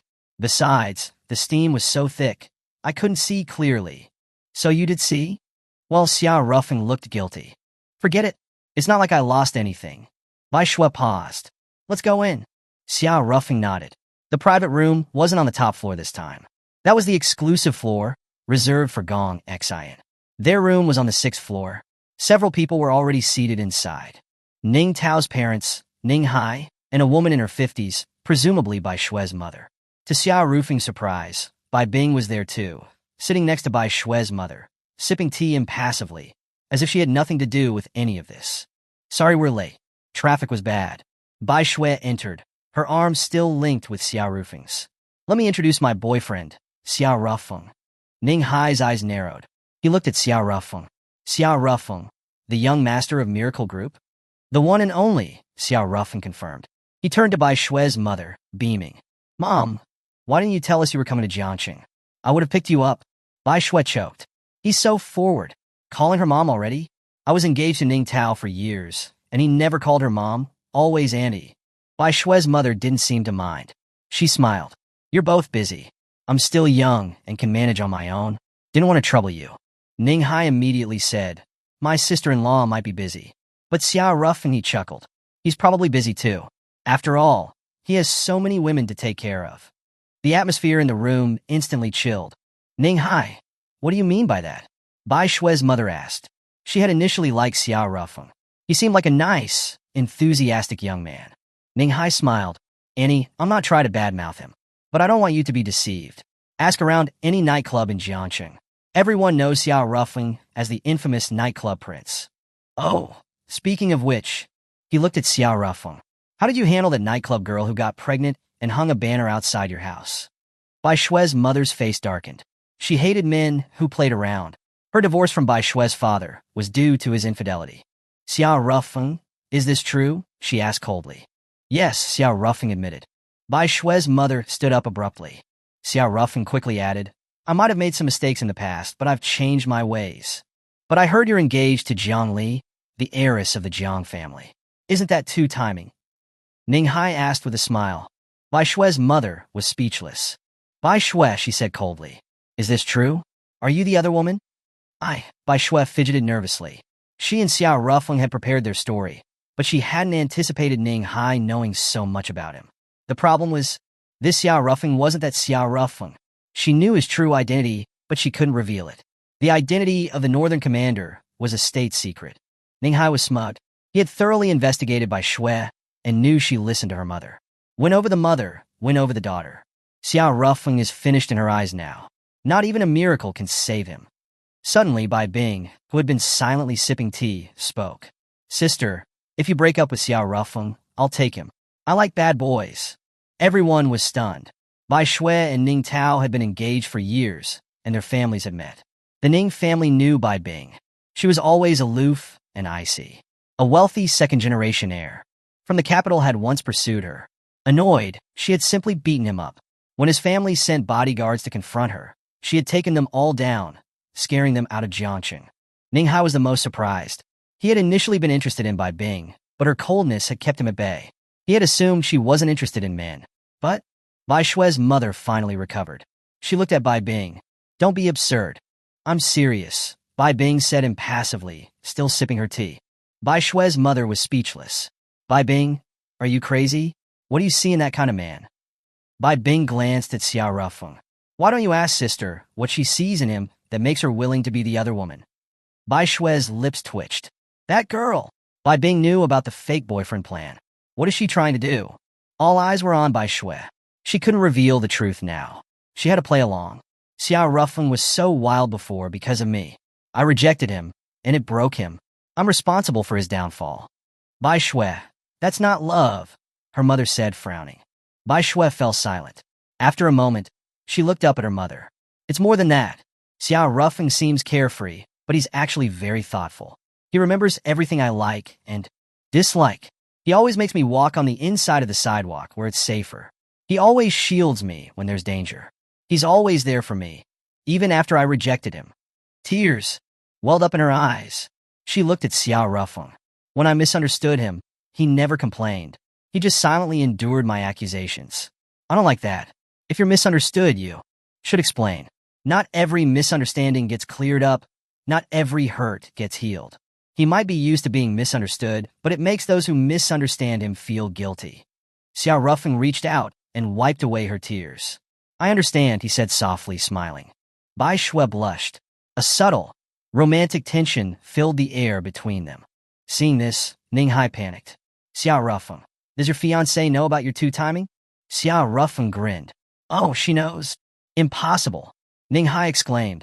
If you don't believe me, we can call her right now, Bai Shui offered. She dialed Jiang Li's video call. Jiang Li, have you eaten? Bai Shui asked. Just finished. How about you? Jiang Li replied. Not yet. Xiao Rufeng and I are being interrogated, Bai Shui said. What? Why? They're saying Xiao Rufeng is your fiancé, and I'm the other woman, morally corrupt, Bai Shui explained. If I, his fiancé, don't mind, then which busybody cares? Jiang Li retorted. Ning Hai felt like he'd been punched in the gut. Busybody. But the woman on the video was Jiang Li, Xiao Rufeng's fiancé. What's going on? Is she crazy? Sharing her fiancé with another woman? Bai Shui's mother was also bewildered. This Jiang Li was beautiful and reportedly a wealthy heiress. Why? After ending the call, Bai Shui asked, Well, you're clearly in cahoots. Oh, I remember now. You and Jiang Li were college classmates. You planned this. Ning Hai pointed at Xiao Rufeng, agitated. How can anyone like such a scumbag? Just then, there was a knock at the door. Bai Shui's mother opened it. Standing outside was a woman whose beauty rivaled the Bai sisters. Gong Xin. Hello, I'm Gong Xin, the eldest daughter of the Gong family and the owner of this restaurant, she said with a smile. Bai Shui's mother was taken aback. The Gong family was the wealthiest family in Jiangxing, perhaps even in the entire Huai province.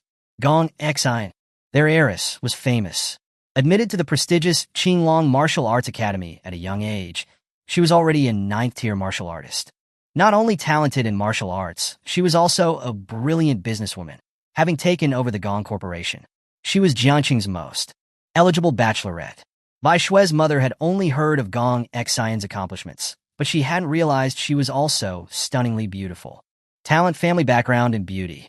She has it all? Truly blessed by heaven. Bai Shui's mother thought. A woman like her is probably only suitable for the heirs of the top families in the capital. Composing herself, she asked, Miss Gong, is there something I can help you with? Yes, I saw my ex-boyfriend enter your private room. I missed him so much, I couldn't resist coming to see him, Gong Xian explained. Bai Shui's mother was confused. Your ex-boyfriend? Gong Xian leaned into the room, pointing at Xiao Rufeng. Him, Xiao Rufeng. Everyone. Chapter 55. Some ethical lines cannot be crossed. Ex-girlfriend? Xiao Rufeng wiped a bead of cold sweat. What's she up to now? He sometimes truly couldn't understand his official fiancé. Bai Shui smiled faintly. I didn't know you and Gong Xian were an item. It seems I still have much to learn about you. Xiao Rufeng chuckled awkwardly. Gong Xian reached Bai Shui. You're Xiao Rufeng's current girlfriend? Is there a problem? Bai Shui asked calmly. Let's battle. Winner takes Xiao Rufeng, Gong Xian declared. Bai Shui was dumbfounded. Why don't you just say you want to kill me? This was a joke. Bai Shui wasn't as weak as Jiang Li, but she was only a first-tier martial artist at best. Fine for dealing with thugs, but against a ninth-tier martial artist like Gong Xian, she'd be pulverized. No, you misunderstand. I'm talking about a battle in bed, Gong Xian clarified. Bai Shui was speechless. What do you mean? Let's see who can make Xiao Rufeng submit first. Fastest time wins. How about it?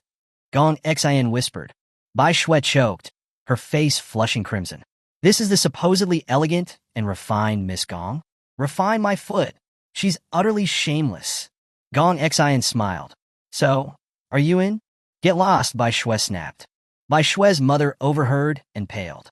The Gong family was powerful in Jiangxing. Offending them would make it difficult to stay in the city. She was unaware of Bai Bing's position in the Northern Army.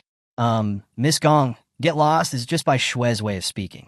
She didn't mean to offend you, she said, bowing slightly. Gong Xian smiled. It's fine. We have similar taste in men. Maybe we can be friends. Or even sisters. Bai Shui's lips twitched, but she remained silent. Her mother was utterly confused. Why? Why would someone like Gong Xian be interested in Xiao Rufeng? She was starting to doubt her own judgment. Bai Shui might have been fooled by him, but Gong Xian? She came from a privileged background, had seen the world, and must have known countless outstanding men. Yet she chose Xiao Rufeng. She looked at him. What does he have that's so appealing? The Ning family finally snapped out of their shock. Unlike Bai Shui's mother, they knew more about Gong Xian.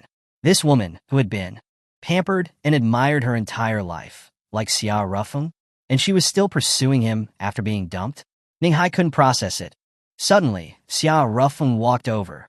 put his arm around Gong Xin, and led her towards the door. She didn't resist. She looked back at the others, smiling faintly. Please keep our relationship a secret. If anyone leaks it, she trailed off, her smile turning cryptic. All right, stop threatening people, Xiao Ruffing said, pulling her out of the room. The room across the hall is empty, Gong Xin said suggestively. Xiao Ruffing ignored her, dragging her into the empty room. Oh my fiancé is so forward. In a hotel room. Slam. Xiao Ruffing pressed Gong Xin against the wall, his wall slam technique now perfected. Gong Xin, what are you trying to do? He asked coldly. Gong Xin looked at him with feigned innocence. Boo-hoo. I was trying to help you, and you're being mean. Help me? How? I overheard them. They look down on you. And looking down on you means looking down on me. After all. She trailed a finger across his chest, her expression flirtatious. You're my man. We share each other's fortunes and misfortunes, don't we? Xiao Ruffing reached out and cupped her face. If you were a virgin, I might actually be moved. I am a virgin. Want to inspect the goods? Gong Xin smiled. Xiao Ruffing rolled his eyes. Surgically repaired, I presume? Gong Xin shrugged. Oh well, preconceived notions are hard to break. Since you've already decided I'm a slut, nothing I do will change your mind. Xiao Ruffing's expression remained impassive. I don't know what you're thinking. Maybe you just want to play with me, or maybe you really want to get back together. But for me, when you drugged me 5 years ago, you ended any possibility between us. He turned and left, returning to the other room. This time, he didn't sense any disdain or mockery. Even if Xiao Ruffing had a bad reputation, he was still the man Gong Xin loved. Especially for the Ning family, they couldn't afford to offend her. However, Bai Shue's mother was still troubled. Her husband's affair had scarred her deeply. She wouldn't allow her daughter to be the other woman, even if the wife didn't mind. Bai Shue, I will not allow you to be with a married man. Ninghai was elated. Bai Shue's mother then looked at him. Ninghai, I also won't allow Bai Shue to be with you. Why? He asked, dejected. She's your sister-in-law. There are ethical lines that cannot be crossed. But my brother is dead. Have you seen his body? She countered. But his unit confirmed his death. They even awarded him a Medal of Honor. It's hanging in our living room, Ninghai insisted. I don't believe it, Bai Shue's mother said firmly. So, in the end, Ning Tao's mother said, you just don't want Bai Shue to marry into our family, and you're making excuses. Think what you like. Bai Shue's mother stood up. I'm leaving. Mom, wait for me, Bai Shue said, hurrying after her. Bai Bing walked over to Xiao Ruffing. Brother-in-law, let's go. This is outrageous. Ning Tao's mother exploded. Bullying us, is it? Your sister's fiancé was Ning Tao. Her brother-in-law should be Ning Tao. But your younger son just said Ning Tao is dead. At most, he's her ex-brother-in-law. My sister's current boyfriend is my current brother-in-law, Bai Bing said impassively. Ning Tao's mother was speechless. Brother-in-law, let's go, Bai Bing repeated, taking Xiao Ruffing's arm and leaving. Outside, Xiao Ruffing chuckled. Bai Bing, you were deliberately provoking them, weren't you? Sort of, she replied without expression. Xiao Ruffing sighed. I was trying to help your sister, but I think I made things worse. Bai Bing glanced at him. But you gained something. What do you mean? The atmosphere between you and my sister was good today. She paused. My sister was shy when she confessed her feelings for you. That's good progress. Xiao Ruffing blinked. That wasn't a confession. Wait a minute, he suddenly realized something. Bai Shue's public declaration of his good qualities seemed to have been orchestrated by Bai Bing. Bai Bing, were you setting us up? He asked suspiciously. Oops, busted, Bai Bing said, her expression unchanged. Xiao Ruffing wiped his brow. This deadpan schemer. Strike while the iron is hot. Take advantage of the momentum and win my sister over. And then maybe Ning Tao will come back. Xiao Ruffing stumbled. Ning Tao can't still be alive, can he? He wouldn't have survived that unless a god saved him. You never know. Mom's right. The best proof of death is a body. And we never found Ning Tao's body, Bai Bing said. Chapter 56. At a time like this, you're still thinking about that. Xiao Ruffing wiped away a bead of sweat. Bai Bing's usually impassive face showed a flicker of anticipation. Things are getting interesting. Xiao Ruffing grimaced. Is this girl a demon in disguise? After a moment, he composed himself and changed the subject. By the way, Bai Bing, what do you make of the murders on the outskirts of Jiangcheng? Almost certainly the work of the Death Scythe. Bai Bing replied. As I suspected. Xia Rufeng frowned. It's likely one of Skynet's 3 S-rank assassins in Jiangqing. But it's strange. They're after the Imperial Seal. They should be keeping a low profile. Why the sudden massacre? I'm not sure, but I've picked up some information. The victims seem to be members of the Nightingale organization. Xia Rufeng's eyes narrowed. Nightingale. I feel like I've been hearing the name a lot lately. Bai Bing's phone rang. Mom's calling me back. See you. She left. Xia Rufeng also left the Water Moon restaurant. It was still early, so he didn't go back to Jiangli and Enlai. He went to the Xiao family home. Standing at the gate, emotions swirled within him. He was an orphan, his origins unknown. At the orphanage, he had experienced the same bullying as Enlai. That's why he empathized with her so much. He had run away from the orphanage when he was 6, living on the streets for a year, encountering both kindness and cruelty. Then, at 7, he met his master, who took him to the mountains to train in martial arts and medicine. He had always dreamed of discovering his origins, but the trail had gone cold at the orphanage. He had assumed he would never know. Now, by a strange twist of fate, he was back at his family home. But even though I know my origins, there are still many unanswered questions. If I'm one of the twins, who is Xia Ruyue? She seems completely unaware of being switched. A car stopped beside him. The window rolled down, revealing Xia Tiejuan's face. His biological father. Xia Rufeng, why aren't you coming in? Xia Taijun asked, then followed his gaze and scowled. Were you peeking into my daughter's room? I'm warning you, stay away from her. Xia Rufeng's lips twitched. I'm not interested in flat chests. Speaking of which, he looked at Xia Taijun. Dad, I saw your family photos. Your wife had a great figure.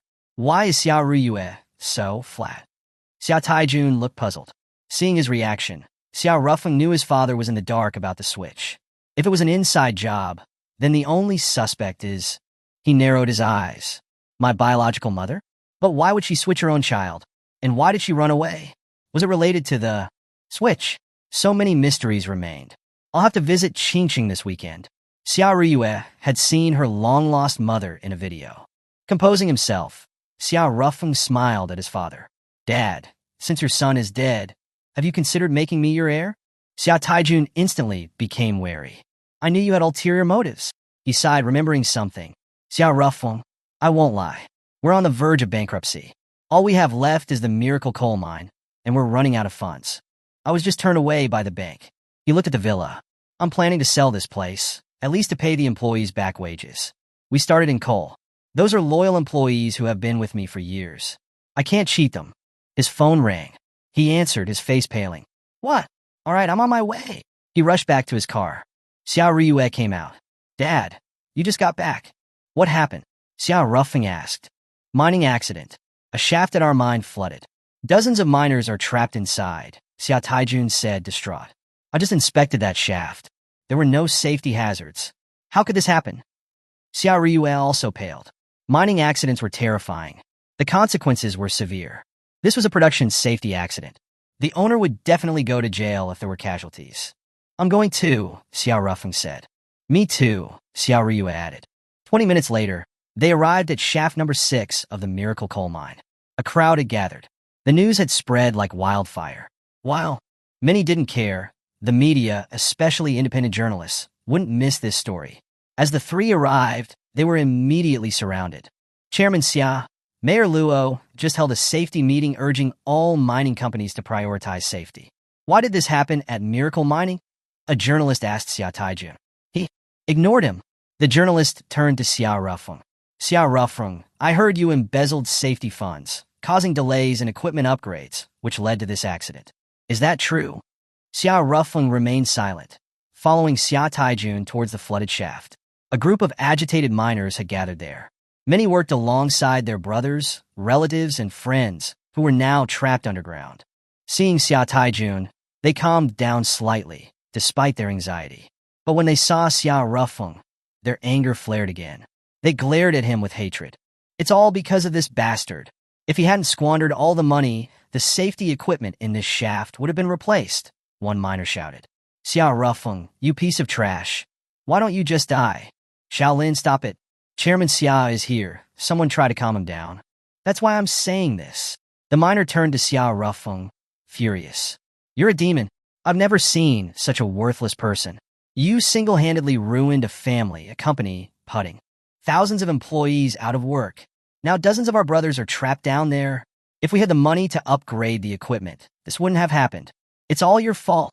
He was distraught. Someone beside him shook his head and sighed. "Shaolin, it's no use.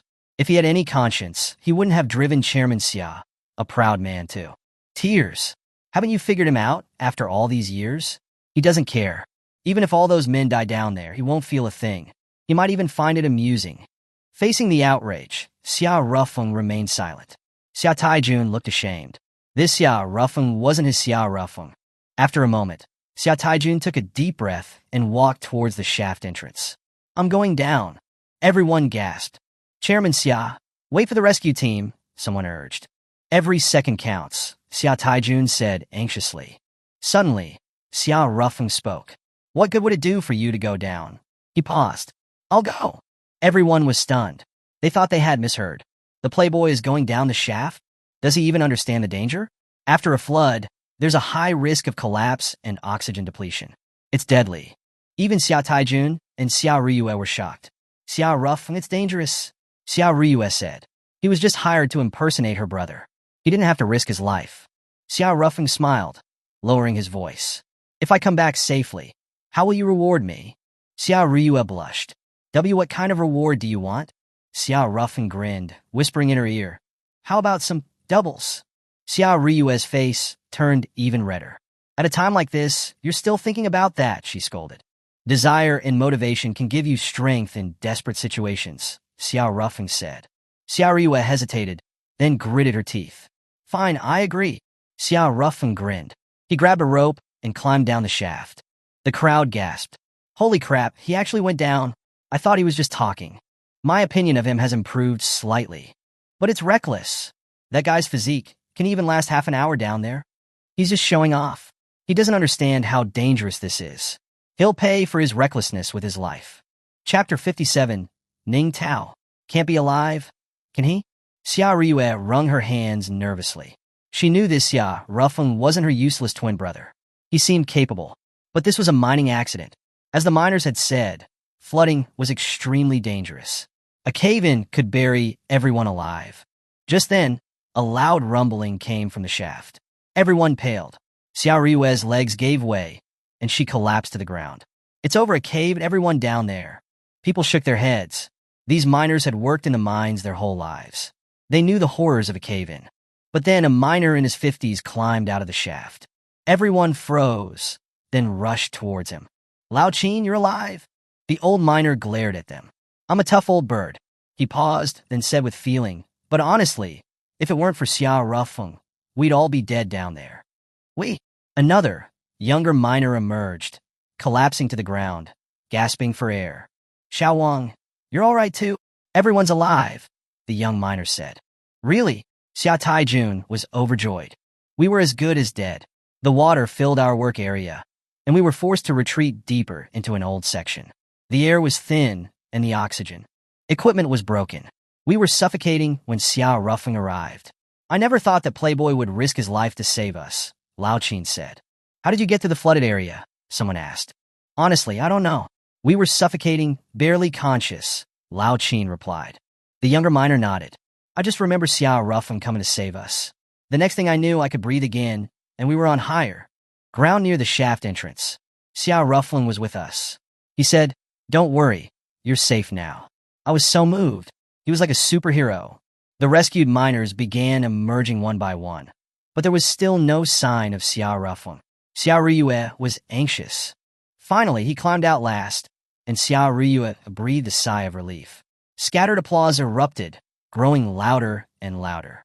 The rescued miners rushed towards Xia Rufeng, lifting him onto their shoulders and tossing him into the air in gratitude. He was their savior. Even if they had disliked him before, they couldn't hate him now. Nothing was greater than the gift of life. Xia Taijun watched with mixed emotions. If only he were really my son. He knew this Xia Rufeng, though mysterious, was no ordinary person. His medical skills alone would make him a valued guest in any wealthy household. It was a disservice to him to stay here as an imposter, taking the blame for his son. He knows our financial situation now, Xia Taijun thought. There's nothing to gain here. He'll probably leave soon. Xia Ruffing addressed the miners. I heard from my father that you've been loyal to him for years. The company is struggling, and he's deeply sorry for delaying your wages. He was even planning to sell his house. We know the company is struggling, Chairman. We don't blame you, someone shouted. Others echoed. We're with you till the end. Xia Tiejuan's eyes filled with tears. Xia Ruffin continued. That's not right. You all have families to support. It's wrong to withhold your wages. We understand, but the company, Chairman Xia, they have no money. The banks won't lend us anything. How can we be paid? Someone said quietly. Xia Ruffing smiled. I might have squandered a lot of money over the years, but I've also saved some. I was saving it to marry my fiancé, but Zhongli is generous. She doesn't want a dowry. So, I'll use it to pay your wages. In a room at the Jiangqing Normal University Faculty Housing Complex, Zhongli, fast asleep, sneezed violently. Back at the mine, the crowd erupted. They were willing to stick with the company, but getting paid would be even better. Xia Ruffing raised his hand for silence. The money is tied up. I'll need a couple of days to withdraw it. Please be patient. No problem. We've already waited months, someone shouted. Xia Taijun looked bewildered. He eyed Xia Ruffing suspiciously. What's going on? He's paying their wages out of his own pocket? That's tens of millions. He couldn't understand Xia Ruffing's motives. Is he really after Xia Riyue? It was the only explanation he could think of for why Xia Ruffing would invest in a bankrupt company. Xia Ruffing seems alright, just a bit frivolous. And he seems to really like Zhongli. Is he too timing? But Riyue would never agree to that. She's too proud to share a boyfriend. Relieved, Xia Taijun turned to Xia Riyue, smiling. Riyue, are you ready to fulfill your promise? Xia Riyue blushed crimson.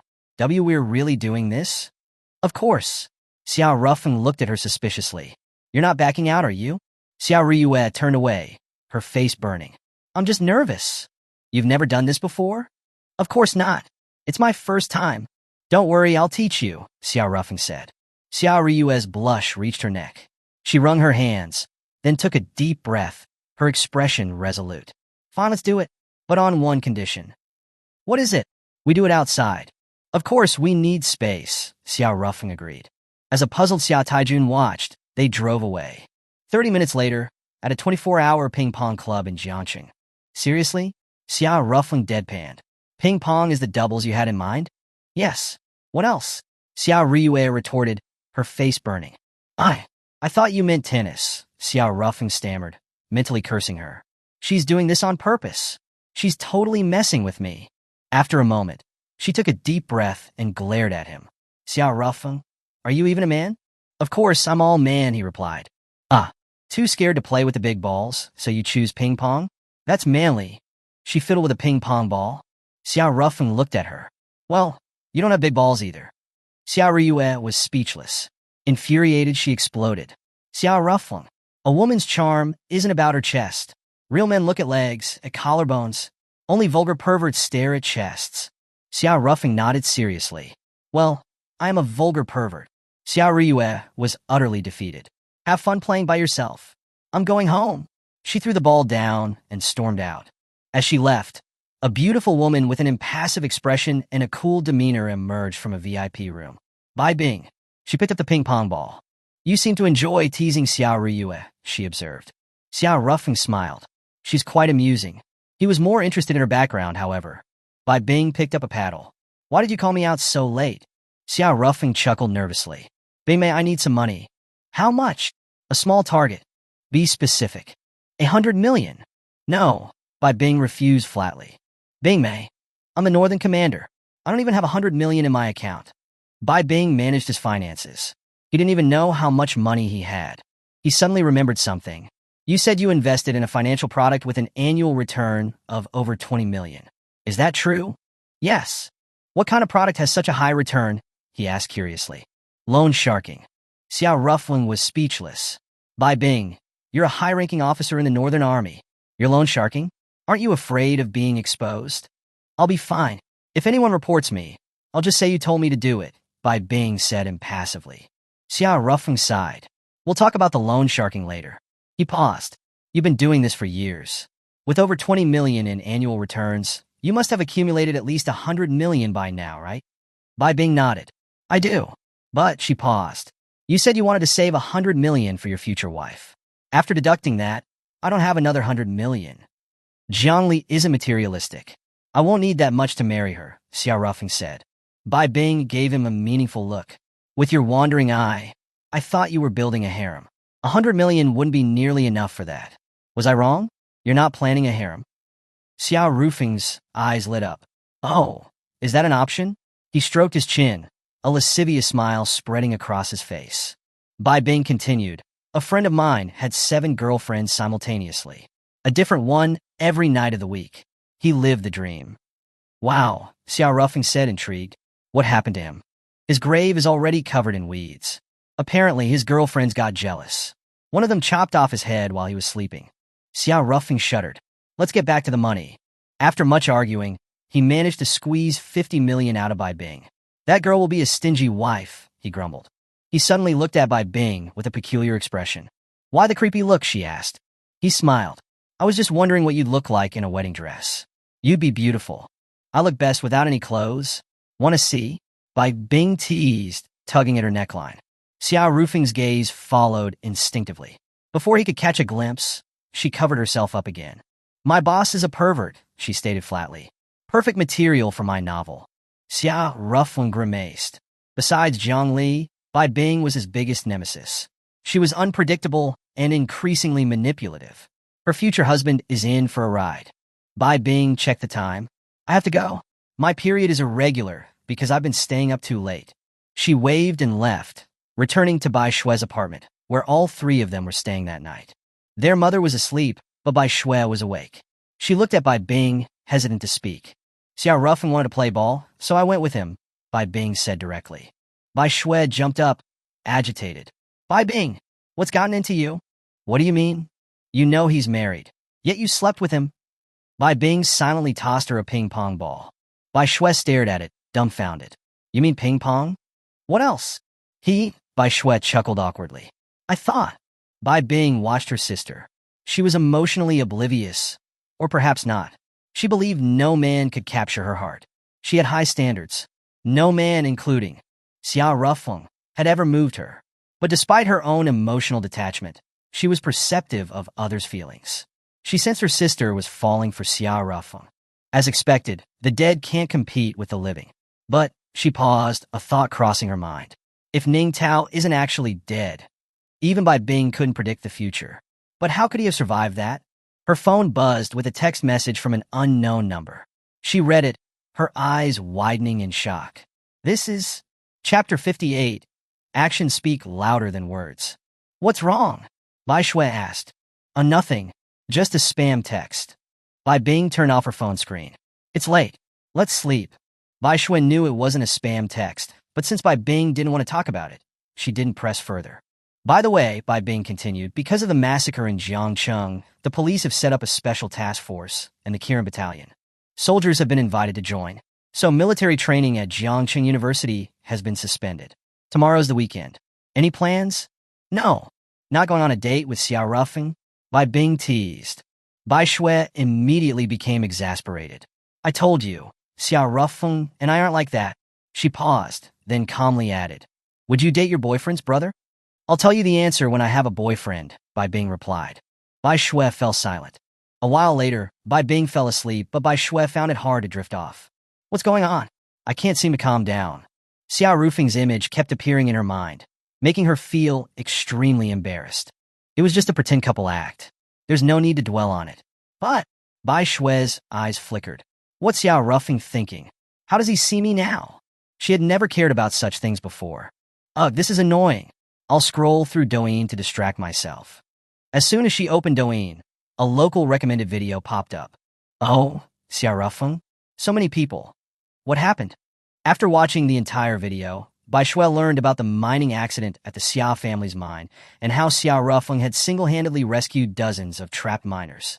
She also heard his now-famous line, My fiancé, Zhang Li, is so generous. She doesn't want a betrothal gift. Bai Shue was silent. Then a self-deprecating smile touched her lips. He's working so hard, probably for Zhang Li. Only by saving the Xia family can he continue to be the stand-in son and maintain his engagement with her. After all, the real intended fiancé isn't him. Her expression remained calm. It's been a while since I've seen him work so hard for someone. Bai Shui walked onto the balcony and stretched out her hand, feeling the summer breeze brush against her fingertips. A sense of loss washed over her. She felt like she had lost something, a hollow ache in her chest. The next day, Zhangli also learned about the mining accident upon waking up. Although she cursed Xiao roughing aloud, she felt a surge of pride. Her fiancé, once the subject of widespread scorn, had now performed a heroic deed. If it weren't for He Shuai's paternity test proving Xiao Rufing's relation to Xiao Taijun, Zhangli would have seriously doubted her fiancé had been replaced. Still, I have to scold him. The mine was so dangerous. He went down without any safety measures. What if something had happened to him? The thought sent chills down her spine. As for Xiao Rufing's public declaration about her generosity regarding the betrothal gift, Zhangli didn't pay much attention. She truly hadn't been expecting one. When Zhangli stormed into the Xiao residence, ready to give Xiao Rufing a piece of her mind, he was already gone. Xiao Riyue was also absent. According to Xiao's father, they had gone to offer prayers and thanks. After such a major mining accident with no fatalities, it was indeed a reason for gratitude. But the two of them going together felt strange. These two, could they be? Zhang Li's expression grew complex. Come to think of it, ever since Xiao Rufing lost his memory, something's been off between these siblings. Before, Xiao Riyue never mentioned her wastrel brother. Even if she did, it was with indifference. But now, whenever she mentions him, she blushes. She wiped away a bead of sweat. No way. You're siblings. Zhang Li was conflicted. Finally, she called Xiao Riyue, but her phone was off. She tried Xiao Rufing's, but it was also switched off. Holy crap! Do you need to turn off your phones to offer prayers? Are these two actually going to? Zhang Li felt bewildered. In Qing Cheng, Riyue, do we really have to keep our phones off? Xiao Rufing asked. Absolutely. This is a covert operation. What if someone video calls? Do you answer or not? Answering would reveal our location. Not answering would arouse suspicion. So, it's best to just turn them off, Xiao Riyue explained. All right. Xiao Rufing paused, his gaze falling on the cityscape before them. Qingcheng, a mountainous coastal city, was a famous tourist destination. Its most renowned attraction was Nine-Tailed Cliff, named for its resemblance to a nine-tailed fox. Local legend claimed the cliff was actually a transformed nine-tailed fox who, heartbroken, committed suicide by the sea. Upon death, its body became the cliff. This tragic, romantic tale attracted countless couples, but it also made the cliff a notorious suicide spot, particularly for those heartbroken. Access to the cliff top was now restricted.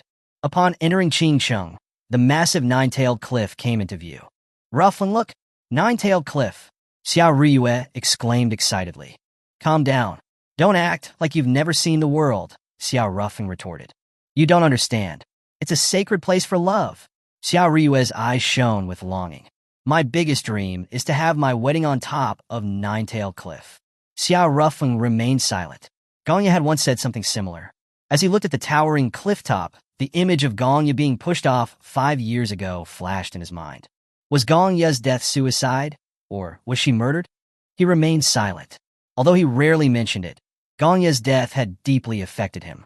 She was his first love, his first girlfriend, the first woman he had ever loved. More importantly, their breakup had been sudden and unexplained. One day they were deeply in love, and the next, Gongya had abruptly ended things without ever revealing why. This was a void in Xiao Rufing's heart that he couldn't fill.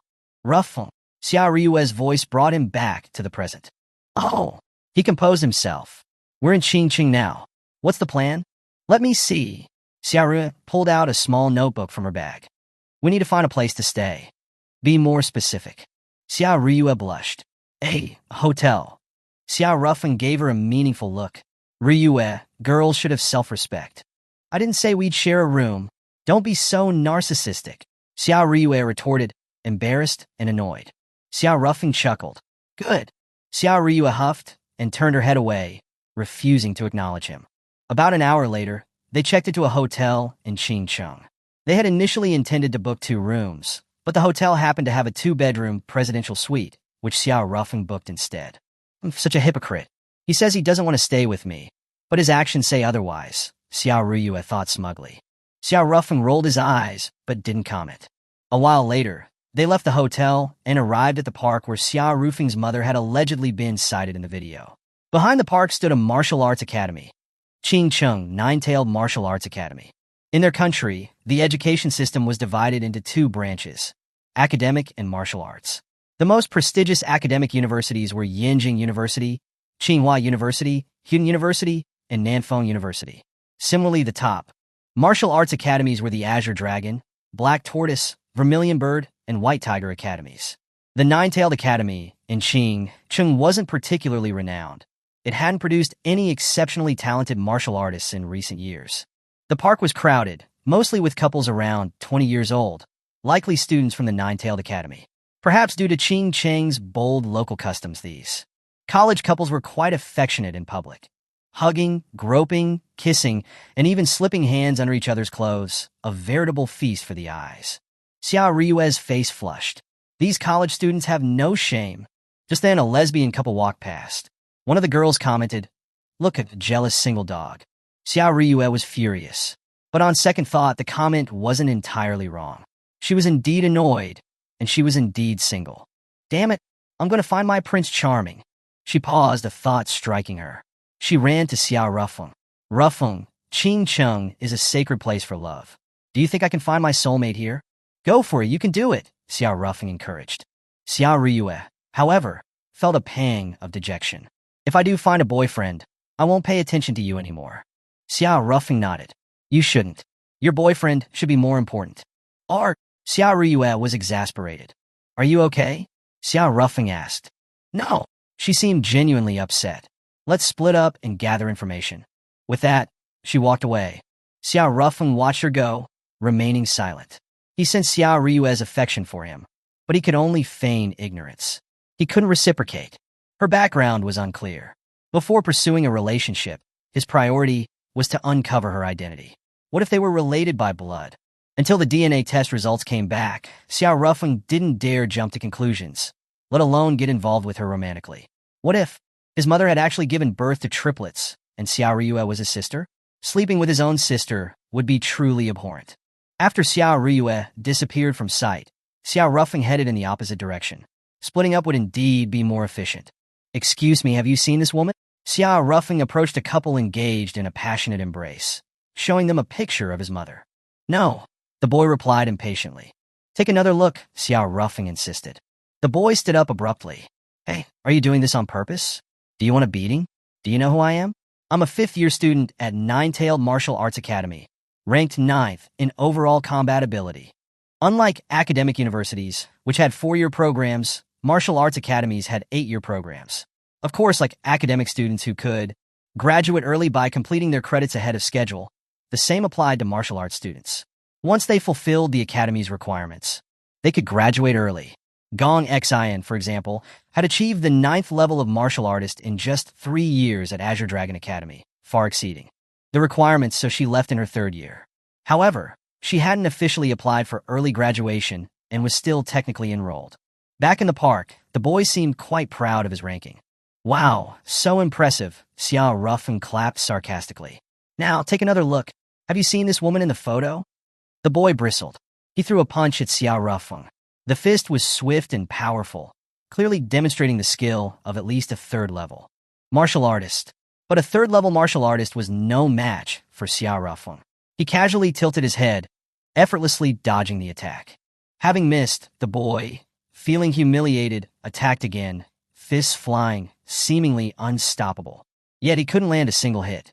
Frustrated, he increased his speed, pushing his abilities to the limit, but still couldn't touch Xiao Rufeng. Sweat dripped from his brow. Suddenly, Xiao Rufeng grabbed his wrist, and to the boy's astonishment, he couldn't move a muscle. Holy crap, who is this guy? Even Han Lin, our strongest student, a 6th level martial artist, couldn't immobilize me like this. Xiao Rufeng smiled faintly. Have you seen this woman in the photo? Under the absolute suppression of Xiao Rufeng's strength, the boy finally focused on the picture. Oh, I remember. Last week, this woman asked me about a girl in our academy, the boy said. Overjoyed, Xiao Rufeng released his grip. Nan Gongqing. Just ask anyone in our academy. She's quite famous. Thanks. Xiao Rufeng reached for his phone to call Xiao Ryue. but then remembered her phone was off. He put it back in his pocket and searched the park for her, but couldn't find her. Forget it. She'll be back at the hotel tonight. I'll go find this named Gongqing. Soon, Xiao Ruffing arrived at the Nine-Tailed Academy. A statue resembling Nine-Tailed Cliff stood at the entrance, a symbol of Qing Chung. Hello, I'm looking for Nan Gongqing, Xiao Ruffing said, stopping a female student. The girl looked at him and smiled. What are you smiling about? I just admire you men, truly relentless. She paused. Nan Gongqing is at the academy's arena. She added, since you look like you're from another academy, I'll give you a friendly warning. If you don't have the skills, don't bother pursuing Nan Gongqing. She stated, she'll only date men stronger than her. So far, every guy in our academy, except for our top talent, Han Lin, has been defeated by her. Many of them were seriously injured. Thanks for the information. Xiao Ruffing headed towards the arena. The girl blinked and followed him. Inside the arena, the noise was deafening. Suddenly, a figure came flying out from the ring. Nan Gongqing, go easy on them, a teacher shouted. In the center of the arena stood a valiant woman with an indifferent expression. If you're afraid of getting hurt, don't challenge me. That's Nan Gongqing, the girl beside Xiao Ruffing said. Nan Gongqing looked up at the crowd. Anyone else want to challenge me? If not, I'm leaving. Silence fell over the arena. Clearly, Nan Gongqing's formidable strength had intimidated everyone. She turned to leave. Just then, the girl beside Xiao Ruffing raised her hand and pointed at him.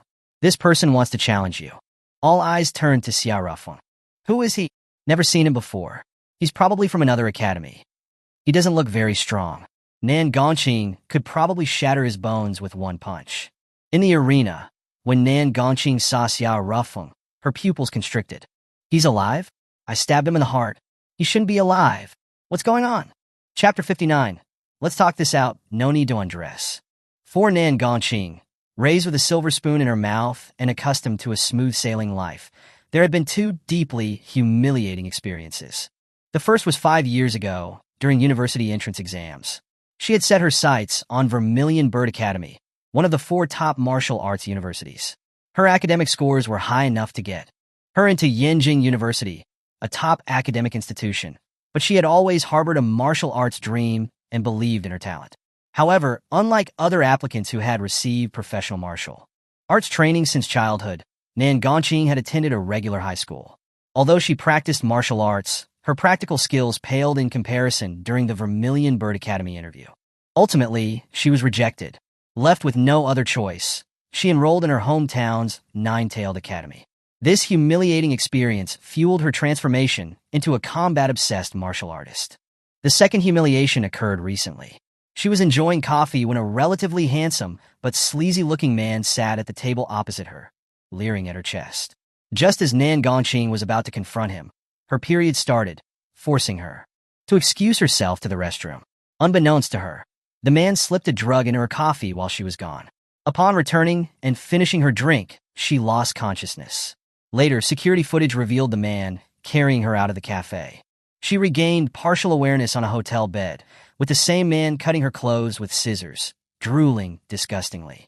She tried to fight back, but her body was weak. When he reached for her underwear, a surge of defiance overwhelmed her. With a burst of unexpected strength, she snatched the scissors and stabbed him in the heart. He seemed to die instantly. Terrified, Nan Gongqing fled. After fully regaining her senses, she turned herself in. The police, after reviewing the cafe and hotel footage and the man's fingerprints on the scissors, ruled it self-defense and didn't press charges. The incident remained a nightmare for Nan Gongqing. However, the man's death offered a small measure of solace. She never imagined he would reappear. Strange. This man looks exactly like him, but his eyes are different. They're clear, not sleazy. What's going on? Composing herself, she addressed Xiao Ruffing calmly. You're not from this academy, are you? No. Are you looking for me? Xiao Ruffing nodded. Let's talk privately. The arena erupted in commotion. Many male students glared at Xiao Ruffing with hostility. Certainly, he ignored the animosity, his eyes fixed on Nan Gongqing. Under his gaze, Nan Gongqing felt uneasy again. His eyes are different, but it's definitely him. How persistent. I want to marry a national hero like the Northern King, the Azura War God, not a lecherous weakling like you. Unbeknownst to her, Xiao Ruffing wasn't looking at her, but at his mother standing behind her. He was increasingly suspicious of his birth mother. He had learned from Xia Riyue that his father, despite being married to his mother for years, knew nothing about her background. My old man must have been blinded by lust. As long as his desires were satisfied, nothing else mattered, Xiao Rufeng thought cynically. Half an hour later, Nan Gongqing led Xiao Rufeng to the same cafe where she had been drugged. Along the way, she observed his reactions, puzzled that he showed no sign of recognition. "Welcome," a waiter greeted them. "I'll have coconut juice," Nan Gongqing ordered. "Americano, half a spoon of sugar." "Thank you," Xiao Rufeng added. "Certainly. Please wait." As the waiter left, Nan Gongqing's eyes narrowed. He ordered the same thing. "It's definitely him." Xiao Rufeng smiled. "Miss Nangong, you like coconut juice?" "Yes, why?" she replied absently. "It's good for women." "Good for the skin," he remarked. Nan Gongqing's expression suddenly changed. "Xiao Rufeng, what do you mean by that? What are you implying about coconut juice?" Xiao Rufeng grinned. "It's just coconut juice. What are you implying?" Nan Gongqing flushed crimson, her fists clenched. She was on the verge of exploding. Xiao Rufeng's expression shifted. "How do you know my name? Do you actually know me?" Nan Gongqing was speechless. "I'd recognize you even if you were turned to ashes," she hissed. Xiao Rufeng was even more surprised. "I visited Qing 5 years ago, but I don't remember doing anything to warrant such hatred." Ah! A thought struck him. He winced. Could this be my twin brother's doing? Suddenly, Nan Gongqing approached him and lifted his t-shirt, exposing his upper body. Caught off guard, Xiao Rufeng quickly pulled it down, glaring at her as if she were a pervert. "Let's talk this out. No need to undress." Nan Gongqing was exasperated. "Who's the pervert here? Would a normal girl suddenly lift a man's shirt?" he retorted. Nan Gongqing fell silent. After a moment, she looked up at him. Your wound healed quickly. Xiao Rufeng's eyes narrowed. He finally understood. "I recently hit my head and lost my memory, but I heard I was stabbed in Qingcheng." He paused, looking at Nan Gongqing. "You did it? That was a pretty move." Nan Gongqing became agitated, grabbing his collar. "Scum like you deserve to be stabbed to death." "No, that's too merciful. You should be stabbed 10,000 times, preferably without dying, so I can keep stabbing you." Xiao Rufeng chuckled. "That would be quite difficult. The only ones who can be stabbed 10,000 times and survive are women." Nan Gongqing was again speechless. "Just kidding," he added quickly, his expression turning serious. "Miss Nangong, I was reckless in the past, and I apologize for hurting you. But you almost killed me, so we're even. We're here today about something important." "What? Did a middle-aged woman approach you recently?" he asked. Nan Gongqing's eyes narrowed. "Why do you want to know? Is it her?" Xiao Rufeng showed her a picture of his mother. "What's your relationship with her?" "To be honest, I'm her son." He paused. "My mother isn't mentally well. She might have sought you out because you stabbed me. I can't predict what she might do. So for your safety, I need to find her and take her home." "Just because you say you're her son doesn't make it true. Besides, when I spoke to her, she seemed perfectly fine," Nan Gongqing countered. Xiao Rufeng produced a family photo. The Xiao Rufeng in the picture was actually his twin, but no one else could tell the difference. Nan Gongqing wavered slightly after seeing the photo. "What did she want from you?" Xiao Rufeng pressed. "She said I had great martial arts talent and wanted me to drop out of school, become her disciple, and train with her in the mountains," Nan Gongqing replied. Xiao Rufeng's eyes narrowed. According to his investigations, his birth mother didn't know martial arts. Why would someone who didn't know martial arts want to teach a talented martial artist? It seemed incredibly strange. "What did you say?" he asked. "I refused, of course, but she seemed persistent, saying she'd be back," Nan Gongqing replied. "Does she really have mental problems?" "Oh yes. She has delusions of being a martial arts master, but she's not. She's completely untrained," Xiao Rufeng confirmed. Nan Gongqing looked suspicious. "You're showing your true colors. I don't know how skilled she is, but you clearly don't know her at all if you think she doesn't know martial arts." She paused. She pulverized a rock with her fist, right in front of me. Xiao Rufeng was taken aback. "Who is my mother? She's really good at hiding it." He had considered the possibility of a mix-up at the hospital. But who could switch babies without such a mother noticing? He winced. Could she have switched them herself? But he fell silent. Why was I the one switched? If I hadn't escaped the orphanage and met my master, my life would have been miserable. Did she ever think about me all these years? He yearned to confront his mother, but felt apprehensive. Every child craved a mother's love. Xiao Ruffing had never experienced a single day of it. What am I to her? Just then, Nin Gongqing's phone rang. Glancing at the caller ID, she answered without hesitation. Hello, Teacher Han. Nan Gong.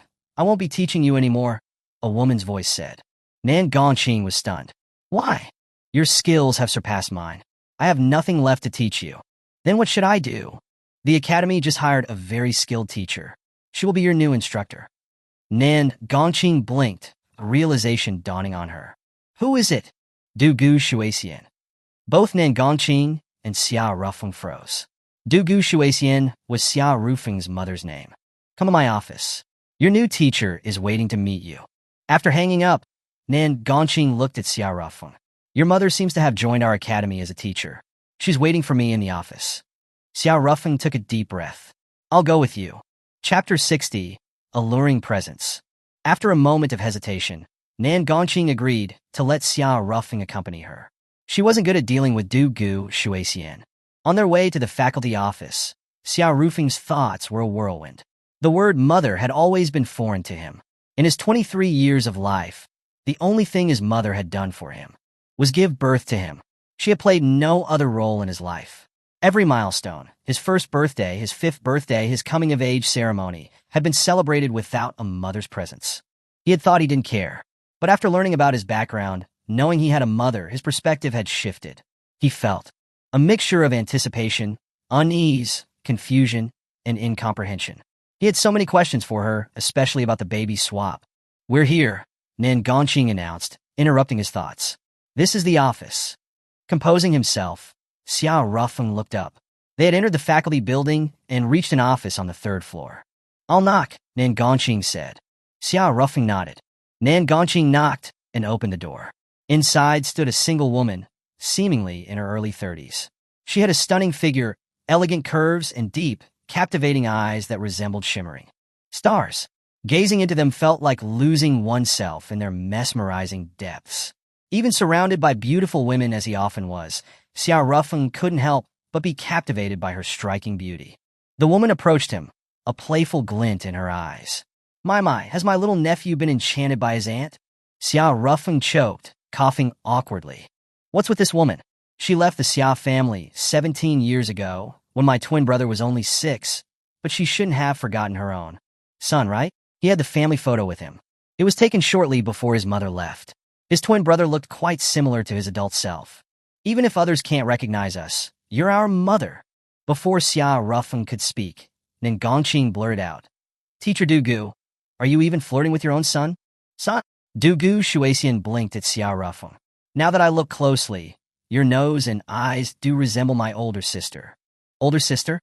Oh, I'm your mother's twin sister, Du Gu Shuixian explained. Xiao Rufeng frowned. Are you joking? Du Gu Shuixian is my mother's name. Wrong. She used my name, Du Gu Shuixian corrected. Why have I never heard of you? He questioned. Not only had he never heard of her, but the entire Xiao family was unaware of his mother having a twin. Is she deliberately denying my existence? But Xiao Rufeng's eyes narrowed as he studied Du Gu Shuixian. Their personalities are completely different. Ryue said my mother was a gentle woman who never argued with anyone. Everyone described her as an angel. But this woman exudes sensuality and wildness, like an untamed spirit. More importantly, my mother left 17 years ago, so she should be around 50. But this woman looks 30 at most. She claims to be my mother's twin, but their ages don't match. However, Xiao Rufeng's gaze flickered. There's no such thing as a youth elixir in this world. But after breaking through to the Grandmaster realm, the body undergoes a qualitative transformation. Cell activity increases, metabolism accelerates, and the aging process slows significantly. While it doesn't grant eternal youth, it's possible for a 50-year-old to look 30. But that requires reaching the Grandmaster realm. He looked at Du Gu Shuixian again. Is this woman a Grandmaster? Du Gu Shuixian shrugged. It's a long story. Xiao Rufeng grimaced internally. It's a long story means she doesn't want to talk about it. Suddenly, Du Gu Shuixian ran her hands over him, then exclaimed in surprise, Wow, nephew, you have a good physique. Want to learn martial arts from your aunt? Ha ha ha, no thanks, Xiao Rufeng flatly refused. Grandmaster-level martial artists had their pride. Unless they had been a master-disciple relationship from the beginning, No one at the Grandmaster level would willingly take another as their master. I have a female disciple. She's very beautiful, with an amazing figure. Big breasts, curvy hips, Dugu Shuexian offered temptingly. No, Xiao Rufeng paused, forcing himself to say, I abstain from such pleasures. Nan Gongqing wanted to kick him in the groin. Abstain from such pleasures? I was almost assaulted by you, and now you're acting like a saint? Unaware of Xiao Rufeng's past, Dugu Shuexian put an arm around his shoulder. Nephew, as the ancient said, food and sex are human nature. It would be a great regret if you didn't experience the beauty of women. Nan Gongqing couldn't take it anymore. Excuse me, Teacher Dugu, even if you're not mother and son, you're still relatives. Is it appropriate to discuss such vulgar matters with your nephew? Dugu Shuexian slung her other arm around Nan Gongqing's shoulder, grinning. Qing, don't be so uptight. To cultivate supreme martial arts, one must first liberate their mind, and to liberate the mind, one must first liberate their body. The union of man and woman embodies the laws of heaven. Nan Gongqing's face burned. Teacher Dugu, I think you should be a sexologist, not a martial arts teacher. Or maybe just go straight into adult films. I'm serious about being a teacher, Dugu Shuexian insisted. Huh, Nan Gongqing scoffed. You don't believe me? I told the principal that I'll lead Nine-Tailed Academy to victory in this year's auspicious God Cup, Dugu Shuexian declared. Nan Gongqing wiped away a bead of sweat. The auspicious God Cup, held every 2 years, was similar to a national college athletics competition. It was named after Li Aoshan, the country's first Grandmaster-level martial artist. 200 years ago, during a national crisis, Li Aoshan broke through to the Grandmaster realm, killed the enemy leader, led a counteroffensive, and secured victory. He was the country's first war god and the founder of their martial arts academies. The auspicious God Cup was established in his honor. The biennial auspicious God Cup was not only a celebration for martial arts students, but also for the entire nation. This year's competition, the 100th, was scheduled for 2 months later and promised to be a grand spectacle. For Nine-Tailed Academy, however, participation was more important than winning. The championship was out of reach. In the past 99 competitions, the 4 top academies, Azure Dragon, Vermilion Bird, Black Tortoise, and White Tiger, had claimed all the titles. Other academies could only compete for 5th place. Of course, among the nearly 1,000 martial arts academies nationwide, Nine-Tailed wasn't bad. It belonged to the 2nd tier, equivalent to a regular 1st-tier academic university. This Dugu Shuexian seems unreliable. The principal must have been blinded by her beauty to hire her as a teacher, Nan Gongqing thought. Xiao Rufeng, however, had calmed down. Looking at Dugu Shuexian, he asked, Why did my mother leave our family back then? Dugu Shuexian's expression turned serious. She walked to the window, gazing at the sky. After a long silence, she said, There are some things I can't tell you right now. I see. Xiao Rufeng turned to leave. Hey, nephew, don't go. Dugu Shuexian called out with a chuckle. I'll treat you to dinner tonight, and we can discuss your enrollment. Huh? What enrollment? Nine-Tailed Academy, of course. I'll personally teach you martial arts. It would be a waste of your physique, she replied. No thanks. Xiao Rufeng refused again. How stubborn. Tell me, what will it take for you to enroll? She paused, then added. Surely you don't want your aunt to compromise herself. Xiao Rufeng choked again. Absolutely not, he denied, then glanced at her, wincing internally. Truthfully, his aunt was a breathtaking beauty. Composing himself, he said, I want to know about my mother. Dugu Shuexian sighed. Tell you what, if you win the auspicious God Cup, I'll tell you everything about your mother. I'll even tell you where she is. Xiao Rufeng's eyes lit up. Really? Absolutely. If I break my promise, I'll compensate you with my charms. No need. Xiao Rufeng flatly refused. Dugu Shuexian pouted. Nephew, am I not pretty enough? Not seductive enough? Xiao Rufeng ignored her allure, or rather, avoided her gaze. He felt like her eyes held a mesmerizing power, something almost supernatural. His fiancée, Gong Xian, and Enlei, known as the charming married woman of Jiangcheng, both possessed an alluring quality, but it wasn't as potent as his aunt's. When are you enrolling? You need to be a registered student for the auspicious God Cup. Registration closes in a week. If you wait any longer, it'll be too late, Dugu Shuexian reminded him.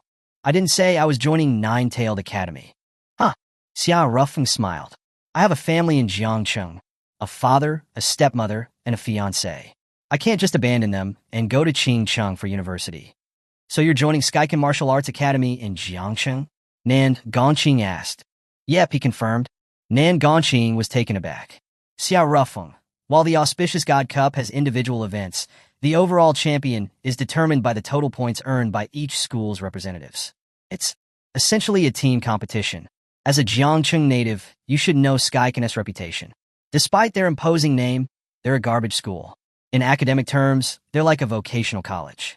She continued, I've researched the Auspicious God Cup. Although Skyken is one of the oldest martial arts academies, established 200 years ago, their best ranking in 2 centuries was 49th when there were only 50 academies nationwide. As the number of academies increased, Skyken's ranking plummeted. They're consistently in the bottom 3. How can you win the Auspicious God Cup at such a school? Du Gu Shuaxian chimed in, exactly. So, nephew, come with your aunt. No, I'm a homebody, Xiao Rufeng said with a smile. Du Gu Shuaxian shrugged. Fine, if you've made up your mind, I won't force you. However, she grinned at him. Nephew, since you're joining another school, you're now my enemy. By the way, my disciples have all joined Nine-Tailed Academy. Pray you don't encounter them. Otherwise, the consequences will be dire.